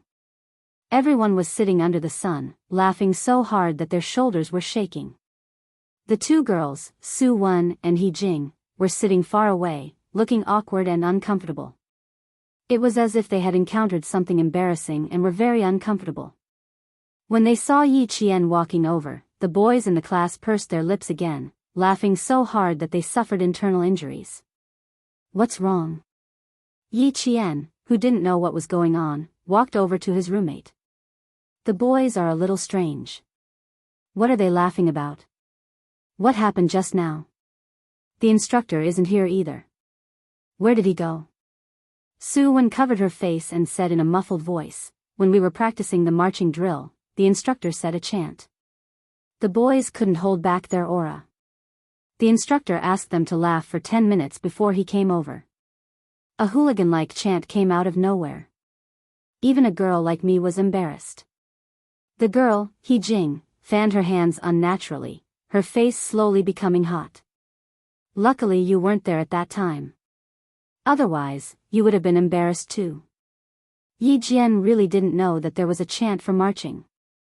The meaning of marching was to display a military posture. Everyone stood upright with their legs stretched out. Their feet touched the ground with a sonorous and powerful sound. They moved forward with a strong sense of rhythm. This was a very serious drill. Why would it make the boys laugh and the girls feel awkward? Although Su Wen's grandfather was a soldier, she grew up with her grandparents who taught. Although she had a straightforward personality, she still had the temperament of a little girl. She was too embarrassed to say it, so she pushed the girl, He Jing. Say it, say it. I really can't open my mouth." Some of the boys stood up and did the marching drill. Then, the boys who were sitting laughed until they beat the grass. They couldn't laugh loudly and felt uncomfortable holding it in, so they could only use their physical strength to vent. Yi Jian's eyes darkened slightly. These boys were probably going to be punished. The formation training ground had to be solemn and formal in order to show the might of the soldiers. For the instructor to leave for a while laughing and pounding the ground at this time was probably intentional.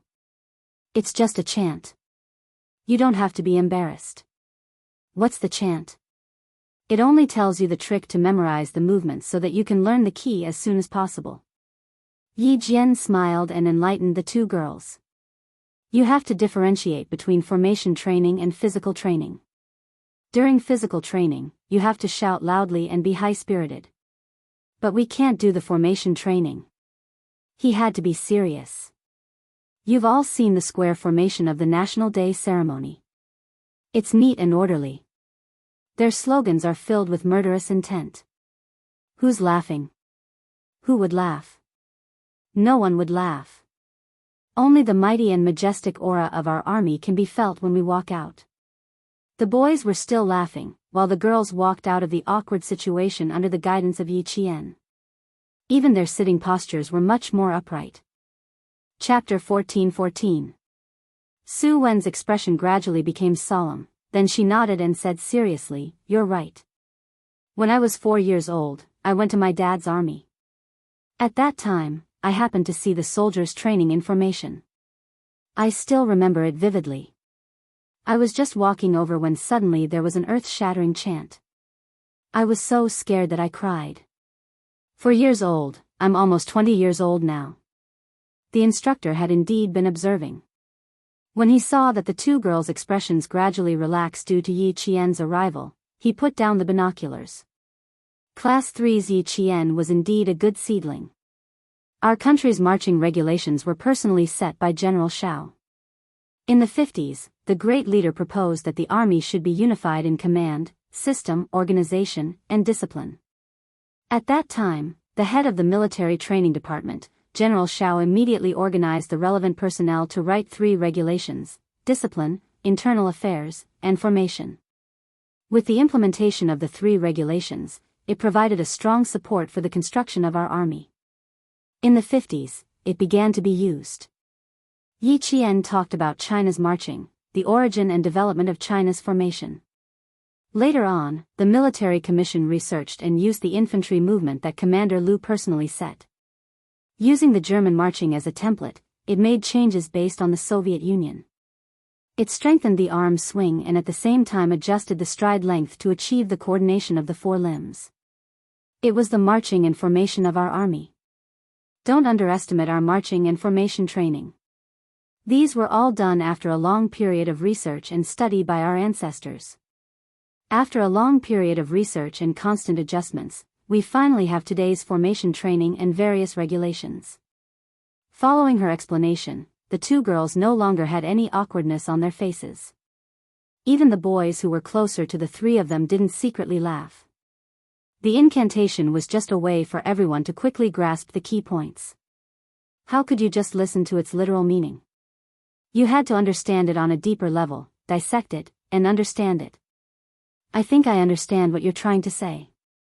He Jing, who was quite perceptive, straightened her gaze. The formation represents the image of us soldiers. It is also the blood and sweat of the old leaders and elders. It is also the legacy of the army. We need to walk with respect and reverence. Yi Qian's smile deepened. That's right. There's also the formation training. The ultimate goal is to foster discipline and obedience among the soldiers. Good military posture, strict military manners, strong style, strict discipline, majestic military prestige, and coordination of movements are all inseparable from formation training.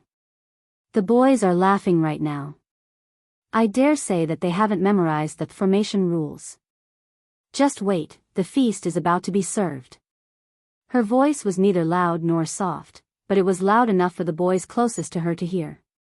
It was a hot day, and the temperature was around 37 degrees Celsius.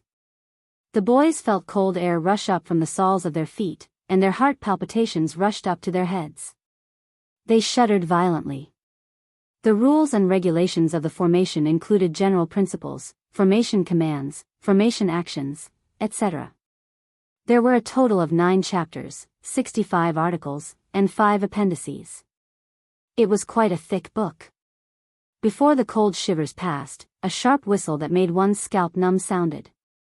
The instructor's stern and cold voice sounded, "I'll give you 10 seconds. 1, 2, 3. He said 10 seconds, and it was only 10 seconds. Those boys who didn't realize that danger was coming didn't even have time to smile properly. The instructor's cold gaze swept past them like steel needles pricking their scalps painfully. Chapter 14-15. Just as Yi Qian had said, the boys' punishment was coming. When Yi Qian left with the 2 girls, he only saw the boys' white faces and trembling knees. The military academy was not a place where you could do whatever you wanted, nor was it a place where you could joke about discipline. Through strict formation training and formation life, it could cultivate a soldier's strict organization and discipline. It could cultivate a strict and decisive fighting style. It could cultivate a determined and fearless soldier's temperament. You still dare to laugh at such a significant training? Heh, do you think you're having it too easy? The boys' punishment continued for a week. After those boys with impulsive temperaments were taught a lesson, they underwent another transformation. By the end of September, the freshmen finally looked like soldiers in their straight military uniforms. Their self-restraint improved, their appearance improved. Dressed in their military uniforms, they all held their heads high and began to march in an orderly manner according to the instructor's command. Yi Qian, who had become the flag guard, stood on the flag-raising platform like a pine tree. His gaze was cold as he looked at every class that walked in the square. 1, 2, 3, march in unison. The orderly troops walked in a very rhythmic manner on the platform. With a salute, the future reserve officer of our army walked in front of the platform with a solemn expression under the scorching sun. His eyes were like sharp arrows as he walked in front of the platform with an imposing military aura. In the entire National University of Science and Technology, other than the military parade field, it was so quiet that not a single person could be seen. At the main entrance of the school, a sentry stopped a couple and said very seriously, "Our school is not receiving any parents right now. Please leave our school quickly. Please cooperate." "No, comrade, we really have an urgent matter. The child's grandmother is dying and wants to see the child. Comrade, can you please inform her? Her name is Yi Qian. She's a new student. If it's really not possible, can you inform the homeroom teacher?" Sun Dongqing's voice was full of emotion. Her expression seemed to be quite anxious. The sentry maintained a cold expression and did not allow any room for discussion. "Please leave our school immediately. Please cooperate." If they still did not cooperate, they could ask the soldiers to come out. "Comrade, why are you so inhumane? The child's grandmother is about to die. Why can't you be more reasonable? If a soldier can go home to attend a funeral, I don't believe that a cadet can't go home to attend a funeral." The sentry in front of the school gate was not armed with a gun. Sun Dongqing stood up and grabbed the sentry's wrist. "Do you have to make things difficult for people like this? You didn't let us in, and you didn't even inform the students. What kind of soldiers are you? Don't you have any manners?" The sentinel warned her 3 times in a row to loosen her grip, but to no avail. He then made his move, and in the blink of an eye, he easily pinned Sun Dongqing's hand behind her back. Yi Zhifan was shocked and quickly said, I'm sorry, comrade. My wife was a little impatient. She didn't mean any harm. She definitely didn't mean any harm. Please take her away from our school immediately." The sentinel didn't probe further. He let go of Sun Dongqing, whose face was distorted from the pain, and waved his hand. A few more soldiers on duty walked out. Their expressions were so cold that Sun Dongqing shrank back to her husband's side. What could they do? They couldn't get in. If they wanted to find Yi Qian, they had to go through the sentinel. Yi Zhifan had no choice but to put down his pride and ask politely, "Then I'd like to ask, how can we contact the students inside? Tomorrow is National Day. I heard that cadets can leave school this afternoon. I don't know if that's true or not." Chapter 14:16. The gentle Yi Zhifan had the authority of a government official, and he spoke boldly. The guard's attitude was not as cold as before. He replied, "Our school is holding a celebration right now, and we won't be receiving any parents. As for the holiday arrangements, each class and each school is different, so we can't answer your question. Also, sir, if you don't leave now, the soldiers on duty will come and deal with you." In the car, Yi Ying stared at the majestic gate of the National University of Science and Technology. The thick bricks, the cold colors, the majestic national emblem, and the sentry on duty. Yi Qian received all these and entered the military school known as the Military Hua University, but she had nothing at all. Her fingernails dug into her palms, and she didn't let go even when she felt the pain. She had to think of a way. She had to think of a way to defeat Yi Qian. She had to think of a way to defeat her. But what could she do? Now, in order for her to enter the military, her parents had to bring her here to apologize to Yi Qian, and ask her to forgive her mother for being disrespectful to Uncle General. That old thing, even after he died, he was still causing trouble for her family. How hateful. What should we do? They won't let us in at all. How can we find her? Sun Dongqing hurriedly chased after Yi Zhifan, who had turned back to the car. She was really anxious. For the sake of her daughter's future, how could she not be anxious? There's still no news from the Qin family, and there's no progress on your side. Old Yi Qian is the only path we can take. Yi Zhifan, whose face had darkened, glanced at her coldly. What's the use of being anxious now? We can't even see her. He had purposely picked a national holiday, but he still couldn't find her. Why is it like this, damn girl? How did it come to this? In the past, I could hit and scold her whenever I wanted, but now I can't even find her. The difference was too big, and Sun Dongqing still couldn't accept it. I'm afraid you won't even know where she is in the future. Yi Zhifan was a little irritated as he smoked a cigarette. He took a deep breath and looked at the gate of the National University of Science and Technology.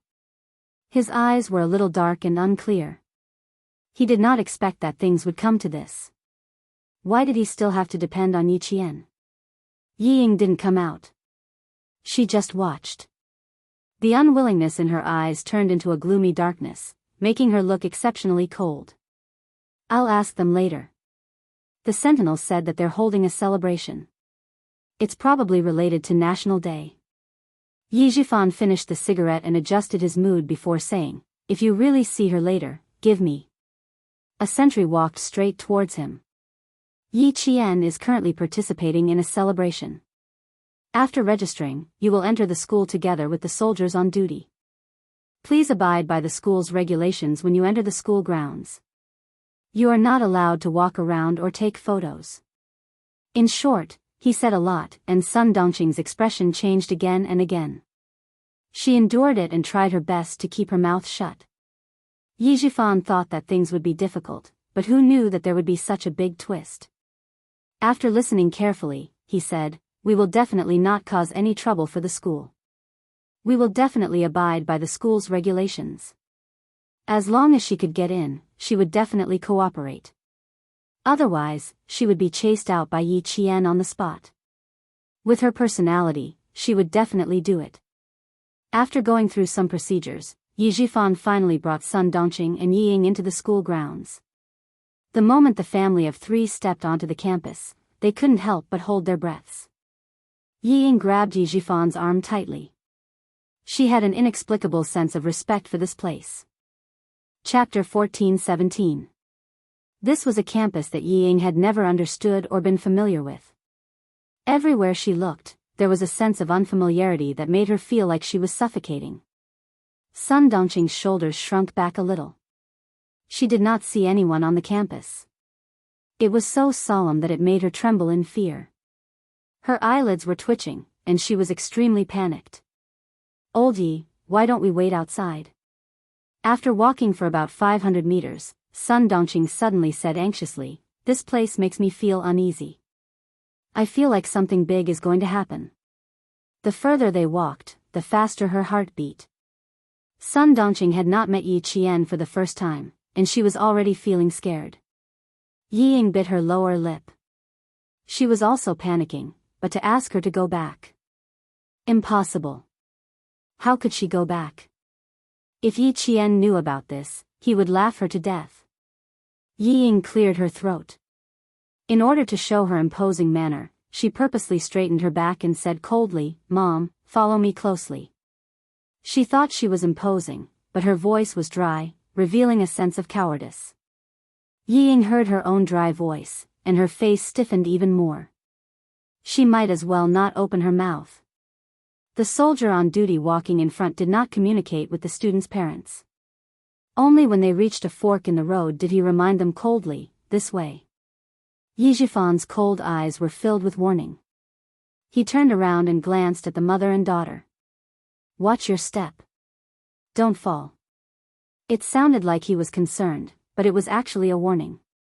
The campus was very big, and it would take some time to reach the military parade field from the school gate.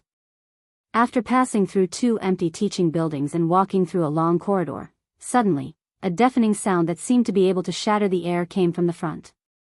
Yi Ying was so shocked that she let out an ah, as she was not prepared for this. Then, she immediately covered her mouth. Her face was filled with deep regret. The soldier on duty did not look back, nor did he explain anything. He connected to the walkie-talkie and contacted the soldier on duty inside. I am the soldier on duty at post 11. The students' parents are here. The students' parents are here. Please respond if you hear me. There was a buzzing sound from the walkie-talkie, and then someone replied, please bring them to the audience. Please bring them to the audience. Got it, got it. The soldier on duty cut off the connection and turned to Yi Zhifan's family of 3, saying, the entire school is now holding a military parade. When you arrive at the audience seats, please sit properly. Do not stand up or walk around casually. At the same time, cooperate with the routine inspection of the soldiers on duty. Even Yi Zhifan, as an official, couldn't help but clench his fists when he heard the slogans. His attitude was gentle as he said, "We will follow the school's arrangements. We will not make our own decisions." Although he was a provincial-level cadre, once he entered the military academy and entered the army, it would be the same. It was only right for him to lower his attitude. When Sun Dongqing and Ying saw that even the backbone of the family did not put on airs, they naturally did not dare to put on airs. They even fearfully followed the soldiers in. They walked valiantly in unison, with a cold and imposing manner. When they were in formation, their orderly and mighty steps, their sonorous and powerful voices filled the vast field with the figures of future reserve officers of our army. Although it was not as grand as the National Day Parade, it was enough to shake people's hearts.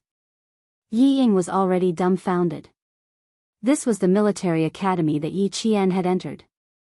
This was the place where Yi Qian would live for 4 years. This was Yi Qian's life. Chapter 14:18. Holy, dignified, mighty, piercingly cold. It made her feel fear and reverence, and it made her, more and more panicked. How did this happen? How did this happen? She was clearly the most outstanding one, and Yi Qian was clearly the worst. She should be the one with a bright future. How did she end up like this? How did she end up like this? She didn't know which class the students from, but the white gloves on their hands flashed across Yi Ying's dazed eyes like a ray of light, so piercing that she couldn't help but close her eyes. Her entire aura seemed to be covered in dust, cold, gloomy, and without a trace of vitality. Ying, hurry up and leave. Sun Dongqing saw that her daughter didn't move, and couldn't help but urge her softly, "They're all looking at you. Hurry up and leave." Yi Ying opened her eyes, and her eyeballs moved slightly. She asked in a weak voice, "Mom, how am I worse than her? I'm clearly better than her. How did I end up like this? What nonsense are you talking about?" Sun Dongqing, who always thought that her precious daughter was the best, said coldly, "How are you worse? You're better than that wretched girl. What's so good about this place? See, all the officials are standing at the top. Yi Qian is nothing, he's just a military school student. How many military school students are there? It's no big deal even if she got in." Sun Dongqing always comforted herself, and even found excuses for Yi Ying to escape. She thought that she was doing it for Yi Ying's good, but in fact, every time Yi Ying had the slightest thought of self-reflection, Sun Dongqing would immediately jump out and find excuses for Yi Ying. Over time, Yi Ying also became like her. She developed a habit of not recognizing reality and finding excuses to escape reality. She always thought that she was right and everyone else was wrong. Everyone else was useless, and she was the only one who had a bright future. Sun Dongqing, who once again extinguished Yi Ying's self-reflection, didn't know how wrong she was. She continued to comfort her, let her enjoy her glory now. When you enter the capital government regiment and talk to the high-ranking officials every day, Ying, those days will be glorious. She might even find a high-ranking official's son, or find a young high-ranking official to be her boyfriend. Look, how great is that? How promising. So what if that wretched girl has the support of that old thing? Who would help her for so long? Sun Dongqing, who had forgotten about the pain after her wounds healed, returned to her old ways and dared to belittle Yi Qian again. Ying, you have to remember this for my mother. You will always be stronger than that wretched girl. No matter what, you still have your parents' support, but she has nothing. That's right, no matter what, she still had her parents' support. So what if Yi Qian was doing well now? She was just a normal cadet from a military academy. She was just standing here basking in the sun. Who would notice her? Every time there was a slogan, the mother and daughter, who couldn't help but shake their shoulders, whispered to each other. Their eyes drifted to the parade field and then quickly retracted, with caution and fear that they themselves didn't realize. Yi Zhifan's attention was all on the parade field. He didn't turn around to look, nor did he hear what the mother and daughter were saying. If he had heard, he probably wouldn't have needed Yi Qian to come out. He would have directly pulled the mother and daughter, who only knew how to comfort themselves and couldn't recognize reality, away. There were only teachers in their military uniforms in the audience. When Yijifan sat down, he couldn't help but tug at his shirt to show respect to the square formation that was walking over. Chapter 14:19. The bright red national flag fluttered in the wind on the parade stage. The flag bearers stood at attention beside the flagpole, while two flag bearers stood guard with spears in their hands. After instructing his wife and daughter to sit on either side of him, Yijifan looked around. He looked at the high-spirited young silhouettes and then looked at his daughter beside him. He had never felt that his family was worse than others. He sighed softly and lectured Yi Ying, 1 minute on the stage is 10 years of hard work off the stage. Yi Ying, you have to learn from them. Dad, when I get into the military, I won't embarrass you. Yi Ying's jaw tightened. She tried to hide her uneasiness with an expressionless face, but it was too obvious. Instead, she appeared stiff and restrained. Yijifan saw this and sighed even more heavily in his heart. She did not reflect on her own shortcomings at all. Not only did she bite off more than she could chew, she liked to daydream. Ying, whether you get into the military or not is another matter. Dad hopes that you can learn from their spirit. No matter how bad she was still his daughter. He had to educate her and not give up just like that.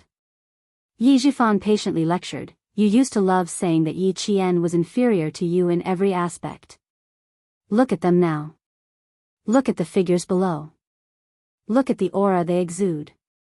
Looking at them is like looking at Yi Qian.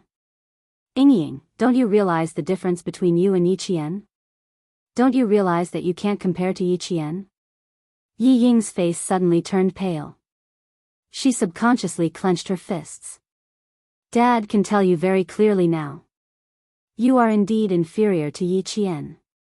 You used to be outstanding, but that is all in the past. People have to look forward. You are still stuck in the same place. You think you are better than Yi Qian. In fact, Yi Qian has long surpassed you. Lecturing on the spot was more impactful than lecturing on the facts. Facing the rows of military academy students standing straight like pine trees, Yi Ying felt her breathing getting heavier with each breath. It was as if her whole body was entangled in a spider web. The more she struggled, the less she could break free. Sun Dongqing was furious. She still had to take care of the people around her. She gritted her teeth and defended her daughter. Yijifan, how can you be a father? Look at how scared Ying is. Don't compare Yi Qian to Ying. In my heart, she's nothing. You don't even deserve to carry Ying's shoes. Every time he wanted to preach, Sun Dongqing would always be the first to jump out to refute him. Yijifan was burning with anger. He lowered his voice and shouted, if you have the guts, get Yi Qian here later. Do you dare to let her carry Ying's shoes? Sun Dongqing was speechless. How would she dare? He didn't even dare to say it to his face. Yijifan sneered, do you see that, Yi Ying? This is what your mother is capable of. The ability to rely on his mouth. If you learn all of your mother's skills, 10 Yi Qian can't even compare to 1 Yi Ying. These words were so harsh that the last bit of color drained from Yi Ying's face. After a while, she said softly, Dad, Mom, stop arguing. We're here to look for Yi Qian today, not to argue. 10 Yi Yings couldn't even compare to 1 Yi Qian. Was she that bad? She didn't believe it. She couldn't accept it. She couldn't accept it. How could she, Yi Ying, be worse than Yi Qian? How could she be worse than her? She stared straight ahead. When her gaze inadvertently swept across the flag-raising stage, Yi Ying suddenly stood up. She saw a familiar figure. A figure that she wanted to curse even in her dreams. A figure that tormented her day and night. A figure that wanted to eat her flesh and gnaw on her bones. Chapter 14:20. Yi Ying, sit down. She stood up abruptly. Yijifan, whose expression had darkened, reached out quickly and grabbed her wrist. Do you still want to embarrass yourself?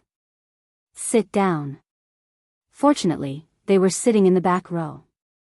The teachers in front were all watching the parade seriously and did not pay attention to the back. Otherwise, Yi Ying would have received countless disapproving looks when she stood up so abruptly. The soldier on duty saw that the parent who stood up quickly sat down again. He took 2 steps forward and returned to his original position. His gaze lingered on Yi Ying for a few seconds before leaving. Yi Ying, who was forcefully pulled back by Yi Jifan, fell back into her seat. Her whole body trembled uncontrollably. Even her teeth were chattering. "Dad, I saw Yi Qian. I saw Yi Qian. I saw Yi Qian." She was wearing a straight military uniform, holding a gun and standing at the highest point. It was as if she was looking down on her and mocking her. She was standing so high and holding a gun. She was even holding a gun. Mom said that there were so many military academy students. Who would recognize her? Wrong, wrong, all wrong. Who didn't see her? Everyone saw her. She was standing so high, everyone would see her. All the teachers and students in the school would see her. What was she doing here? Was she here to see how impressive she was? Was she here to see how she made a name for herself in school? Was she here to be looked down on and mocked? Yi Ying's unwillingness turned into anger. She was so angry that her whole body trembled even more. Sun Dongqing noticed Yi Ying's strange behavior. She grabbed her daughter's trembling shoulders and scared her into asking, "Ying, what's wrong? Did you get a heat stroke? Why are you trembling?" "Mom, I saw Yi Qian. She was standing so high up." "Mom, I saw Yi Qian." Yi Ying grabbed the corner of Sun Dongqing's shirt and said angrily, "She was in front, standing on the flag stand." "Mom, everyone saw her." "You're wrong, you're wrong. Everyone saw her." There were so many military academy students. She was the only one standing so high up, receiving everyone's attention. What about her? What about her? There was nothing. There was nothing. When Sun Dongqing heard this, she immediately raised her head and looked in the direction of the flag stand. When her gaze landed on the gun in Yi Qian's hand, her body instantly froze. She was standing so high up, and she was holding a gun in her hand. No wonder her daughter was afraid. Even she was afraid. "Oldie, let's go, let's go," Sun Dongqing said with difficulty. She held Yi Ying's shoulders tightly, and her lips were trembling. "We came to the wrong place, we came to the wrong place. Before she sees us, Oldie, let's go, let's go." Ying is scared. Look, Ying is so scared that her whole body is trembling. Compared to his wife, Yi Jifan knew his daughter better. Ask her if she's trembling in fear or anger. Sit tight. You're not allowed to leave until you see Yi Qian. Dad, if she really goes on like this, she can easily take back the jade pendant on my neck. His eyes were as sharp as needles as he stared at Yi Ying, who was standing on the flag stand. He gritted his teeth and said, "We can't let her go anymore. Dad, we must find a way. Take back the jade pendant?" Yi Jifan chuckled. "The jade pendant is in my hands. You don't have to worry. As for whether we can let Yi Qian go, Yi Ying, oh Yi Ying, if you weren't my daughter, I really wouldn't care about you." Chapter 14:21. How could he not know what his daughter was thinking? It seemed like she was so angry that she even dared to threaten him. No wonder she was Yi Jifan's daughter. She was ruthless and did not lack courage. But if she was only ruthless but not capable, that would not do either.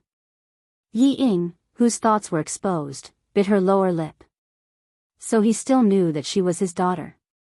Then why was he being so aggressive towards her? Yi Jifan ignored her grievances. There was even a trace of impatience in his cold voice. "If you still refuse to face reality, Yi Ying, you will never be able to stop Yi Qian from moving forward. If you don't learn to lower your head, you will always be able to look up at Yi Qian. Yi Ying, do you still think you have the right to raise your head in front of Yi Qian? Do you still have the right to show off in front of her? Do you? Did she? No, she did not. She had nothing. If she had nothing, what right did she have to raise her head in front of Yi Qian? What right did she have to show off in front of him? Yi Ying, whose face was as white as a sheet, did not know how much time had passed before she gently shook her head. Her entire body seemed to collapse as she said, "No, I have nothing. And she has everything that I can't get. Since you don't have anything, then keep your head down today. Don't just talk and do nothing," Yi Zhifan said coldly, as if he did not believe a single word that Yi Ying said. He only hated that he did not bring her along when he was working in the town government. She had developed a blind and arrogant personality like Sun Dongqing. Yi Qian had already gone so far, but the daughter he had always thought was outstanding was still in the same place. If he did not let her see the truth, she would only continue to think that she was so powerful. He had reminded her countless times to wake up and not to underestimate Yi Qian. She had to realize that she was not as good as Yi Qian. In the end, it only had a slight effect at the time, and it was the same after that. Thinking of this, Yi Zhifan gloomily stared at his wife. She had contributed greatly to his daughter's current state. Sun Dongqing did not say anything. She did not know what to say. She had always thought that her daughter was better than Yi Qian, but what was the truth? The truth was right in front of her eyes. Her daughter had to use her connections to enter the army. As for Yi Qian, he was already holding a gun. Facing her father's accusation, Yi Ying pursed her lips even tighter. Lowering her head to Yi Qian. How could she do it? How could she do it? She clenched her fists even tighter and her gaze became even more sinister. She couldn't get over the hurdle in her heart. She couldn't accept lowering her head to someone who she thought was inferior to her. Seeing this, Yi Zhifan sneered. He had spent so much effort to nurture him, only to receive such an outcome. He was unwilling to accept this. Now, if he wanted his daughter to stand up again, he could only rely on Yi Qian. He wanted to use her to make his daughter see the truth and stop being so arrogant. Lamentable, lamentable, when it came to educating his daughter, he failed too thoroughly. For a moment, the atmosphere between the father and daughter was so tense that it was almost at daggers drawn. Sun Dongqing was so nervous that she didn't know what to do. Seeing that her daughter was sweating profusely under the sun, her heart ached so much that she took out an umbrella from her handbag. "Ying Ying, hold the umbrella and watch. It's too hot. Be careful not to get sunburned." It was indeed very hot. Yi Ying instinctively reached out to take the umbrella. Yi Zhifan's face darkened as sweat dripped down his back. "We've been here for more than 10 minutes, and Yi Qian has been in this position without moving. She's standing, but you're still sitting." Hearing this, Yi Ying retracted her hand as if she had been electrocuted. Chapter 14:22. Time passed bit by bit.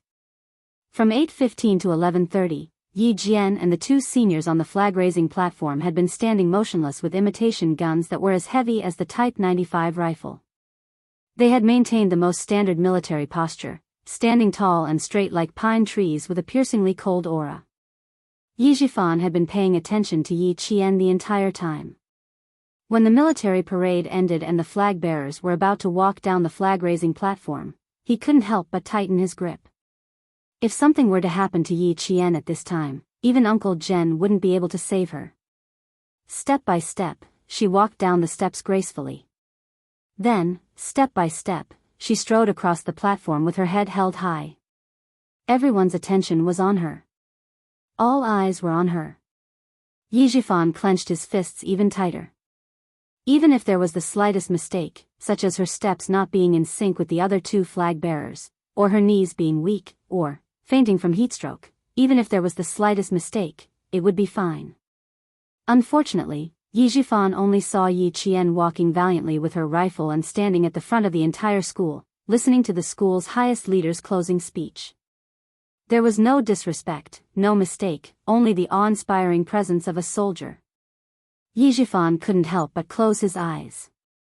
Yi Ying, you're too far behind, too far behind." The entire military parade ended smoothly. Applause followed. The teachers in the audience also clapped. "Very good.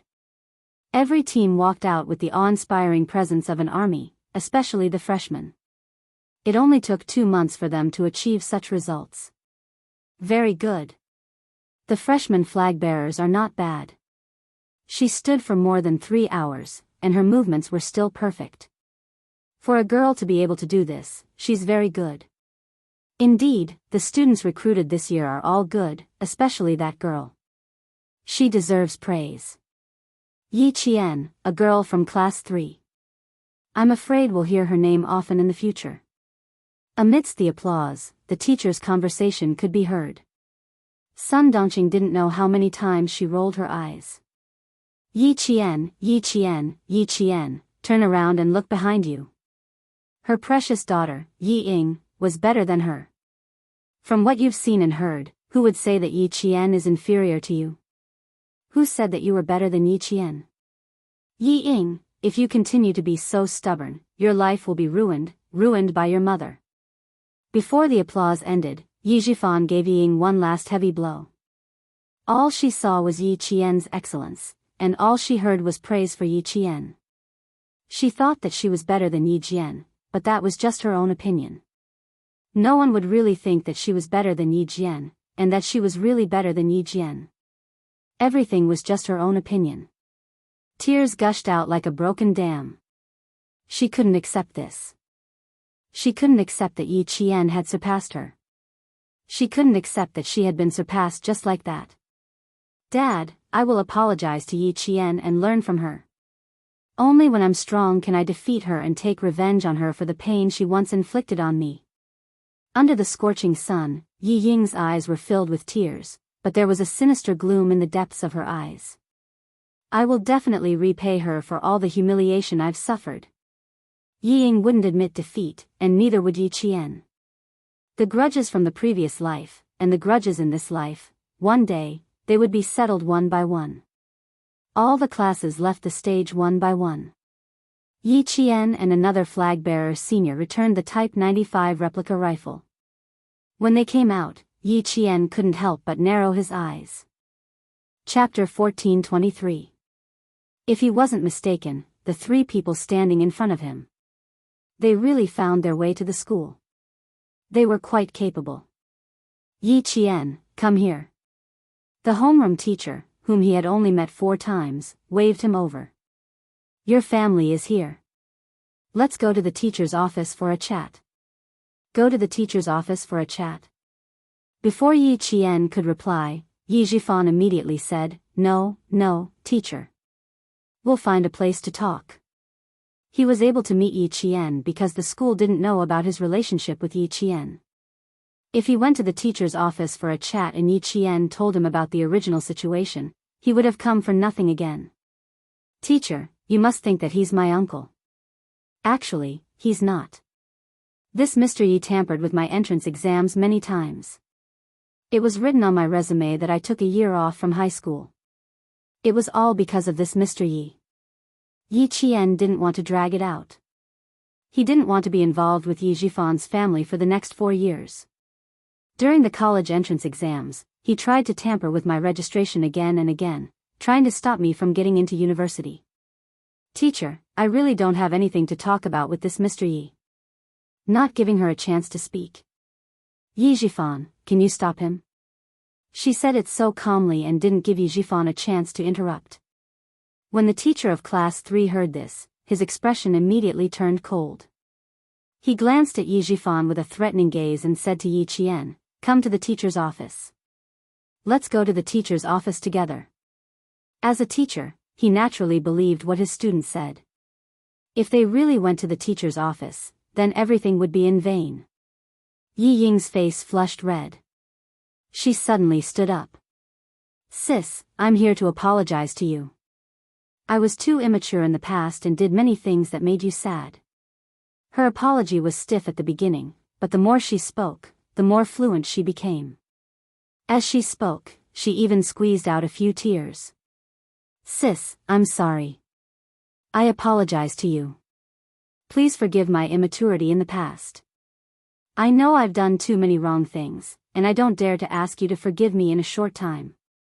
Sister, please give me a chance. I'll definitely change. The sun did not rise from the west, so Ying could not really apologize to her. However, he did not expect her to pretend to apologize and even shed a few drops of tears. Who didn't know how to act? Yi Qian looked as if he had been frightened by something. He quickly hid behind his teacher and pursed his lips tightly, without saying a word. That's right, she would not say a word. She wanted to see how long Ying could lower her head. The homeroom teacher of the National Science and Technology University of Science and Technology was not so easily fooled. He stood in front of Yi Qian and acted like a protector. He looked coldly at the incoherent family of three. Just now, you said that Yi Qian's grandmother was seriously ill and needed Yi Qian to go home. Now, all of a sudden, he stood up and apologized. Sir, what kind of place do you think our school is? Teacher, you can call my family and find out more about my situation. Yi Qian said in a low voice. His voice was so heavy that it seemed to be weighed down by a rock. He was full of helplessness. I don't have a grandmother either. When I was young, I almost died at the hands of this so-called grandmother. Teacher, I don't want to see them. Ying lowered her head and closed her eyes tightly. She took a deep breath and clenched her fists. Her voice choked again. Sis, I'm here to apologize sincerely. Please forgive me. Can you not reject me? I regret it. I really regret it. I regret it. I regret underestimating you. I regret trusting myself too much. Chapter 14:24. In the face of Yi Ying's apology, Yi Qian only had one feeling: she had ulterior motives. However, after 3 days, she had a whole new level of respect for her. She could actually lower her head. The Yi Ying of the past, when had she ever lowered her head for anyone in her previous life? Never, never. Then, what exactly happened to make Yi Ying lower her head? It was worth thinking about. Yi Qian's eyes narrowed slightly. Yi Ying changed too quickly, and Sun Dongqing, who had always been protective of her daughter, remained silent. She stood at the side without saying a word. It was too abnormal. Her lips curled slightly, revealing a faint smile. You don't have to apologize to me. It's not about whether I forgive you or not. It's about how you feel in your heart. If you really think that you've done too many wrong things, you don't have to beg others to forgive you. You don't have to go to others and say things that make things difficult for them. Yi Ying, you're just forcing me to forgive you. Sun Dongqing watched as her daughter lowered herself to the point of humility. She felt very uncomfortable. She opened her mouth, closed it, and held it in. Stupid girl, don't be too smug. Yi Qian didn't even look at Yi Zhifan and Yi Ying. She only looked at Sun Dongqing's expression. She saw her face darken for a moment, then turn ruthless for a moment. She found it even more funny. She came over to ask her to forgive Yi Ying. She even forgave Yi Ying in front of her homeroom teacher. She had it all planned out. Next, would Yi Zhifan immediately ask for the homeroom teacher's contact in the name of showing concern for his niece Yi Qian's school life? Then he could call the homeroom teacher and mention Yi Ying at the same time. Yi Zhifan had always been good at this kind of thing. Yi Ying, whose eyes were red, seemed even more wronged and upset.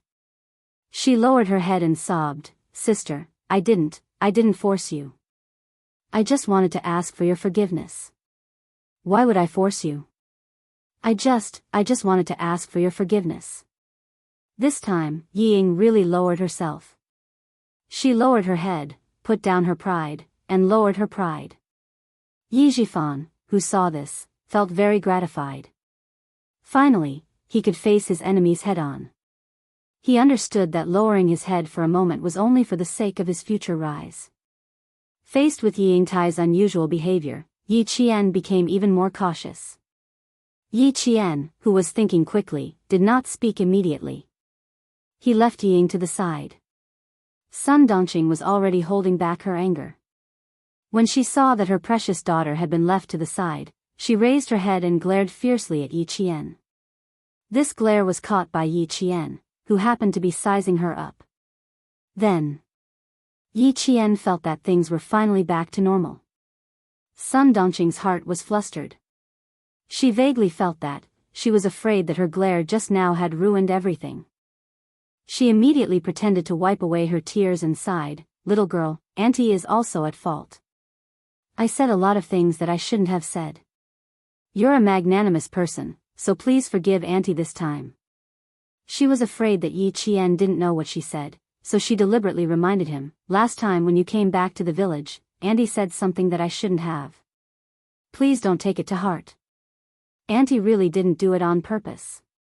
She explained quickly and anxiously, her eyes staring straight at Yi Qian. Although she apologized, she did not know how to hide the fierceness in her eyes. Not only did Yi Qian see it clearly, but so did Yi Qian's teacher. Thanks to her words, Yi Qian understood that things were not as simple as they seemed. Chapter 14:25. She purposely brought up what happened last time.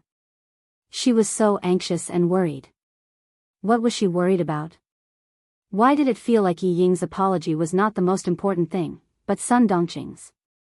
Even though Yi Qian was a meticulous person, he still could not figure out what their family was planning. The teacher of Class 3 did not immediately intervene. He still needed to understand the situation.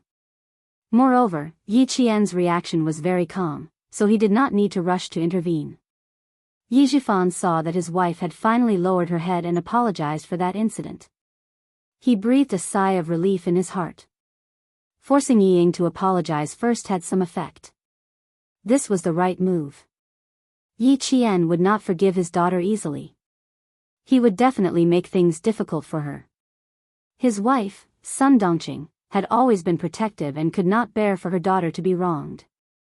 For her daughter's sake, she would also force herself to apologize to Yi Qian. Yi Zhifan saw that his wife was still able to say, "You are a magnanimous person, forgive your aunt this once." He was so satisfied that there was a trace of a smile in his eyes. Although his wife was a little stupid, as long as it concerned his daughter, Yi Qian, her brain was still quite flexible. She knew what to say to force Yi Qian. "Yi Jian, your teacher is standing right next to you. How are you going to answer her?" "Yi Jian, your teacher is standing right next to you. Answer, forgive." That was what he wanted. Yi Qian had a good point. He was not calculative. If he forgave his wife over this incident, then he would really forgive her.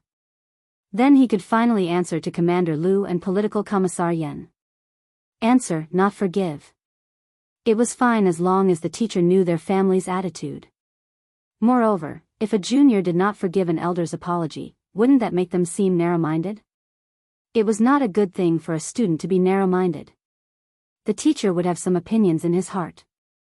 In short, it did not matter if Yi Qian forgave his wife or not. He would get the result he wanted. The scheming Yi Zhifan was only waiting for Yi Qian to speak. He stared at him with a cold, calculating glint in his eyes. Yi Qian shifted his focus to Yi Zhifan. He was the backbone of the family. It was definitely Yi Zhifan's idea to come to the school, and not Sun Dongqing's. She would never have thought of it. So what was Yi Zhifan planning? Yi Ying apologized, Sun Dongqing apologized, but Yi Zhifan didn't say anything. Yi Qian replayed Sun Dongqing's words in his mind, and after a while, a fierce look flashed across his eyes. "Your Excellency is magnanimous. Forgive Auntie this once. Don't take it to heart. Auntie really didn't do it on purpose." Yi Ying apologized to him. If she didn't forgive her, she could have done it in front of a child. An elder apologizing to a junior and saying such things, as a junior, how could he not forgive her? Her teacher didn't understand the actual situation. He didn't know how hypocritical Yi Zhifan's family was. He also didn't know what Sun Dongqing had done wrong. If her teacher saw that he didn't forgive her, how would he feel? Thinking of this, Yi Qian clenched his fists. What a scheming and astute Yi Zhifan. In order to make her university life miserable, he wanted the teacher to have a bad impression of her. He schemed to this extent. Yi Zhifan, oh Yi Zhifan, you really put in a lot of effort. Yi Qian, who had seen through a few things, pursed his lips and lowered his eyes. His long and thick eyelashes covered the mockery in his eyes. Chapter 1426. Yi Ying's apology was fake, but Sun Dongqing's apology was real. The truth and the lies mixed together, and in the end, she became a petty person who refused to forgive her elders. However, Yi Jifan, are you so confident that you can ruin her image in the eyes of the teachers? Yi Qian's eyes became even colder. No wonder Yi Ying was so confident, arrogant, and conceited. Yi Jifan played a part in it. Yi Jifan misunderstood. From his perspective, Yi Qian's expression was one of unwillingness to back down. Yi Qian's tightly pursed lips revealed a hint of stubbornness. Seeing this, Yi Qian's eyes smiled. He gave Yi Ying a look, indicating that his daughter should continue to lower herself so that Yi Qian's narrow-mindedness could be seen. A few seconds later, Yi Ying's eyes filled with tears. Her lips trembled as she asked softly, "Sister, what can I do to gain your forgiveness? Can you tell me? I really regret it. Please, give me a chance." All she wanted now was a chance. A chance to gain Yi Qian's forgiveness. A chance to enter Yi Qian's life and enter the sights of the military officers. As long as Yi Qian forgave her, she would have a chance to surpass Yi Qian. "Jian girl, look, your sister already knows her mistake. Just forgive her. Your aunt also knows her mistake. Forgive her this once. After all, we're family. We'll see each other all the time. There's no need to make our relationship too tense." Yi Jifan sighed deeply. His voice was filled with helplessness and melancholy. "Uncle doesn't feel good about it. Our family has caused a ruckus in this place. We've become a joke in our village." Yi Qian, whose eyes were filled with mockery, looked up indifferently. He first glanced at Yi Jifan, who was pretending to be sad, and then at Sun Dongqing. Seeing her face darken for a moment, then turn ruthless for a moment, he found it increasingly funny. He came over to ask her to forgive Yi Ying. Moreover, he wanted her to forgive Yi Ying in front of her homeroom teacher. This was a good plan. If she didn't forgive Yi Ying and Sun Dongqing, she would be considered petty and narrow-minded. How could he forgive Yi Ying and Sun Dongqing? She, Yi Qian, was not that great. So, Yi Jifan also knew that he was setting a trap for him. Next, would Yi Jifan immediately ask for the form teacher's contact information in the name of caring about his niece, Yi Jian's school life? In the future, if he had nothing to do, he could call the form teacher and say bad things about himself, and also mention Yi Ying's good points. Yi Jifan would definitely mention Yi Ying and do everything possible to ruin his image in front of the teacher. How could Yi Jifan let go of the opportunity to elevate Yi Ying and belittle her? Yi Jifan had always been good at this kind of thing. Since he had to bring up the past, he might as well bring it up properly. Yi Qian's lips curved as he looked at Yi Jifan, who was pretending to be sad, and said calmly, "I'm still young. I'm as immature as your daughter. Mr. Yi, why don't you ask your wife to tell me what happened that day again? Let my school judge whether or not we can forgive your family of 3. How about that?" She actually wanted to spread the news to the whole school. Sun Dongqing's and Yi Ying's expressions changed drastically. They didn't even have time to hide the panic that surged out from their faces. Sun Dongqing, who couldn't control her emotions, cried out involuntarily, "Old Yi." The rest of her words were forcefully swallowed by Yi Ying's tight grip on her arm. Her eyelids twitched even more violently. "This is bad. This is really bad."